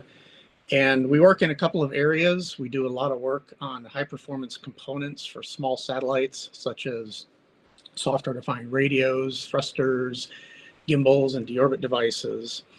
And we also work to develop new capabilities for in-space services, including robotic systems for in-space assembly, processes and tools for in-space manufacturing, and other capabilities for servicing of space systems. And that work is motivated by a desire to help catalyze the development of a robust and sustainable in-space economy. And if you look at the potential markets there are for in-space businesses, there are folks working on asteroid resources, there are folks working to develop propellant depots, there are folks working to manufacture new kinds of materials in space. But all of these individual markets by themselves aren't sufficient to create a functional economy in space. You need to be able to tie them together so that, say, one company can acquire resources and sell them to another company that can process them into things of value, and then that company can sell them to another entity that would use those things to provide services to customers in space and on the ground. And we see these in-space services, what collectively referred to as OSAM, or on-orbit servicing, assembly, and manufacturing, as kind of the keystone to be able to tie together these different markets and create an economy where $1 invested in one company can cycle around and around through this economy and turn into hundreds or thousands of dollars, and eventually enable us all to create a multi-billion or trillion-dollar economy in space. So we have been working to help create the technologies needed to provide these in-space services. And we've been working in three general areas there, on robotic systems for in-space servicing to provide capabilities such as in-space refueling, recovery of satellites that might have run into a deployment problem, and repair and upgrade of spacecraft. And the net benefit of that for space systems is new capabilities such as persistent maneuvering, maneuvering without regret, and long-term sustainability of low Earth orbit operations, being able to deal with the space debris challenge and maintain system platforms and systems for long durations. We're also working on capabilities for in-space assembly of modular space platforms, as well as integration of upgrade payloads onto existing spacecraft that are designed to be upgraded. And the net benefit of that to the market is improved responsiveness of space systems to rapidly evolving market and mission demands, so that we're no longer stuck in the current paradigm where you launch a satellite into GEO and it has to be designed to operate for 15 years, and within 2 or 3 years the whole market on Earth has changed and your satellite might be obsolete. So we're trying to help address that challenge. And then we've also been working on capabilities for in-space manufacturing, looking at launching raw material into orbit in a compact and durable form, and then using robotics and additive manufacturing and other tools to fabricate support structures, apertures such as arrays, antennas, and even entire systems. And the net benefit of that, of in-space manufacturing, is getting to really significant increases in performance per dollar for a wide variety of space missions. So I'd like to run through a handful of the technologies and projects that we've been working on. And within the area of in-space servicing and assembly, a lot of the work we're doing is coming together now in a integrated robotics and sensing package that we call Gauntlet. And it's intended to be a very affordable, lightweight system that can enable small satellites class systems such as microsats and even nanosats to serve as for in-space servicing and assembly missions. So it's designed for roughly ESPA class satellites, and it integrates a number of high and mid TRL technologies that we've developed under DoD and NASA SBIRs and IR&D investments, such as our Kraken robotic arm, our Axon tool changers, our Axon tool for soft and hard docking with clients, and our Cylon software to enable multi-agent collaboration and control, as well as workspace sensing.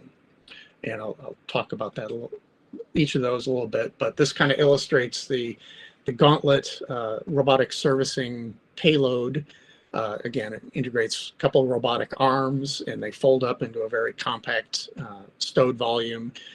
We've got a novel tool changer called Axon, and then we've got some servicing tools to facilitate capture and servicing of spacecraft, and then the Cylon control software and sensing systems, all integrated into a compact and very affordable robotic servicing package. So the robotic arms, we've been developing those for over 10 years now. And so they're getting pretty mature. It's called the Kraken robotic arm. And the differentiator here is that the Kraken robotic arm implements very precise force sensing and control capabilities, as well as a very high-speed data bus, so that we can enable it to operate in some really cool and advantageous new control methods, one of which we call active compliance, and I'll show a video of that in a moment.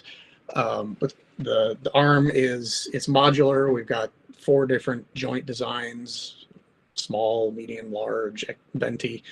So we can configure it to meet the customer's needs. Nominally, it's 1 meter long reach, but we can readily extend that to multiple meters if necessary. Typically, the mass of the system is going to be between 5 to 10 kilograms, nominally about 7 kilograms for our kind of baseline configuration. And as I said, it stows into a very compact form factor, so we can fit a 1 meter long arm into an express rack on the space station, or fit it onto a 12U CubeSat, for example. It integrates the Axon hot swappable tool change interface, so we can readily swap out different tool end effectors and other tools. And it supports standard control software architectures such as ROS 2.0 and DDS. It's currently TRL5, and we are working with a large prime to put together a flight demonstration of that's expected to fly in the second quarter of next year. So it should soon have flight heritage. So one of the projects we worked on was integrating one of these arms into an express rack payload that could fly on the space station. That payload is called Mantis. And the purpose of that is to enable teleoperation of experiments and equipment on the space station. So we can offload kind of repetitive and menial duties from very expensive, very overworked astronauts on the space station, and have a poorly paid grad student or something like that on the ground operating these experiments. So we can greatly increase the scientific throughput on the space station. So one of the unique aspects of the Kraken arm and the Mantis payload is that it integrates this very precise torque sensing and control capability with very fast feedback capabilities, and that enables us to implement what we call active compliance. And that was very important to be able to ensure safety of operations when it's operating in the same volume as the astronauts, the crew volume. So the arm can sense the forces it's experiencing, and we can actively control how much torque is applied to each joint. So this is a demonstration on a mock-up of an express rack with the arm. There's no end effector here, but the arm's going through, kind of a candidate operations where it might be pulling a piece out of a storage unit. And, oh no, an astronaut has drifted into the way. But the arm senses that it's run into an obstacle, and it complies with the forces applied by the obstacle, by the astronaut. So the astronaut can just push it out of the way, and then the arm can go back to doing what it needs to do without injuring the astronaut or presenting a obstacle to his safe egress to, if he needs to get out quickly. This active compliance will also be very useful in accommodating velocity and attitude errors during capture of client spacecraft or payloads in operations outside of a station or spacecraft. And I'll show you some videos of some of those kinds of operations. The Axon tool change interface is primarily intended as a tool changer for the Axon arm, so it's very small. It's got a androgynous design, so both sides of the connection are identical. And what that does is it enables this Axon tool changer to also serve as a port that you could mount on a wall or on a spacecraft to enable other systems to dock to the wall and get recharged or get data. It also can enable inchworming operations of the arm. Additionally, to enable in-space assembly of modular space systems, as well as on-orbit replacement or refurbishment of payloads on satellites, we've developed a slightly larger version of the Axon connector. It's an electromechanical connector. It also has an androgynous design, so both sides of the connection are identical. And an important aspect of the design is is that either side of the connection can connect or disconnect the connection so that if a module dies, you can still pull it off and replace it with a new payload. So these are some videos of the connector running through some just demonstrating how two of the devices can come together and they connect mechanically, and they sense the successful connection and then close the electrical circuit, and then either side of the system can release and disconnect the connection. It also integrates a kind of unique cover mechanism to protect any sensitive electrical connections or optics from the space environment when you don't have a module connected to the other side of it. We've also done some work under funding from DARPA, looking at architectures and the required technologies for in-space assembly of modular persistent space platforms. And we call that architecture the constructible platform.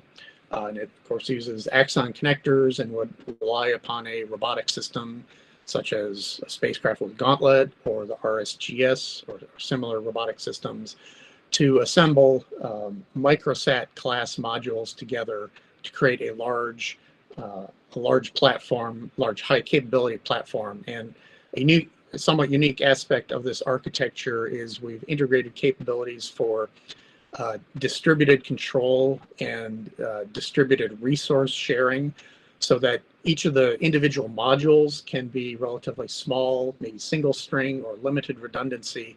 But by the way we connect them together and by the way we control it, this assembly of low redundancy modules can achieve a very high redundancy at the platform level, and thus provide long mean time between failure and high reliability services. We have also been working with AFRL to develop software to enable collaborative control of robotic systems with collaborative controls of multiple robotic arms and eventually multiple robotic agents or vehicles. So this is a simulation of an operation where the servicer on the bottom would, let's see, is this going to run? Sorry, the video is doesn't seem to be running. Hold on, let me do this in real time. Videos. Apologies, hopefully this will run. Okay, so this is a simulation in our Mosaic multi-body simulation environment where a servicer with two robotic arms captures a client spacecraft using a capture tool, and then it will. Rob, that's not. Is that, Rob? That's not showing. Are you showing a video? You're not seeing the video? You're not. Sorry. That's all right. That's all right. Just Okay, want to let you know. I think if right, you I'll move on. minimize your PowerPoint, we should be able to see it, because we can see your whole screen. Can you see the movie now? No. No. All right. Oh, sorry. I'll move on. No. Right. It's on YouTube somewhere. Here's the link if you want to try to copy that down. But anyway, the Cylon control software works with the kinematic models of the arms and works collaboratively with the spacecraft's attitude control systems, so that you can be moving multiple arms at the same time, and even though the system reacts dynamically to it, and things will rotate as you move things around due to conservation of angular momentum, it still successfully maneuvers a payload to a docking port, and we can minimize the amount of reaction control needed to accomplish these complex maneuvers. So that's an ongoing effort with AFRL, and we're continuing to work on that and integrate some cool new capabilities into it in the future. And then, how am I doing on time? Am I running over? Got a few minutes left. You do have a few minutes left. Okay, so when you have these robotic systems that might be interacting with client spacecraft and payloads and interacting with other robotic servicers, you need to have a robust and resilient way of passing data between these systems to be able to coordinate their operations. So we have developed a mesh networking solution that uses our TRL9 Swift software-defined radios. It's called SwiftLink, and it's basically an app that runs on the radio and provides networking services. So that the radio can kind of act as an Ethernet port in space, and you can create essentially like a Wi-Fi network between multiple spacecraft, multiple payloads. And it makes it very easy to exchange data between these systems, provides hopping from system to system so that data can get to where it needs to go.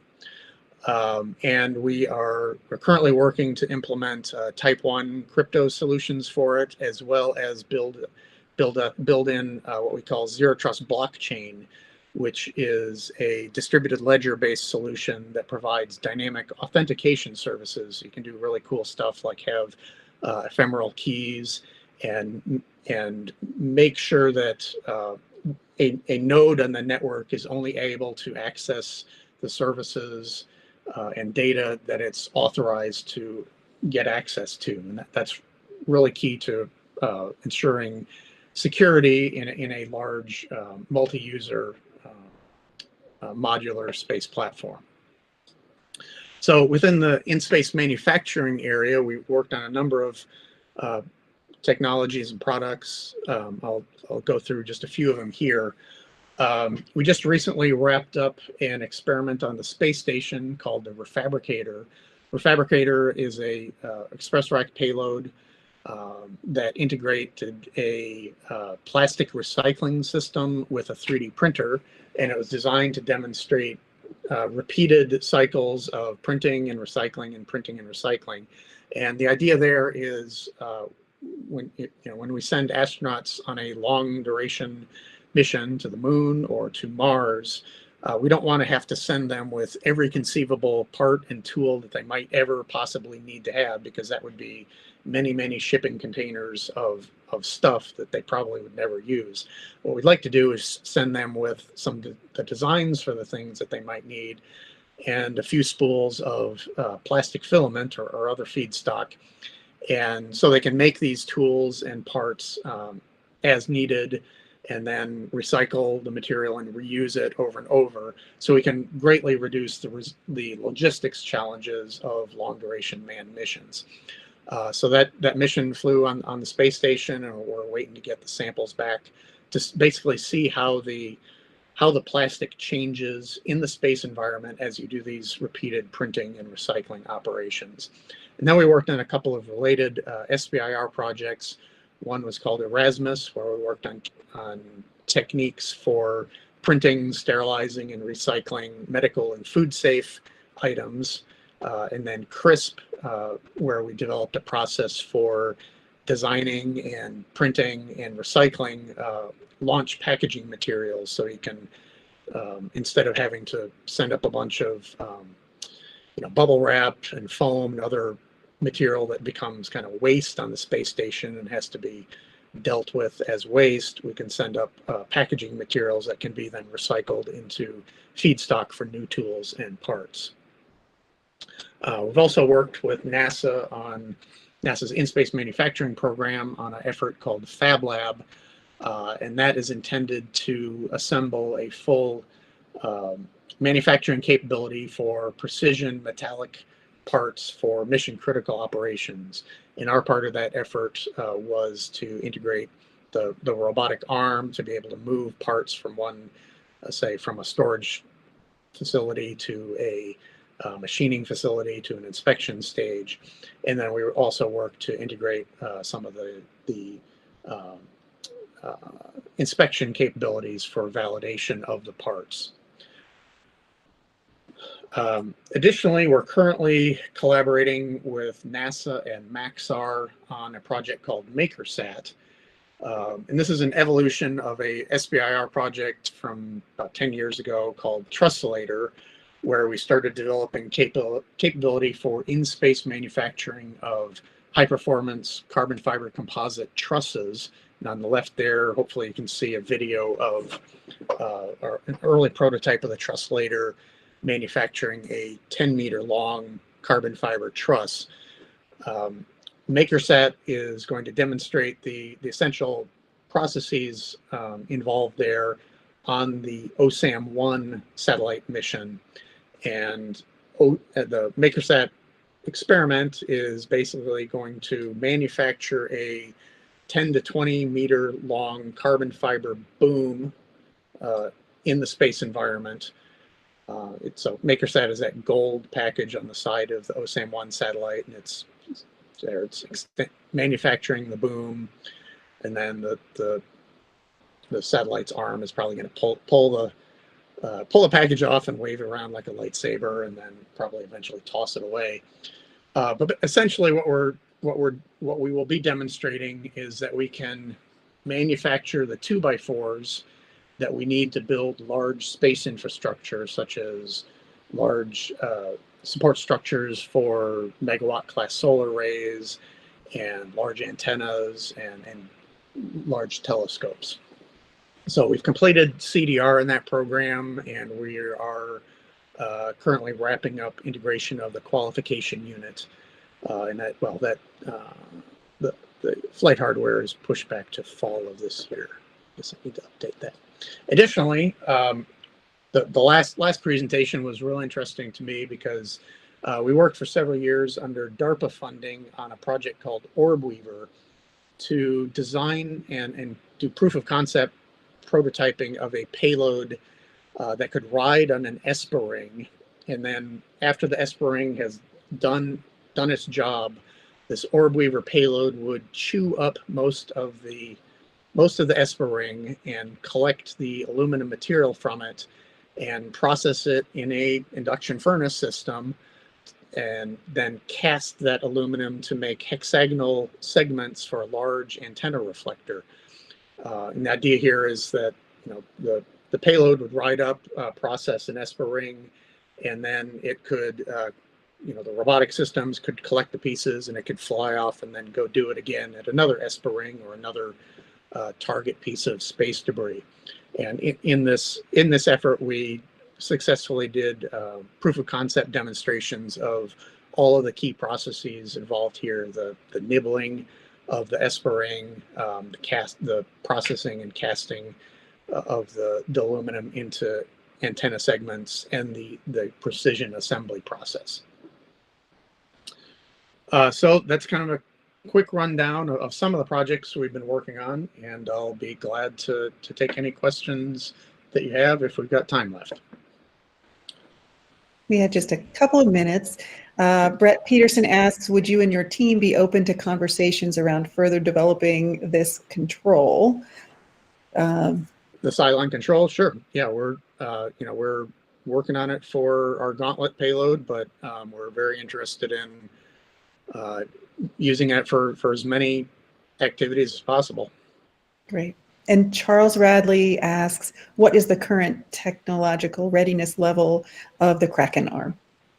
So as I said, it's currently TRL 5, and we're currently working on a flight demonstration payload that, knock on wood, should get us to TRL 7 or 8 by middle of next year.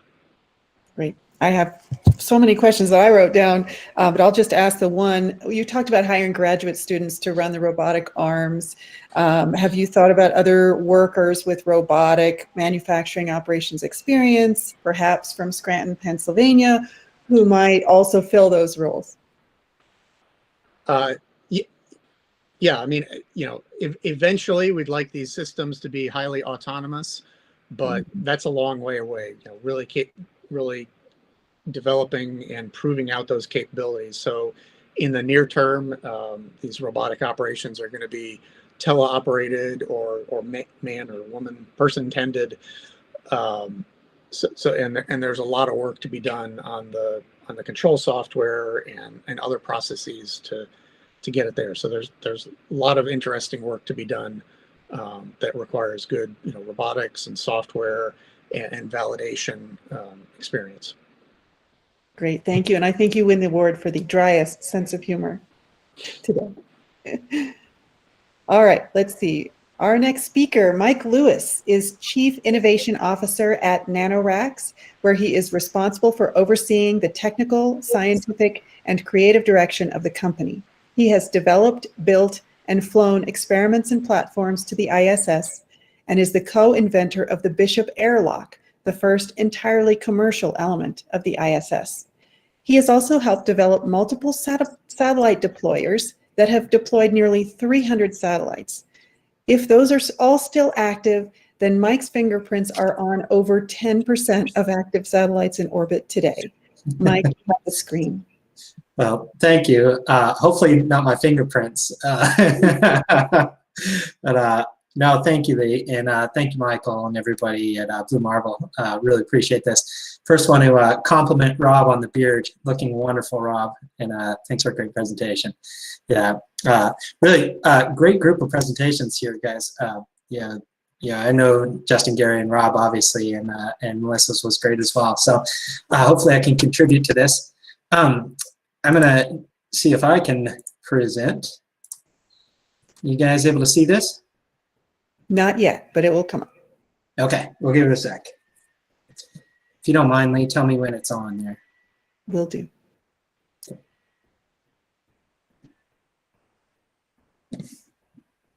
We don't see anything yet. Okay. Let's share this. And how about now? Now we can see that you're presenting. Looks good. Fantastic. Well, thank you guys again. My name is Mike Lewis, Chief Innovation Officer at NanoRacks, and here to tell you a little bit about what we've made that's in space, and then kind of our vision for the future, and how it all kind of ties together with a lot of the presentations you guys have heard. Forgive me, I'm looking at full screen, so if there's comments that are rolling or anything, we'll have to catch them at the end. But NanoRacks, we're 11 years old. We'll be 12 this year. Next year we'll be teenagers. We are a company that provides access to space. To date, we've launched over 1,000 payloads, which is over half of the commercial allocation for the National Lab. We had a lot of firsts. We're the first company to own private hardware on the station and to market it. We've kind of pioneered working with other countries around the world, and we really are just always looking to expand that. We started, like all good companies, in a garage. We then quickly moved to a storage facility in 2009. A couple marketing buzzwords in here, but we did truly disrupt the market for low Earth orbit services. And this was done in large part due to the support of NASA and how we operate. We operate with a Space Act agreement. NASA was really supportive of us, especially early on. They saw the vision of commercial aerospace and wanted us to succeed and succeed in such a way that we could create an environment that was competitive to ourselves, honestly. We're nearly to 300 satellites deployed. Most of those CubeSats, a lot of microsats. We've launched off of lots of rockets, most recently the rideshare SpaceX. 1,000 payloads, and we have a lot of equipment that we own and kind of created new business lines, which I'll dig into here. The bullet in the middle center, the first commercial airlock, is something I'll show you as well. We're really proud of that, happy that it's working. We built the first truly commercial element of the space station, and that has some unique implications, both from a manufacturing point of view and making things in space, but also like what does it mean to own a part of the space station and how we're effectively one of the partners in the space station. So talk about that in a bit. We're 70 people. We I'm in Houston, Texas. We have an office in DC, and then we also have an office in Torino, Italy, and then one in Abu Dhabi. That'll be important in a sec. So what do we have? We have a couple things in space. We kind of stumbled on this satellite deployment market. We had somebody call us from the University of Vietnam, University of Hanoi in Vietnam actually, and said, "Hey, heard you could deploy satellites off the space station." And before we knew it, we said yes, of course, and we deployed that. Kind of funny, but when we released that first image of a satellite deploying off the space station, our phones literally rang off the hook. People asked, one, is that real? And then two, how do I do it? And that's, it's kind of the way the market goes. We're commercial, we jumped at it, and we were able to build and expand that market. We have deployers on the Cygnus vehicle, and we have a microsat deployer we call Caber. We also have facilities that are both inside and outside the space station. I'll show you a couple more details of that. This is the satellite deployers. These both utilize the JIM airlock, so the Japanese module, and these deployers go off of the robotic arms on the space station. What's unique about being able to deploy something off the space station is, one, you get these fantastic pictures, but two, you get a nice ride up to the space station. A lot of times, if you launch something into space, it's bolted to the outside of a rocket, and that's quite the ride. Our satellites go up prepackaged, wrapped in pillows on a bed of clouds. Really, they're wrapped in bubble wrap, and the astronauts install them, and then we deploy them in space. We said nearly 300 satellites, so 10% of the LEO constellation. Shown here is the removed debris satellite. I like this one in particular because it's very applicable to what we're talking about today. This is developed by Surrey, a company in the UK, and it demonstrated a lot of debris mitigation techniques. It had a net. It was able to use some advanced LiDAR, and then my favorite payload on here is it shot a harpoon out, which is awesome, but it's also a critical technology for taking out, potentially deorbiting things or capturing stuff in space, so you can do things like turn it into new components, like Rob talked about, turn it into fuel rods, like Gary talked about, build it into tools like Justin talked about. So, I got this little guy. This is called the INREP. It's an NRX external payload platform, and it's an interesting platform, and I really like it. It provides power and data to things that are out in space. And so shown here, I don't know if you guys can see my cursor, but it's a small payload on the outside of the JIM exposed facility. We like to call this Lego land because there's a lot of things stuck to it like Legos. But this platform enables real space testing of components. If you have a sensor or an imager or something like that, it provides the power and data, and so you don't have to build a free-flying satellite. You get to take advantage of this magnificent ISS structure. Another benefit of that is that the payload gets returned to you. So we bring this whole thing inside and outside the space station, and the astronauts bolt new payloads on them, plug it in, and after it does a mission, about 15 weeks or so, comes back in, we package it up, and we send it home. So it's been a real good example of what you can do with kind of the innovative applications of the space station. We expanded our offerings here and working with, at the time it was Orbital, later Orbital ATK, now Northrop Grumman, to have a satellite deployer on the outside of their Cygnus vehicle. This is an example of utilizing things that are already going to space or are already in space. In this case, Northrop had additional capacity, so we put a satellite deployer on the outside. And what's fun about this, and shown here over the Exuma's deployer right here, after this spacecraft does its primary mission, which is resupply to the space station, it detaches and actually goes to a higher altitude. So it goes above the space station and deploys satellites up there. And that's really important in low Earth orbit because it provides a lot longer lifetime. So typically a CubeSat at this 400-kilometer altitude will last 6 months to a year, long enough time to do a technology demonstration. But when you put it up higher above the space station, we're seeing that double, triple, even quadruple in time. So really a wonderful expanded capability. So on to the thing that is most recent, and I'm very proud of, the Bishop airlock. It's a module that's attached to the space station currently. It was kind of the natural progression of the things that we built for space. It's enabling. It provides not only additional space on the space station, but a lot of different applications.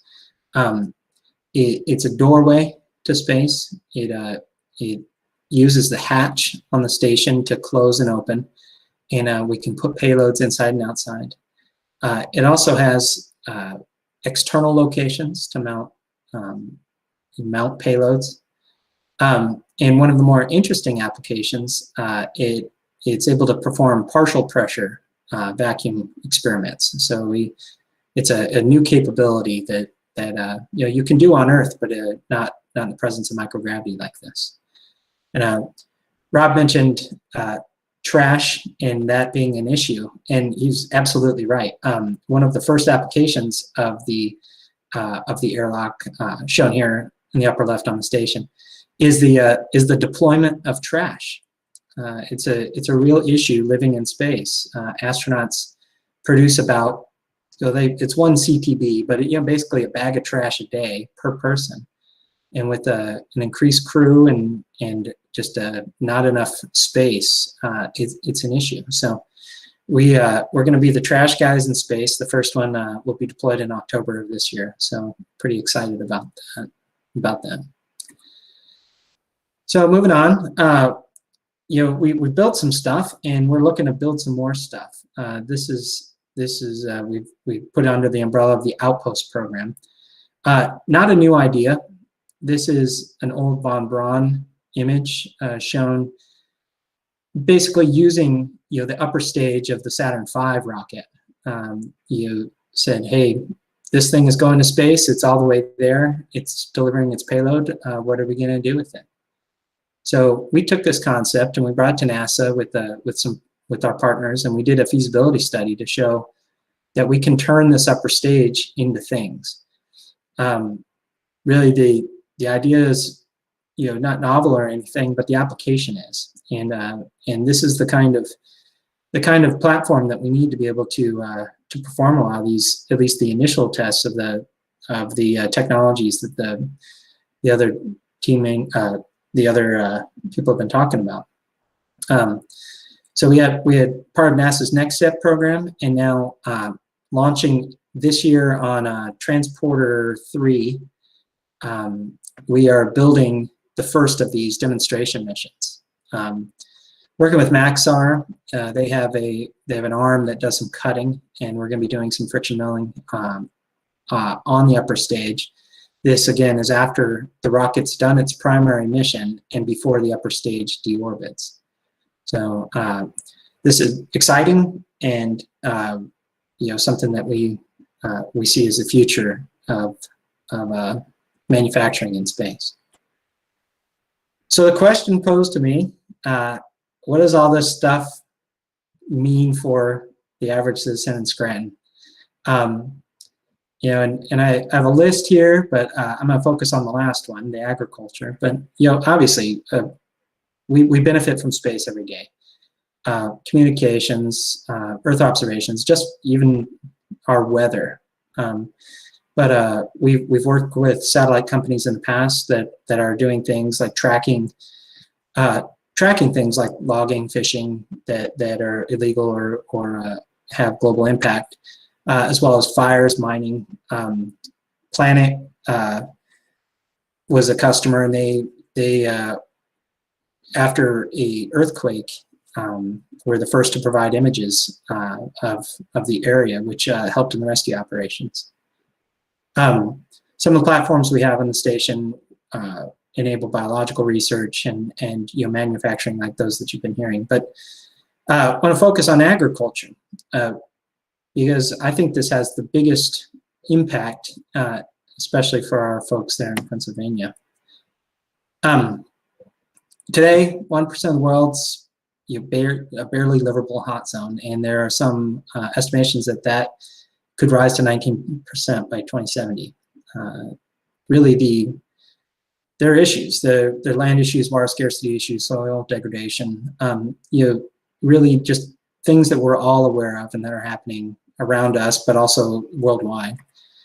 Right now, there's a lot of desert, and each year those are getting bigger. So we have this wonderful access to space right now, and we want to use that. NanoRax wants to use that as a way to enable science that can help fix this. One of our founding partners is the Abu Dhabi Investment Office. I mentioned we have an office over there, and you can see why that would be directly applicable to them. So I present to you the Star Lab. It's got a couple small goals. I'll add a third goal, but one is to green the deserts. We want to use this platform to develop new techniques and plant growth, try to advance food sustainability, and really just understand more about basic science associated with plants. Down the line, number 2 here, we need to address some challenges if we're going to expand beyond Earth. The Artemis program is focusing on lunar applications, and right now we have a wonderful platform to expand some of the scientific basis of our knowledge. The third one is to solve world hunger. If we can figure out how to grow plants more effectively, if we learn more about the mutations that can occur in space, just the things that we need to do to grow things in space, we can solve some of the food problems on the ground. So no small objectives there, just green the desert, terraform Mars, and feed everybody on Earth.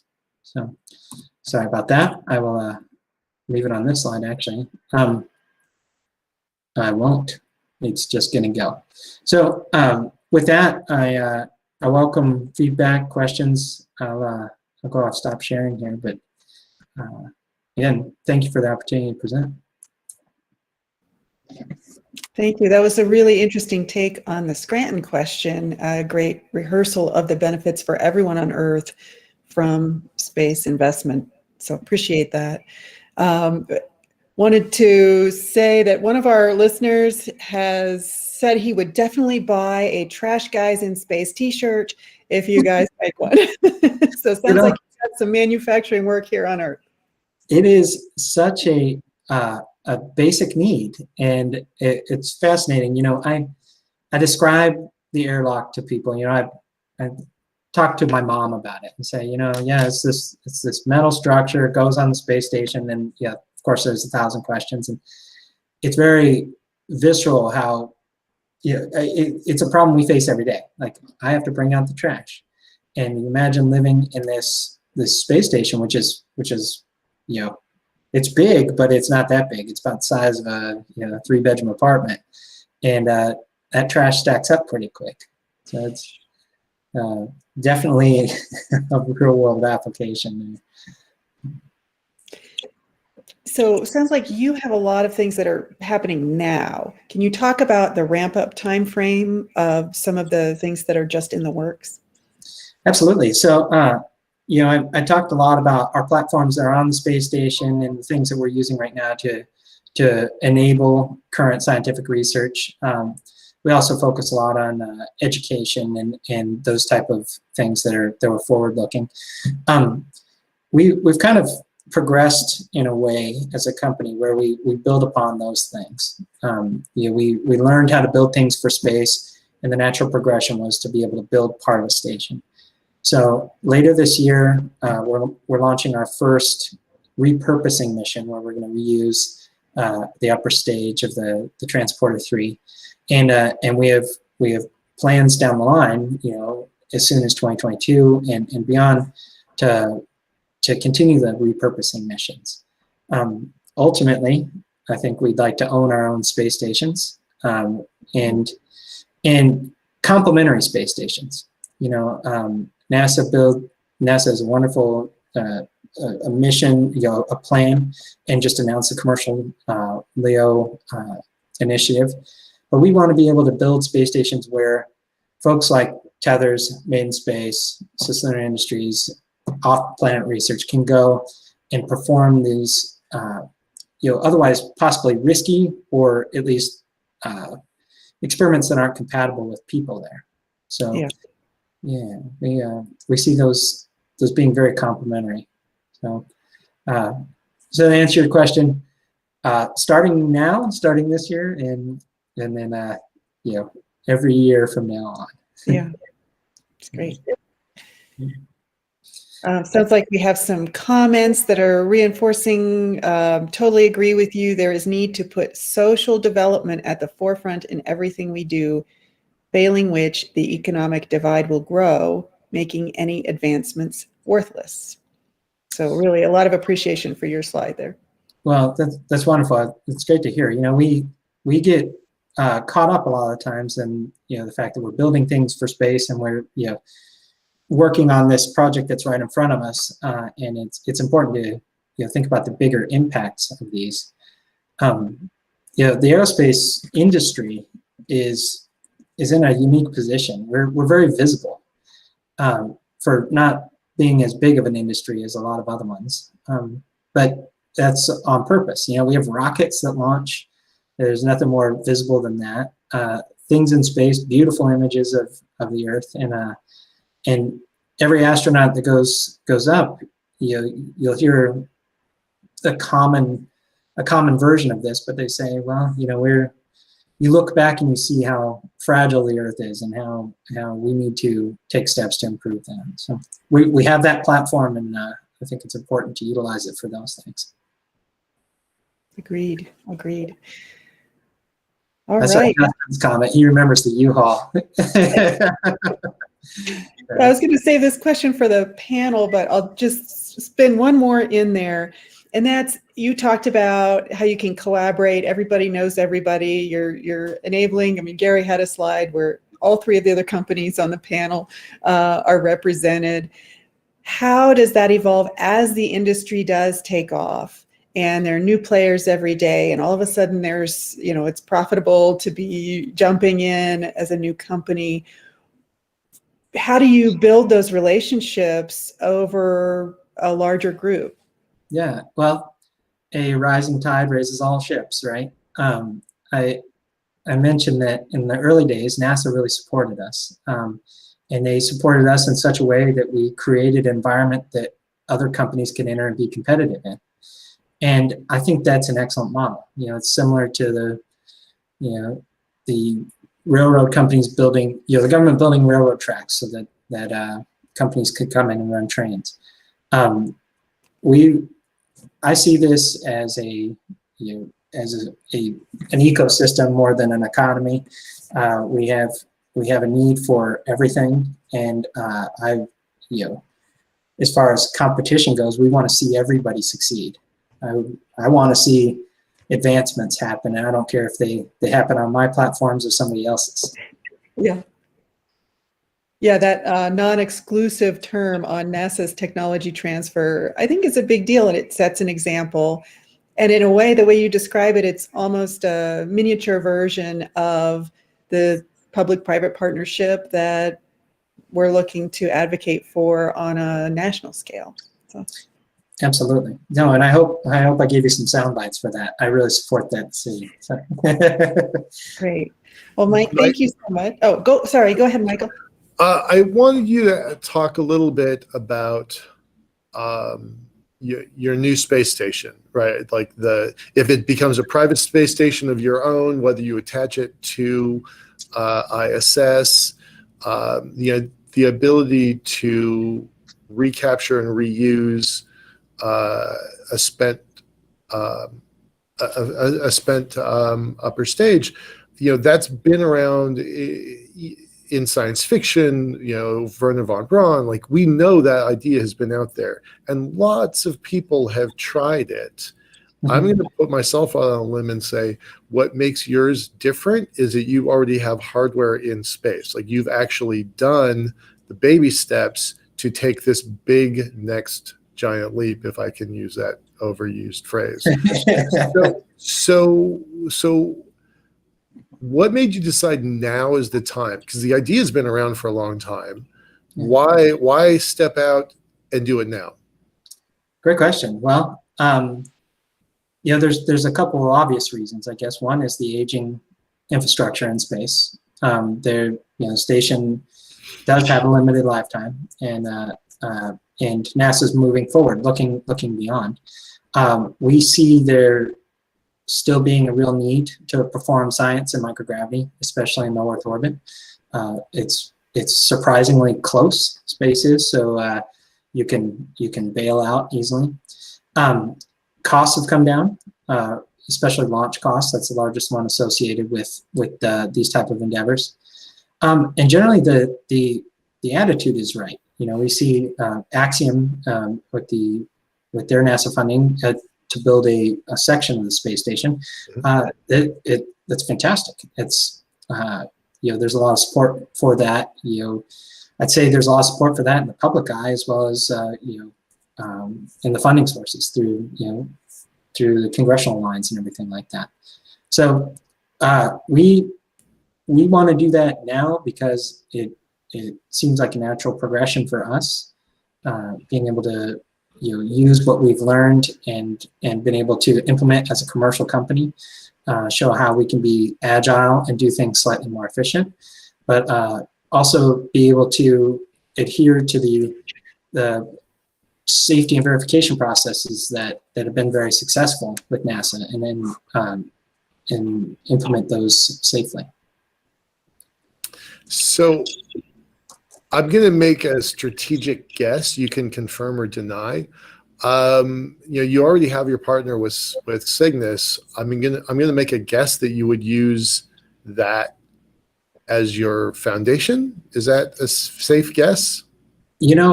That's an awesome spacecraft, and it's fantastic. The shell itself, the pressure shell, is built by Thales Alenia, which actually did manufacturing of our airlock as well. So that's an awesome spaceship.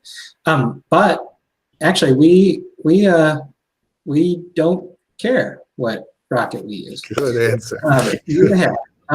There's a lot of pretty awesome rockets. There's a lot of folks that are probably going to do it on their own. We can think of those names, but if somebody else is focused on something else and says, we're just going to burn this up anyway, we'll jump in and turn it into a space station. Name it after you guys. Do you have? I know this is probably a little cart before the horse, but do you have any idea what kind of? If you don't know their ship, then you probably don't know the capacity then. Yeah, a lot of these things are scalable. And as you take steps towards it, you look at how the space station was made, the modular nature of it.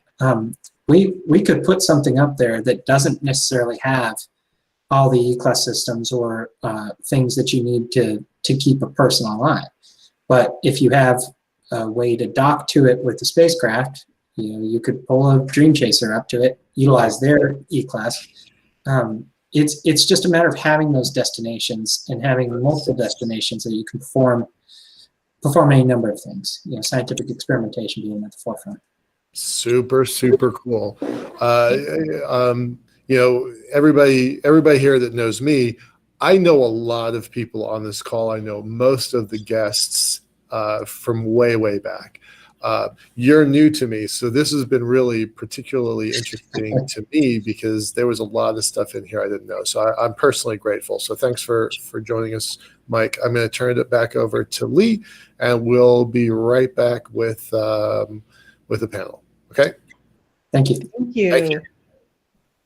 There are a few other questions in the chat, so you might want to look at those, Mike. Now, you'll be returning for our exciting panel coming up in just a minute, but I'd like to ask all four panelists, so Gary, Rob, Mike, and Justin, grab a sheet of paper and pen for an exercise we'll do together during the panel. While they do that, I want to take this opportunity to thank everyone here on this call, following on our live stream platforms, and listening from Scranton, Pennsylvania, for joining us for Blue Marble Week. Blue Marble Week is becoming Conversations for the Future, powered by Foundation for the Future. Now I'm going to turn it over for a minute to Emily Mishler. Emily? Thanks so much, Lee. Mike, it looks like you're ready to go with that pen and paper. I'm always prepared. Always ready. I love it. Well, it's a pleasure to meet you all and be here today. My name is Emily Mishler, and my background is the intersection of corporate philanthropy and creative solutions for revolutionary ideas. I've recently become affiliated with the Foundation for the Future, and from the nonprofit perspective, have become a partner in building the development arm of the operation. So what does that mean? That means we're financially positioning the foundation to be able to continue this important work for years, if not generations to come. From our conversations today, it's abundantly clear that our work is disruptive, necessary, and the time is now. And that means we need your help. I've been both incredibly impressed with the comprehensive vision, expertise, dedication, and momentum of the speakers today, and the vision of the Foundation for the Future, the powering force behind Conversations for the Future. We can all agree that the future the Foundation is building is inspiring and worth investing in. This future, in space and beyond, is being built one relationship, conversation, and connection at a time. In order to continue the momentum in contributing to this caliber of event, conversation, and community, we need your help. We need you, our allies, attendees, partners, advocates, and friends, to spread the word about our important work through social media, invite like-minded and like-hearted peers to our events, and to help us connect with philanthropists and organizations who believe what we believe, that our future in space is ours for the building and the time is now. We're so excited to announce 3 different avenues to become involved if you're interested in financially supporting our work. On the corporate level, we have the opportunity to sponsor Conversations for the Future and the Foundation for the Future at large on a monthly and annual basis to support this important work. On a personal level, if you, your friends, or family are inspired to support us, we welcome your contributions to support building space infrastructure and economy.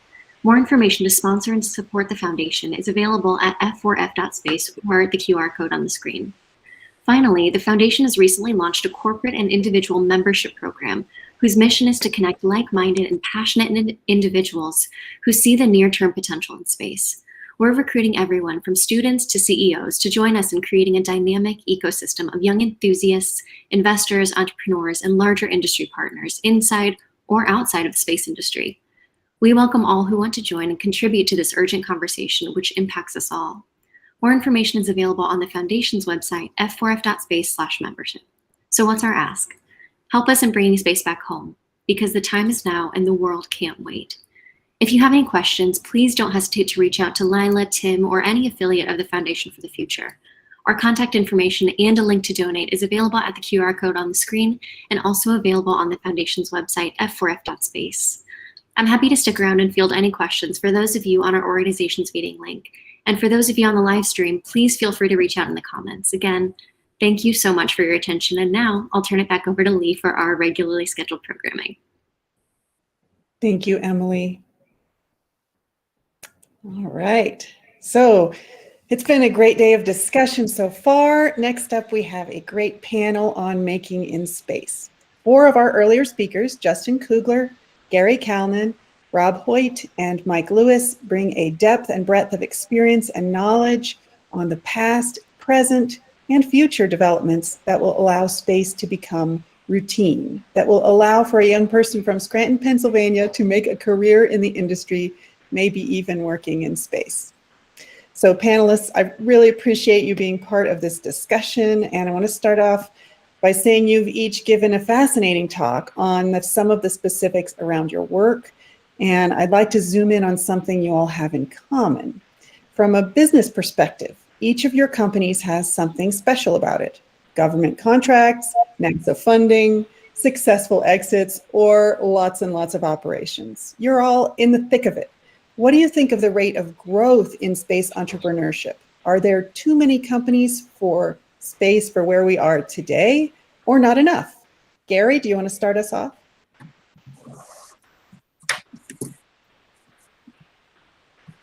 There we go. Yeah, no, I mean, to me, the growth is what's driving the moment. I feel like the growth of space companies, you know, in many different aspects of this is what's going to fuel this this new economy. As I think we all kind of said, it's going to take many players working together, and you know, each sort of focusing on our different strengths to make this happen. So I sort of welcome it. I mean, obviously there will be consolidations as you know different segments go through booms and busts, and you know it gets overpopulated, and you know things wash out. But overall, I think it's a productive process. Great. Any other comments on that from the rest of the panel? Yeah, I was going to say I don't think there are enough. You know, for all the attention that you know the like 150 you know different you know launch companies, whatever the number is today. It's probably going to change next week. But for all the attention that the launch sector gets, it's a relatively small part of the total space industry. The vast majority of the space industry is in satellites and services and data products and all of that. And so, and that's part of why Redwire was created, was because you know we're backed by an industrial capital firm that you know cut their teeth and created 20,000 jobs in the aviation industry.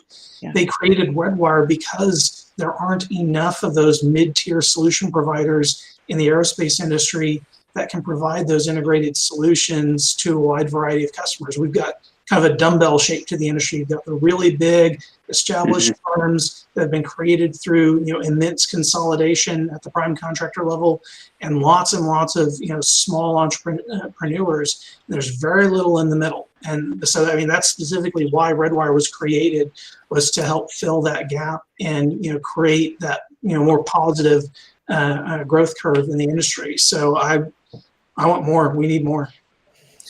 I completely agree with you, Justin. I was going to say the same thing. There's a lot of programs early on. You know, the SBIR program, and you know, congrats, Gary, on that one. But there's kind of a not a valley of death, but there's a big canyon to jump across to get to the next success level.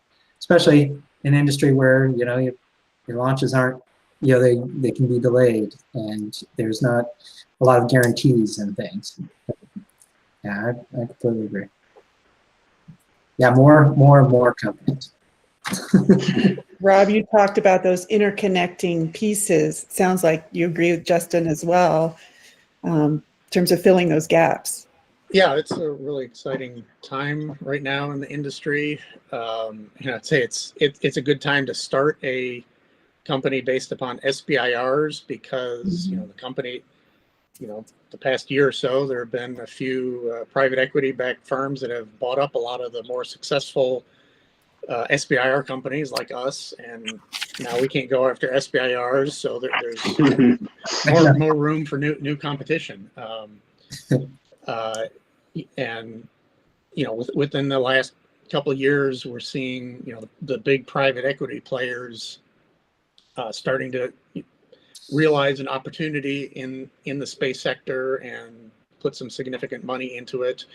We're seeing a lot of interesting investments in SPAC companies. That's you know, I kind of question some of the valuations, but on the other hand, they're dumping a lot of investor money into it. That's got to drive, you know, that's going to drive some interesting new stuff. So it's a really exciting time in the space. You know, after when I started out 26 years ago, it seemed like the industry was just going down and down and down, and I thought about bailing out many times. But you know, the past 5-10 years, it's just been amazing. Yeah, Rob, how do you feel about launch companies? I feel like we probably have enough launch companies. So that's not your opinion. We have enough rocket companies. We need some like anti-gravity launch or some, some out of the box launch companies. I think you are, there's still money going into launch companies, but you're starting to see money going into other segments of the industry. And that's what's really exciting to me. Yeah. And you're seeing other industries that previously had no relation to, never thought about space. They're starting to see opportunities and move into the sector. And that's where, that's where the whole space economy is going to reach critical mass and become, kind of self-sustaining. I mean, the U.S. government's always going to be a big dominant player in it, but I think we're going to start to see true commercialization of space over the next 10, 20 years. Did any of you want to expand on the SPAC mention? I know a lot of discussion, a lot of activity. I'm gonna bite my tongue on this one. Justin, you probably. I'm the one who has to be most careful about. Yeah, I know. That's been announced, but SPACs are the greatest. Yeah, I mean, I'm not supposed to say anything, other than what's been in the public release. But I absolutely agree that it is an exciting time, especially when the financial press is saying that your approach and your valuation makes sense. Right. I will add that it's both the consolidations that are happening with Redwire and Emergent, buying you guys, and the SPACs as well. All of that stuff becoming a reality pretty much like last year has totally changed the landscape for raising money for startups in space, because now, where there previously was very few exits to point to say, hey, investor, you have possibility of getting an exit in a reasonable amount of time, that's changed now. So I'm all for whatever's working, and the more capital that comes in the market, the more we can develop. I mean, certainly there will be some SPACs that fail after they go public, like any startup ecosystem, but that's okay.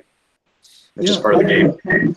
Yeah, we actually had for a long time. We had, it's hard. It was hard to value or put a valuation on a company, because it's like, all right, you're not producing the same product every time. You're in a market that's hard to forecast. A market that's somehow, very often influenced by the political regime. Like, how do you actually say this company's worth X million? And you're right, like the fact that there's been a couple successful cases and groundwork has been really, you're right, the faucet got turned on last year. So. Yeah. Gary, while we're on, just one little aspect of this question, I've heard a little bit of discussion about cryptocurrency infusion into this conversation. As a finance guy, can you talk a little bit about that? And then we'll let Michael jump back in on his question. Well, I'll be frank with you. I only understand cryptocurrencies to the point like I could start to explain to somebody who knows nothing about cryptocurrencies. But I'm certainly not an expert. What I can say is there are a number of interesting potential applications that I've seen described for applying cryptocurrency to, say, commodities markets in space, or transfer. I mean, you could apply it perhaps even to transfer of assets that might be useful for space debris removal. I mean, there's a lot of different interesting use cases for blockchain and whatnot, but I better not talk too much more about it, because I really don't know what I'm talking about when it comes to cryptocurrencies. Aside from that, so get you out of your comfort zone, right? Anybody else thoughts on that? Gary, explain blockchain to us. Yeah. All right. Well, Michael, now you take over here. Justin, I don't want to keep you in the hot seat. Yes, you do. No, I don't. I just sticking with the SPAC just a bit longer. An observation that we had maybe 2 months ago at the prior BMW. There's no such thing as a Netscape moment in our field, right? You could point a little bit to Virgin when they issued their SPAC 2 years ago, and I went on record saying, I'm going to be skeptical about this until it's proven. To Lee's point about crypto, that they came out with their SPAC the same time the initial coin offerings were super popular in the digital space, the crypto space, and I lumped the SPAC, which used to be called a reverse merger, and it had a really bad reputation. So when those ICOs were coming out at the same time, this one instance of a SPAC was coming out, I raised some yellow flags, not red flags, but yellow flags for sure. Now, fast forward, and this came out in their last BMW 2 months ago, Blue Marble Week 2 months ago, which is why we're changing the name, because the name doesn't make any sense.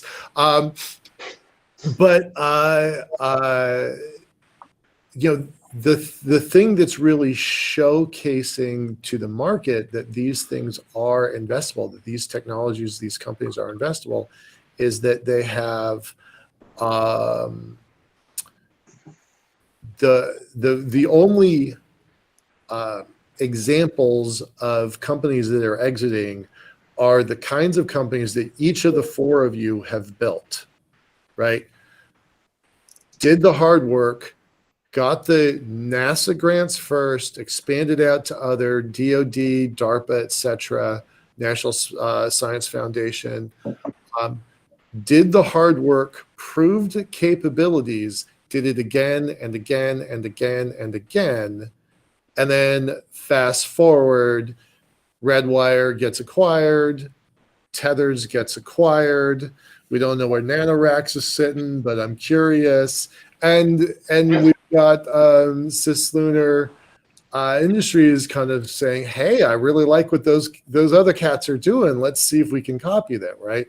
So the only exit model that has been successful is the make the government your client, prove you've got tech, and then maybe you can get some other clients. So I think that's just an observation from the outside looking in. But Justin, y'all are going to go public, right, through a SPAC. So that's a chance for the industry at large to say, okay, there's another example, right?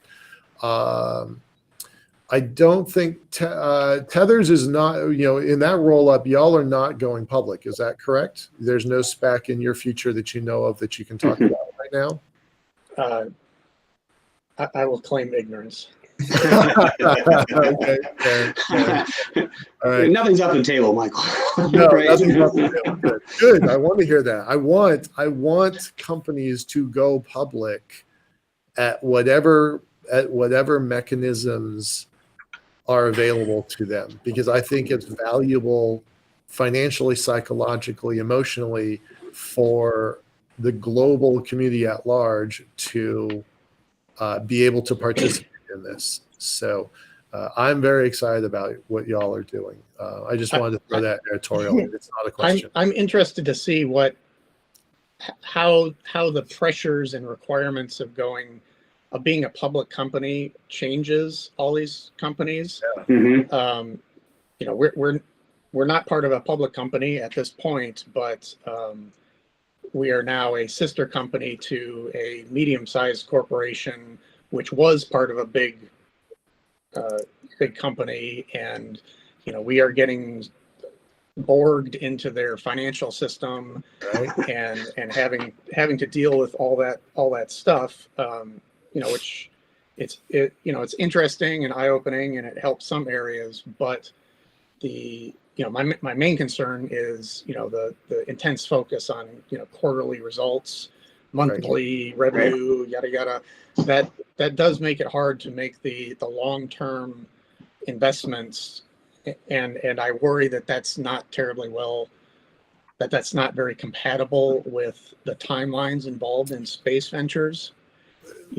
That's precisely why Musk and Shotwell are not taking SpaceX private, public, because they want the autonomy to make their own decisions. And if they have public investors, they don't get to have that autonomy. So is that's in kind of your long-term calculus about what you're doing?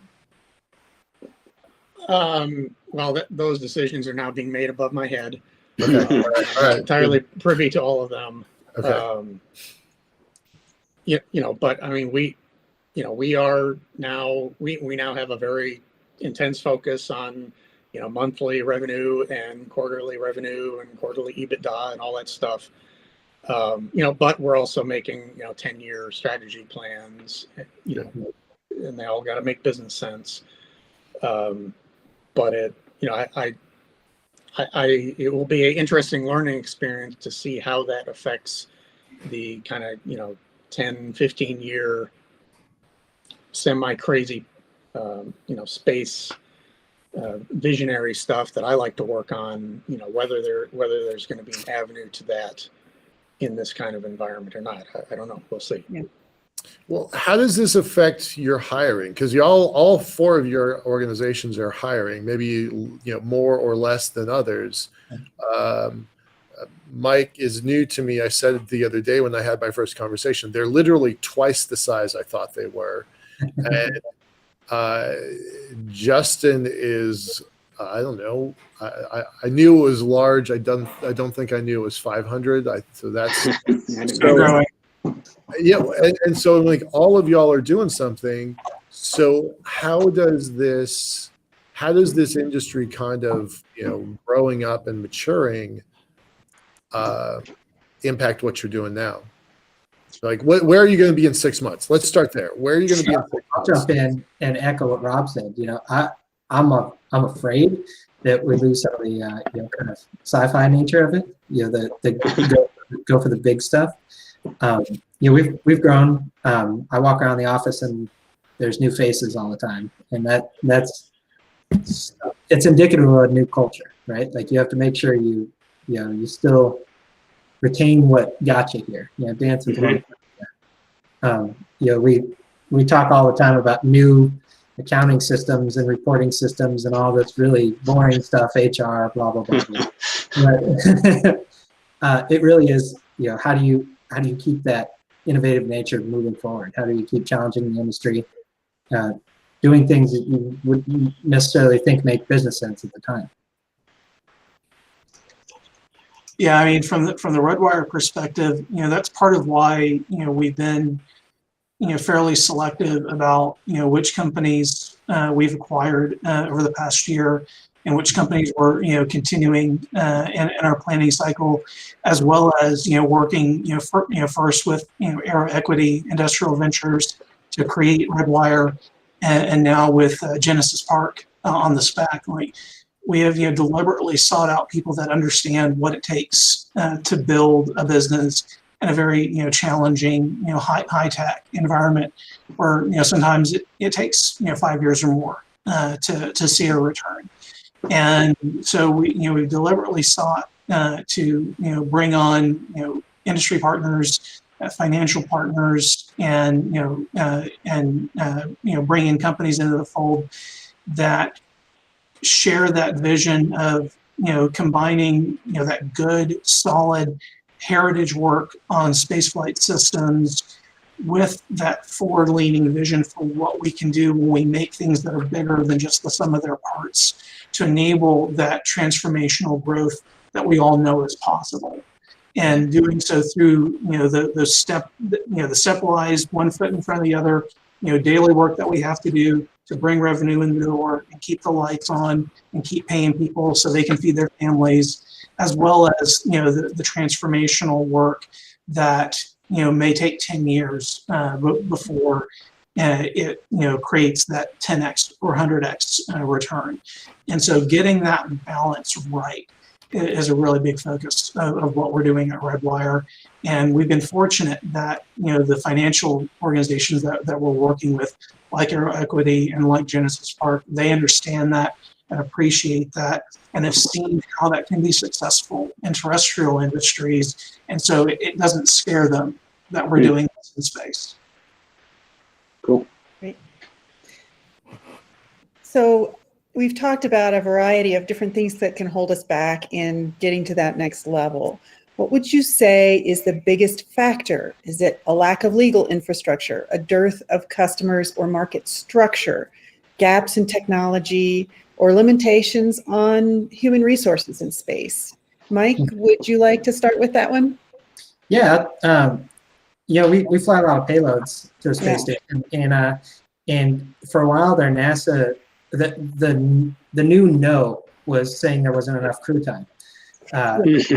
Instead of just telling us, no, Mike, you can't do that. Well, we don't have enough crew time. What right now is that we have crew. So they've come up with new creative ways to tell me no. But I think for one, knowing it used to be so difficult to put things in space. And I think that we're slowly breaking through that.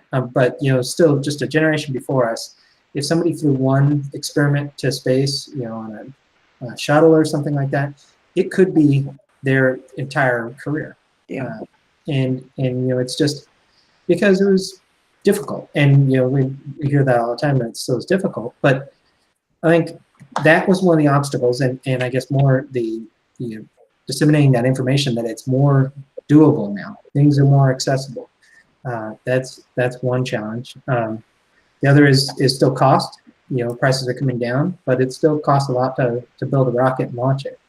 We're seeing a lot of newcomers in that industry, and with a lot of promising results. So that's exciting. The ABLs, Astros, Relativities, Firefly, we're going to see a lot more access. You can't fight the physics. There's only, it still takes this much stuff to get it to space, but if you can get the cost down, the access is increased. Where's that come from? Government as a customer seems to be a wonderful entry point, but as Rob said, hopefully that transforms, transitions to purely commercial applications. Yeah, Justin, I want you to, as a business development person, maybe take a little deeper dive into that one aspect.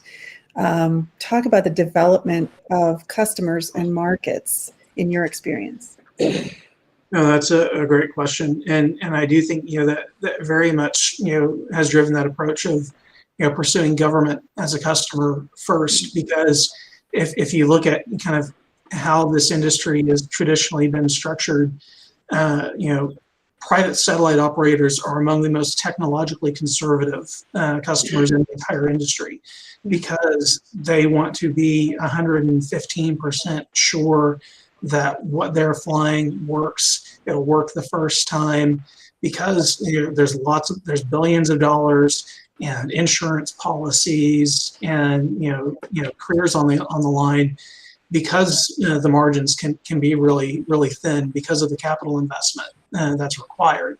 And so they tend to lag behind NASA, DoD, government customers in terms of their willingness to take technological risk, and which is very challenging for a small entrepreneurial company that's bringing a new technology to the space industry. And so the so-called TRL, Valley of Death, is real. And then if you look at Clayton Christensen's work on technology adoption cycles, they also have what's called the chasm between that initial technology development and widespread adoption, and how do you get past the chasm. And so you have to have that sweet spot of policy, technology, and investment that allows those new innovations to thrive and get out of that incubation period. And we've been very fortunate, I think, with the existence of the ISS National Laboratory, with the existence of programs like NASA STMD's Tipping Point program, that have allowed a small company like ours, we're an overnight 10-year success story. But because those policies and programs existed specifically to foster innovation in space technology, and we were able to take advantage of that, we've been able to grow with the pace of our customers, and we've been able to make steady, continuous progress Whereas, you look at, previous cycles, we tried to industrialize low Earth orbit before in the 1980s with the Industrial Space Facility. But NASA saw that as a threat to the space station program, and so it didn't go anywhere.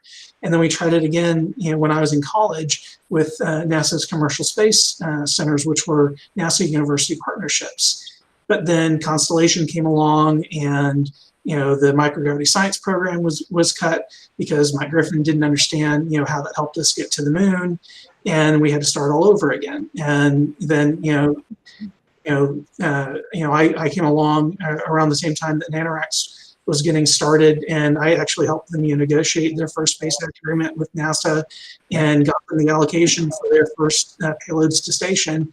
And then I turned around and used those lessons I learned working with them to help CASIS and then help Maiden Space grow. And so what we've had over the past decade is that sustainment of policy, technology investment, and an openness and willingness for NASA to work with entrepreneurs to satisfy their mission objectives that more conservative customers, I don't know, would necessarily be willing to take that risk because of the margins and the business risk involved. And because NASA has been willing to take those technological risks in the pursuit of more advanced technology, in the pursuit of their missions, we're seeing DoD, starting to make similar investments. Because NASA and DoD are making those investments and buying the technological risk down, you're seeing private industry start to get more comfortable with this, and so it builds up that virtuous cycle. But even with the great policies and programs that we've had in place, it still takes time because you've got to actually deliver on what you've promised. Yeah. Go ahead. Very real example of that is we still build stuff out of aluminum, right? You guys have much better solutions. Rob, you have much better solutions. We still build stuff out of aluminum. Everybody's comfortable with it. That's the way it always was. Hi, Taro. Yeah. Rob, no, that's great. Rob, on the innovation side, that's a particular passion of yours. Can you address how far we've come on the road to having sort of a full cycle of all the pieces and parts? So what % of the technologies that we'll need to do a systematic cycle of manufacturing in space already exist?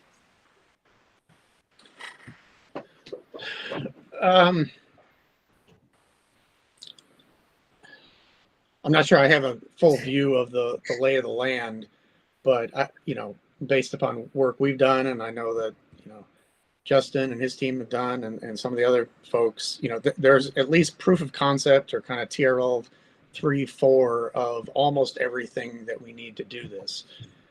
In my mind, at least for the stuff we're working on, it's now getting through that TRL valley of death, getting it proven on orbit, so that it can be adopted into the critical path of a real program. But there's always going to be new technologies and new pieces that need to be brought in. We've got like the basic minimum toolkit, but for a full, robust in-space economy, extracting materials, processing it, turning it into things of value, there's going to be a wide range of almost infinite range of techniques and processes that we're going to need to develop and prove out in space. So there's, I think we as a community are ready to kind of get started, take the first baby steps, but there's decades of opportunity ahead of us. Yeah, so we've got like a Stanley steamer to get us from point A to point B that would actually do the job. But as we get better, we'll be getting to those modern sports cars. Great. Okay. All right, so now I want to transition a little bit to talking about workforce and workforce development, and this is where that piece of paper comes in. I'd like to have you draw a graph, and our audience can feel free to play along from wherever they are.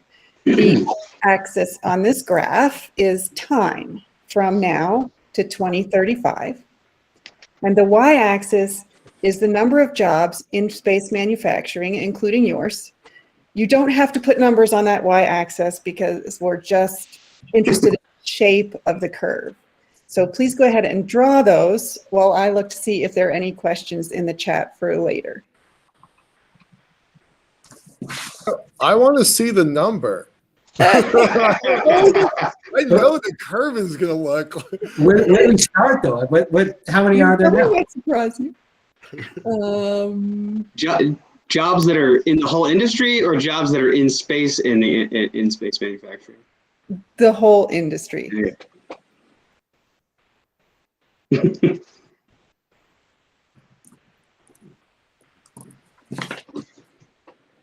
All right. Looks like some pencils are down. Justin, you won an award from the Association of Professional Futurists. So why don't you be daring and go first? All right. Well, I'm going to lean heavily on my futurist training here, and so see. Oh, it doesn't work. Your background is blurring it. I know. Let's see. Let me see if I can turn that background off for a second so y'all can see this. All right, there we go. Our smart technology. Yeah. So what I show is that we've got steadily climbing curve coming out today. It'll plateau for a while in the middle because that's when you start seeing technology adoption and maturation.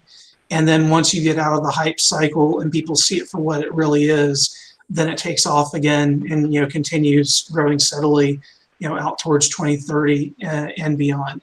So I'm going to be a Clayton Christensen follower on this one. Right, Mike, no cheating. You can't change your graph now. No. I'm ready to go though. Okay. Similar, but I have sharp things that go down. There you go. Very interesting. Nice.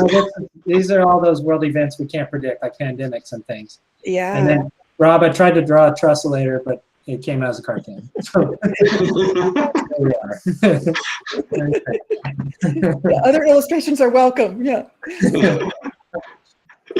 Who else wants to go? Mine's a little tongue-in-cheek because I really don't know, but pointing up and to the right is usually a good angle. I think Justin's is probably more accurate, as well as the little dips here and there. Although I will note, Mike, that despite the pandemic, it seems that the space industry has clipped along pretty good through 2020. So who knows if that holds true in the future, but it leaves me optimistic. Yeah, no, you're totally right. It's probably more constellation program. Yeah. Yeah, right. Maybe a sense. Yeah. Yeah, a sense of the unemployedness of the industry, underemployedness of the industry, right? Right. Rob? So I guess similar to Justin, I predict a little bit slower initial growth rate, kind of constrained by funding availability. But as the technology starts to get demonstrated, some of the early technology gets demonstrated on orbit and it takes hold, you'll see a little bit of a ramp up. And then once you get kind of all the pieces of a supply chain in place and proven, then I think it can grow pretty substantially. And can someone address, Gary, you asked a great question, is this everybody or is this just the people up in space? Can you talk a little bit about each prediction and how that relates to the growth in the percentage of people who are actually in space? Me talk about it? Yeah. Any of you. I'm optimistic that I want to go to space. So hopefully there will be lots of people working in space in the relatively near future in the next couple of decades. But it's hard to predict that aspect of it. But I do think that there's a place for workforce human beings in the loop. A lot of them be robotic though. You could use a current estimate too. How many folks are in space right now, and how many people it took to make them, to get there. Yeah, that's true. I definitely think it's an all of the above kind of thing because to actually scale up this activity so that it drives economic growth, we're going to need a lot of automation to make that happen. But at the same time, as that utilization goes up and we're flying more things to space and bringing more things back down, that decreases the cost of space operations, which makes it easier to fly people to space. And so flying people to space to do things that are interesting to people, I think, is going to be a steadily growing part of the industry, but I don't necessarily know that it's a one-to-one correlation to the overall economic growth of the sector, because it's a lot cheaper for me to build a factory to process Z-band fiber than it is for me to build a habitat that keeps people alive to NASA standards and NASA requirements. And so figuring out how we can get those two things to coexist over the next decade or so, I think is one of the real critical issues in terms of low Earth orbit commercialization and ISS transition, is how we make those two things coexist. Great. Follow up on that. 2 months ago, three months ago now, Tom Murata came in from the FAA. I think most of y'all know Tom probably. And we had a conversation about how many space stations and how many people will be in orbit. People in orbit, right? So if you use the ISS as a rough number 7, we know that China's building a system. Mike, this was before y'all announced that you were doing something, so that was kind of a wild card. So add another 1 or 2, yeah. So there was a guess that there would be between 2 and 6 space stations, active space stations, and I'm not talking about day trips up and down or week-long trips where they're kind of temporary. So Outpost was kind of in that gray zone. So with a number, how many people do you think will be in orbit 5 years from now, 10 years from now? Yeah. And that's to put you on the spot, because I'm trying to get a guesstimate of professionals that kind of know what the heck they're talking about. Yeah, you want the like, optimistic version? I want you what you like when you like. Rob was saying they're doing 10-year projections, so we're just going to copy that. How many people are on orbit in 10 years? At any given time. At any given time, Monday through Friday, June, July, December, doesn't matter. How many people average are on orbit 10 years from now? So 10 years from now, we have, hopefully still the ISS and, its aging infrastructure, as long as there's no leaks. So we have.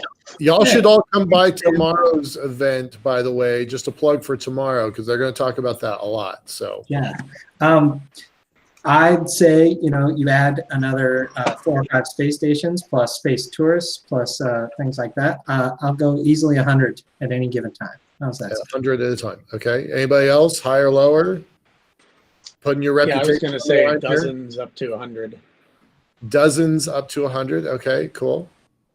10 years, if we're talking 10 years from now, I would say probably on the order of about 20, because we assume that we assume that there will be the Chinese space station, and if we assume that ISS is still being continued in some form, plus either a co-orbiting free flyer or the Axiom module.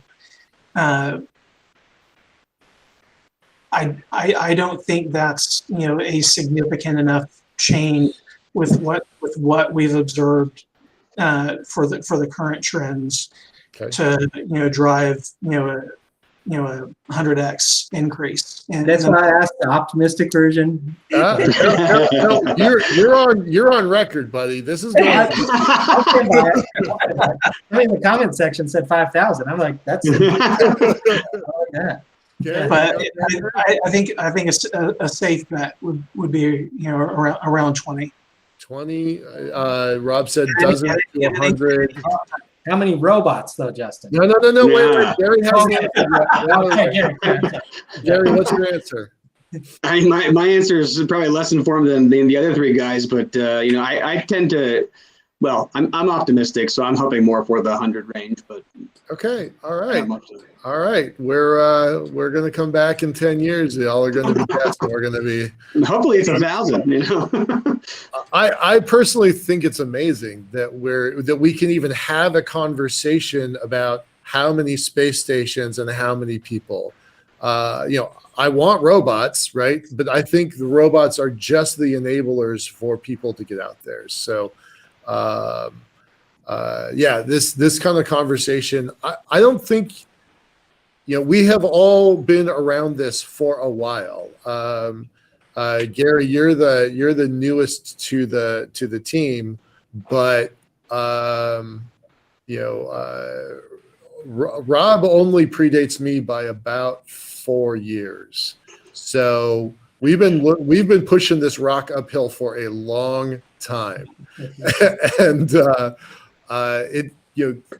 20 years ago we were not asking the question, how many people on orbit, how many space stations, right? We were happy to have the one that was in development. So I feel like we've done a heck of a lot in 20 years.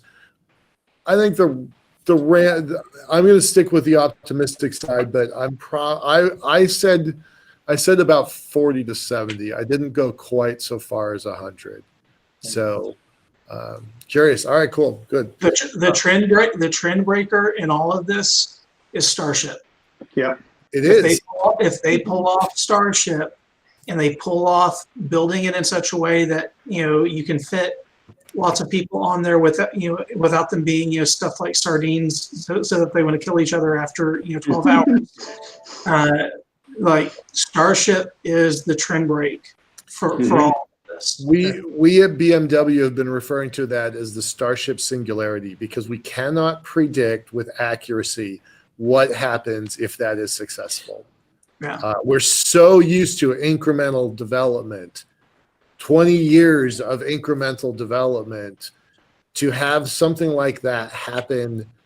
If those very bold predictions of 1,000 ships launching 3 times a day, it changes everything. So I think the idea of a Starship singularity is actually appropriate language.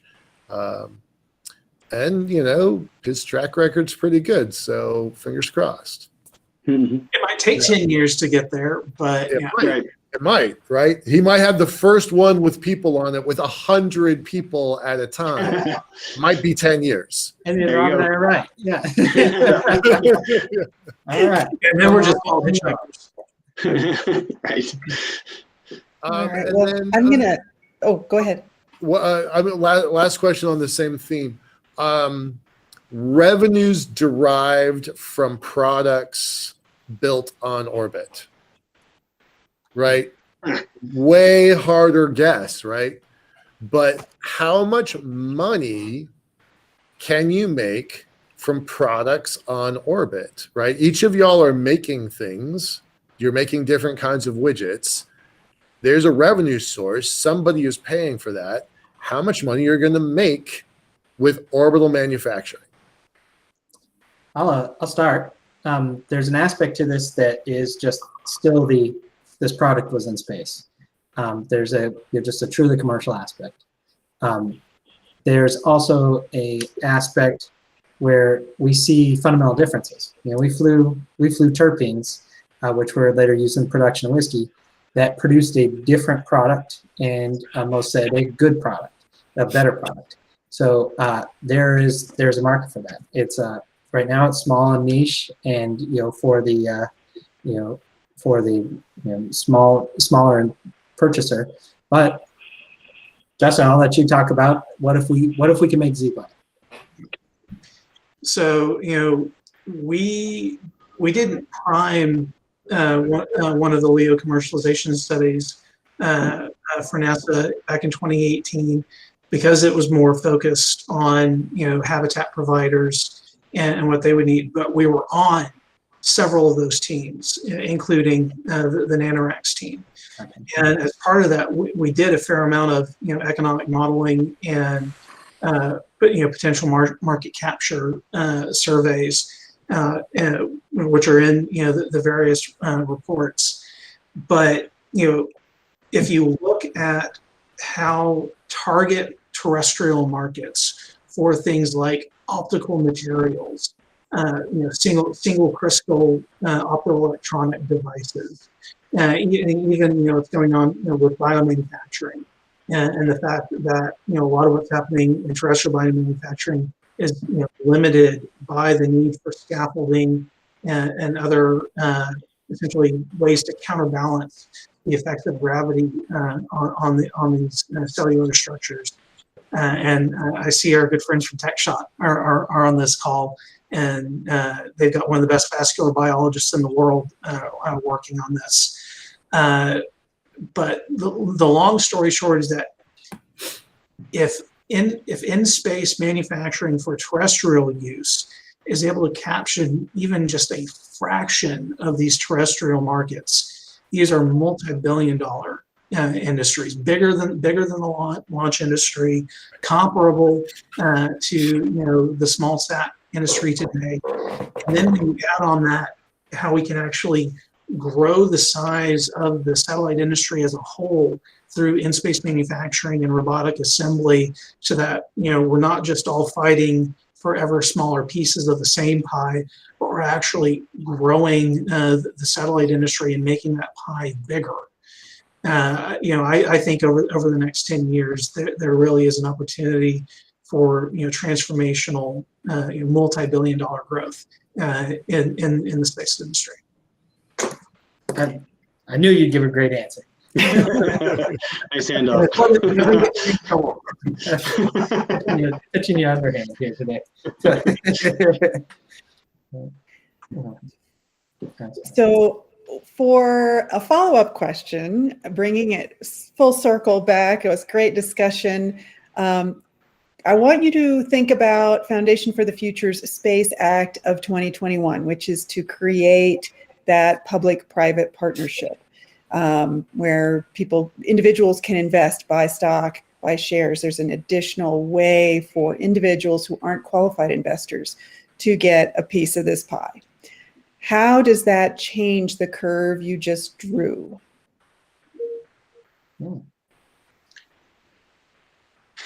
I mean, I think providing that patient capital could make a huge difference to the acceleration of the industry. So, that I like the structure that's been proposed to the extent that I've been able to study it. But yes, I think it depends on.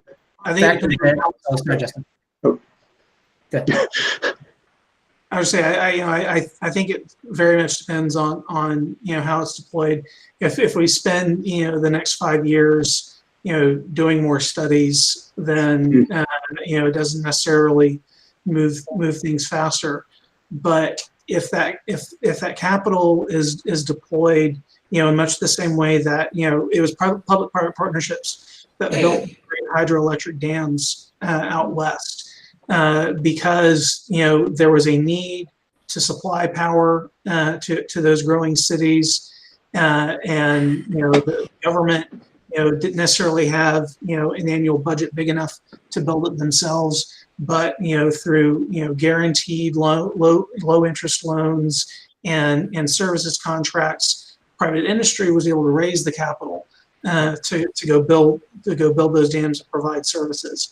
And you see in terrestrial industry, companies like KBR are doing very similar arrangements where they can go raise the capital to build things up front that a government customer or a nonprofit customer needs that their annual budget doesn't allow them to pay for, but they can go pay for services to go return that value back to the investor or back to the taxpayer over time. So I think if that capital is deployed to do useful things in space that generate value back for the American taxpayer and back for the public in a way that is tangible and well understood, then that'll accelerate the growth curve.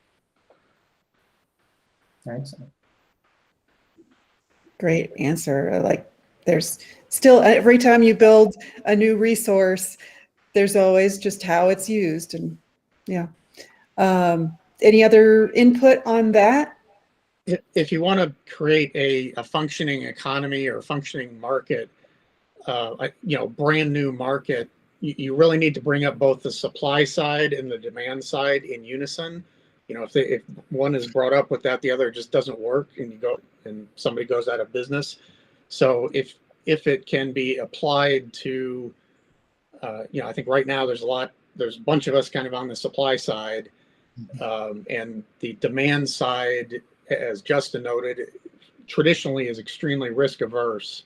So some support of the demand side with a little bit more risk and forward-looking tolerance, so that they can come up together. I think that could really help the situation. Great. Any other comments on that as well? All right. Well, thank you so much to our distinguished panelists, Mike, Gary, Rob, and Justin. We really appreciate your time, both doing your talks and staying on for this discussion. I'm now going to turn it back over to Tim Chrisman, the Executive Director of Foundation for the Future. He's on location in Scranton. Of course. I am. That's right. I am, Lee. And I'm actually in the parking spot for admissions visitors at Lackawanna College, the newly signed on Pennsylvania lead for our Workforce for the Future initiative. So it's exciting to have in one ear hearing about the sort of potential and future of where manufacturing and making in space is going, and then in the other talking with the president of the college about how we can carry on the tradition of Lackawanna College that was founded by miners to educate themselves and lift them up out of just digging for coal for the rest of their lives, and sort of continue that tradition as we look up and out. That's been exciting to do today. And so, yeah, I want to echo what you were saying, Lee. Thank you to the panel, to the rest of you who spoke today. It's been fantastic. I want to transition now to the last part of our new format here, which is the local workshop, where we're here. I'm here in Scranton. I hear construction all night. I'm walking around looking for where the Dunder Mifflin factory is, and I have not found it yet. But I want to have the chance to turn back to our educational partners, the Chamber of Commerce here, and say, look, here's what the space industry is saying about how do we turn Scranton into a space town. And that's what we want to talk about is in our workshop here is with Scranton's workforce, with the fact that 10% of their current workforce is in manufacturing, 11% in healthcare and biomedical, another 8 is in extractive industries. How do we take that and adapt it, reskill it, recertify it, retrain it, and make it so it is something that those of you who are running making in space companies can employ them as suppliers for what you're doing, all the way up through on-orbit servicing of your platforms. How do we do that? And so that's what we want to do as part of our breakouts. I know Lila has more detailed instructions, because if there's one thing I am not good at, it is anything with details. That is so not true, but I'm just so thrilled that you're actually in Scranton and you're actually making connections, having conversations, and just experiencing it and experiencing the people. And yeah, it's awesome. Live from Scranton. Anyways, so we've got so many experts here, not only the speakers, but all of you as attendees. And as we strive to pass the Space Corporation Act, the conversations we have here are really important because they serve the higher purpose of giving us the intellectual fuel to make the case for this public-private partnership for space infrastructure development. So one of the things that a couple people have already mentioned, Lee, Leo, Emily, Michael, thank you. The Blue Marble Week will officially change its name to Conversations for the Future starting in May.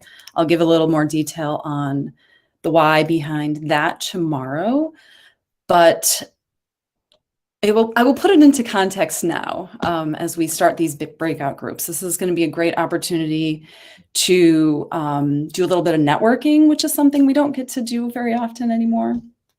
And also just to exchange some really high-level thinking with some really powerful minds. But you know, you don't have to be a rocket scientist to participate in the conversation because, again, this impacts everybody.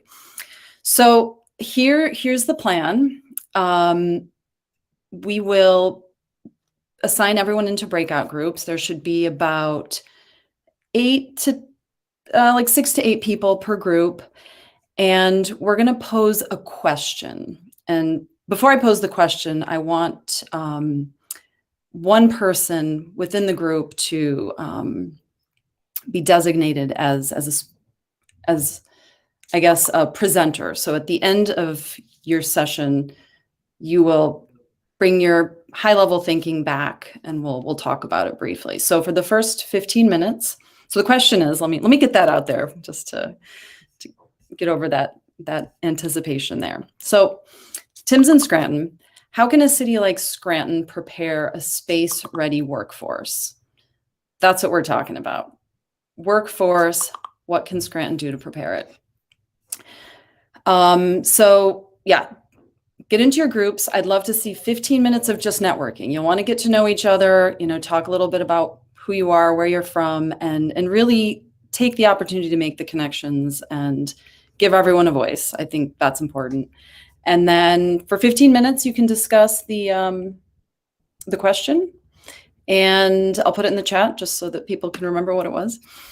And then we'll come back and that one person will report out and we'll go from there. But this will be fun. We don't have a hard stop, but it'll be about 30 minutes in the breakouts. And if we want to linger a little longer afterwards, we can. But tomorrow we actually have a post breakout session happy hour. So we'd love it if you could all just stay on with us and enjoy a little bit more networking.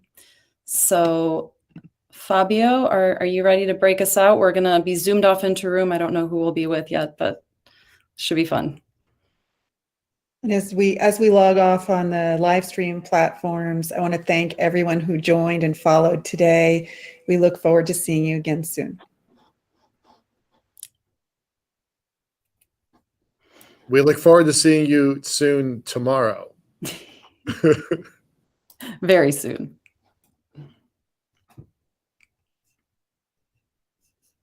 All right, this might just take a minute.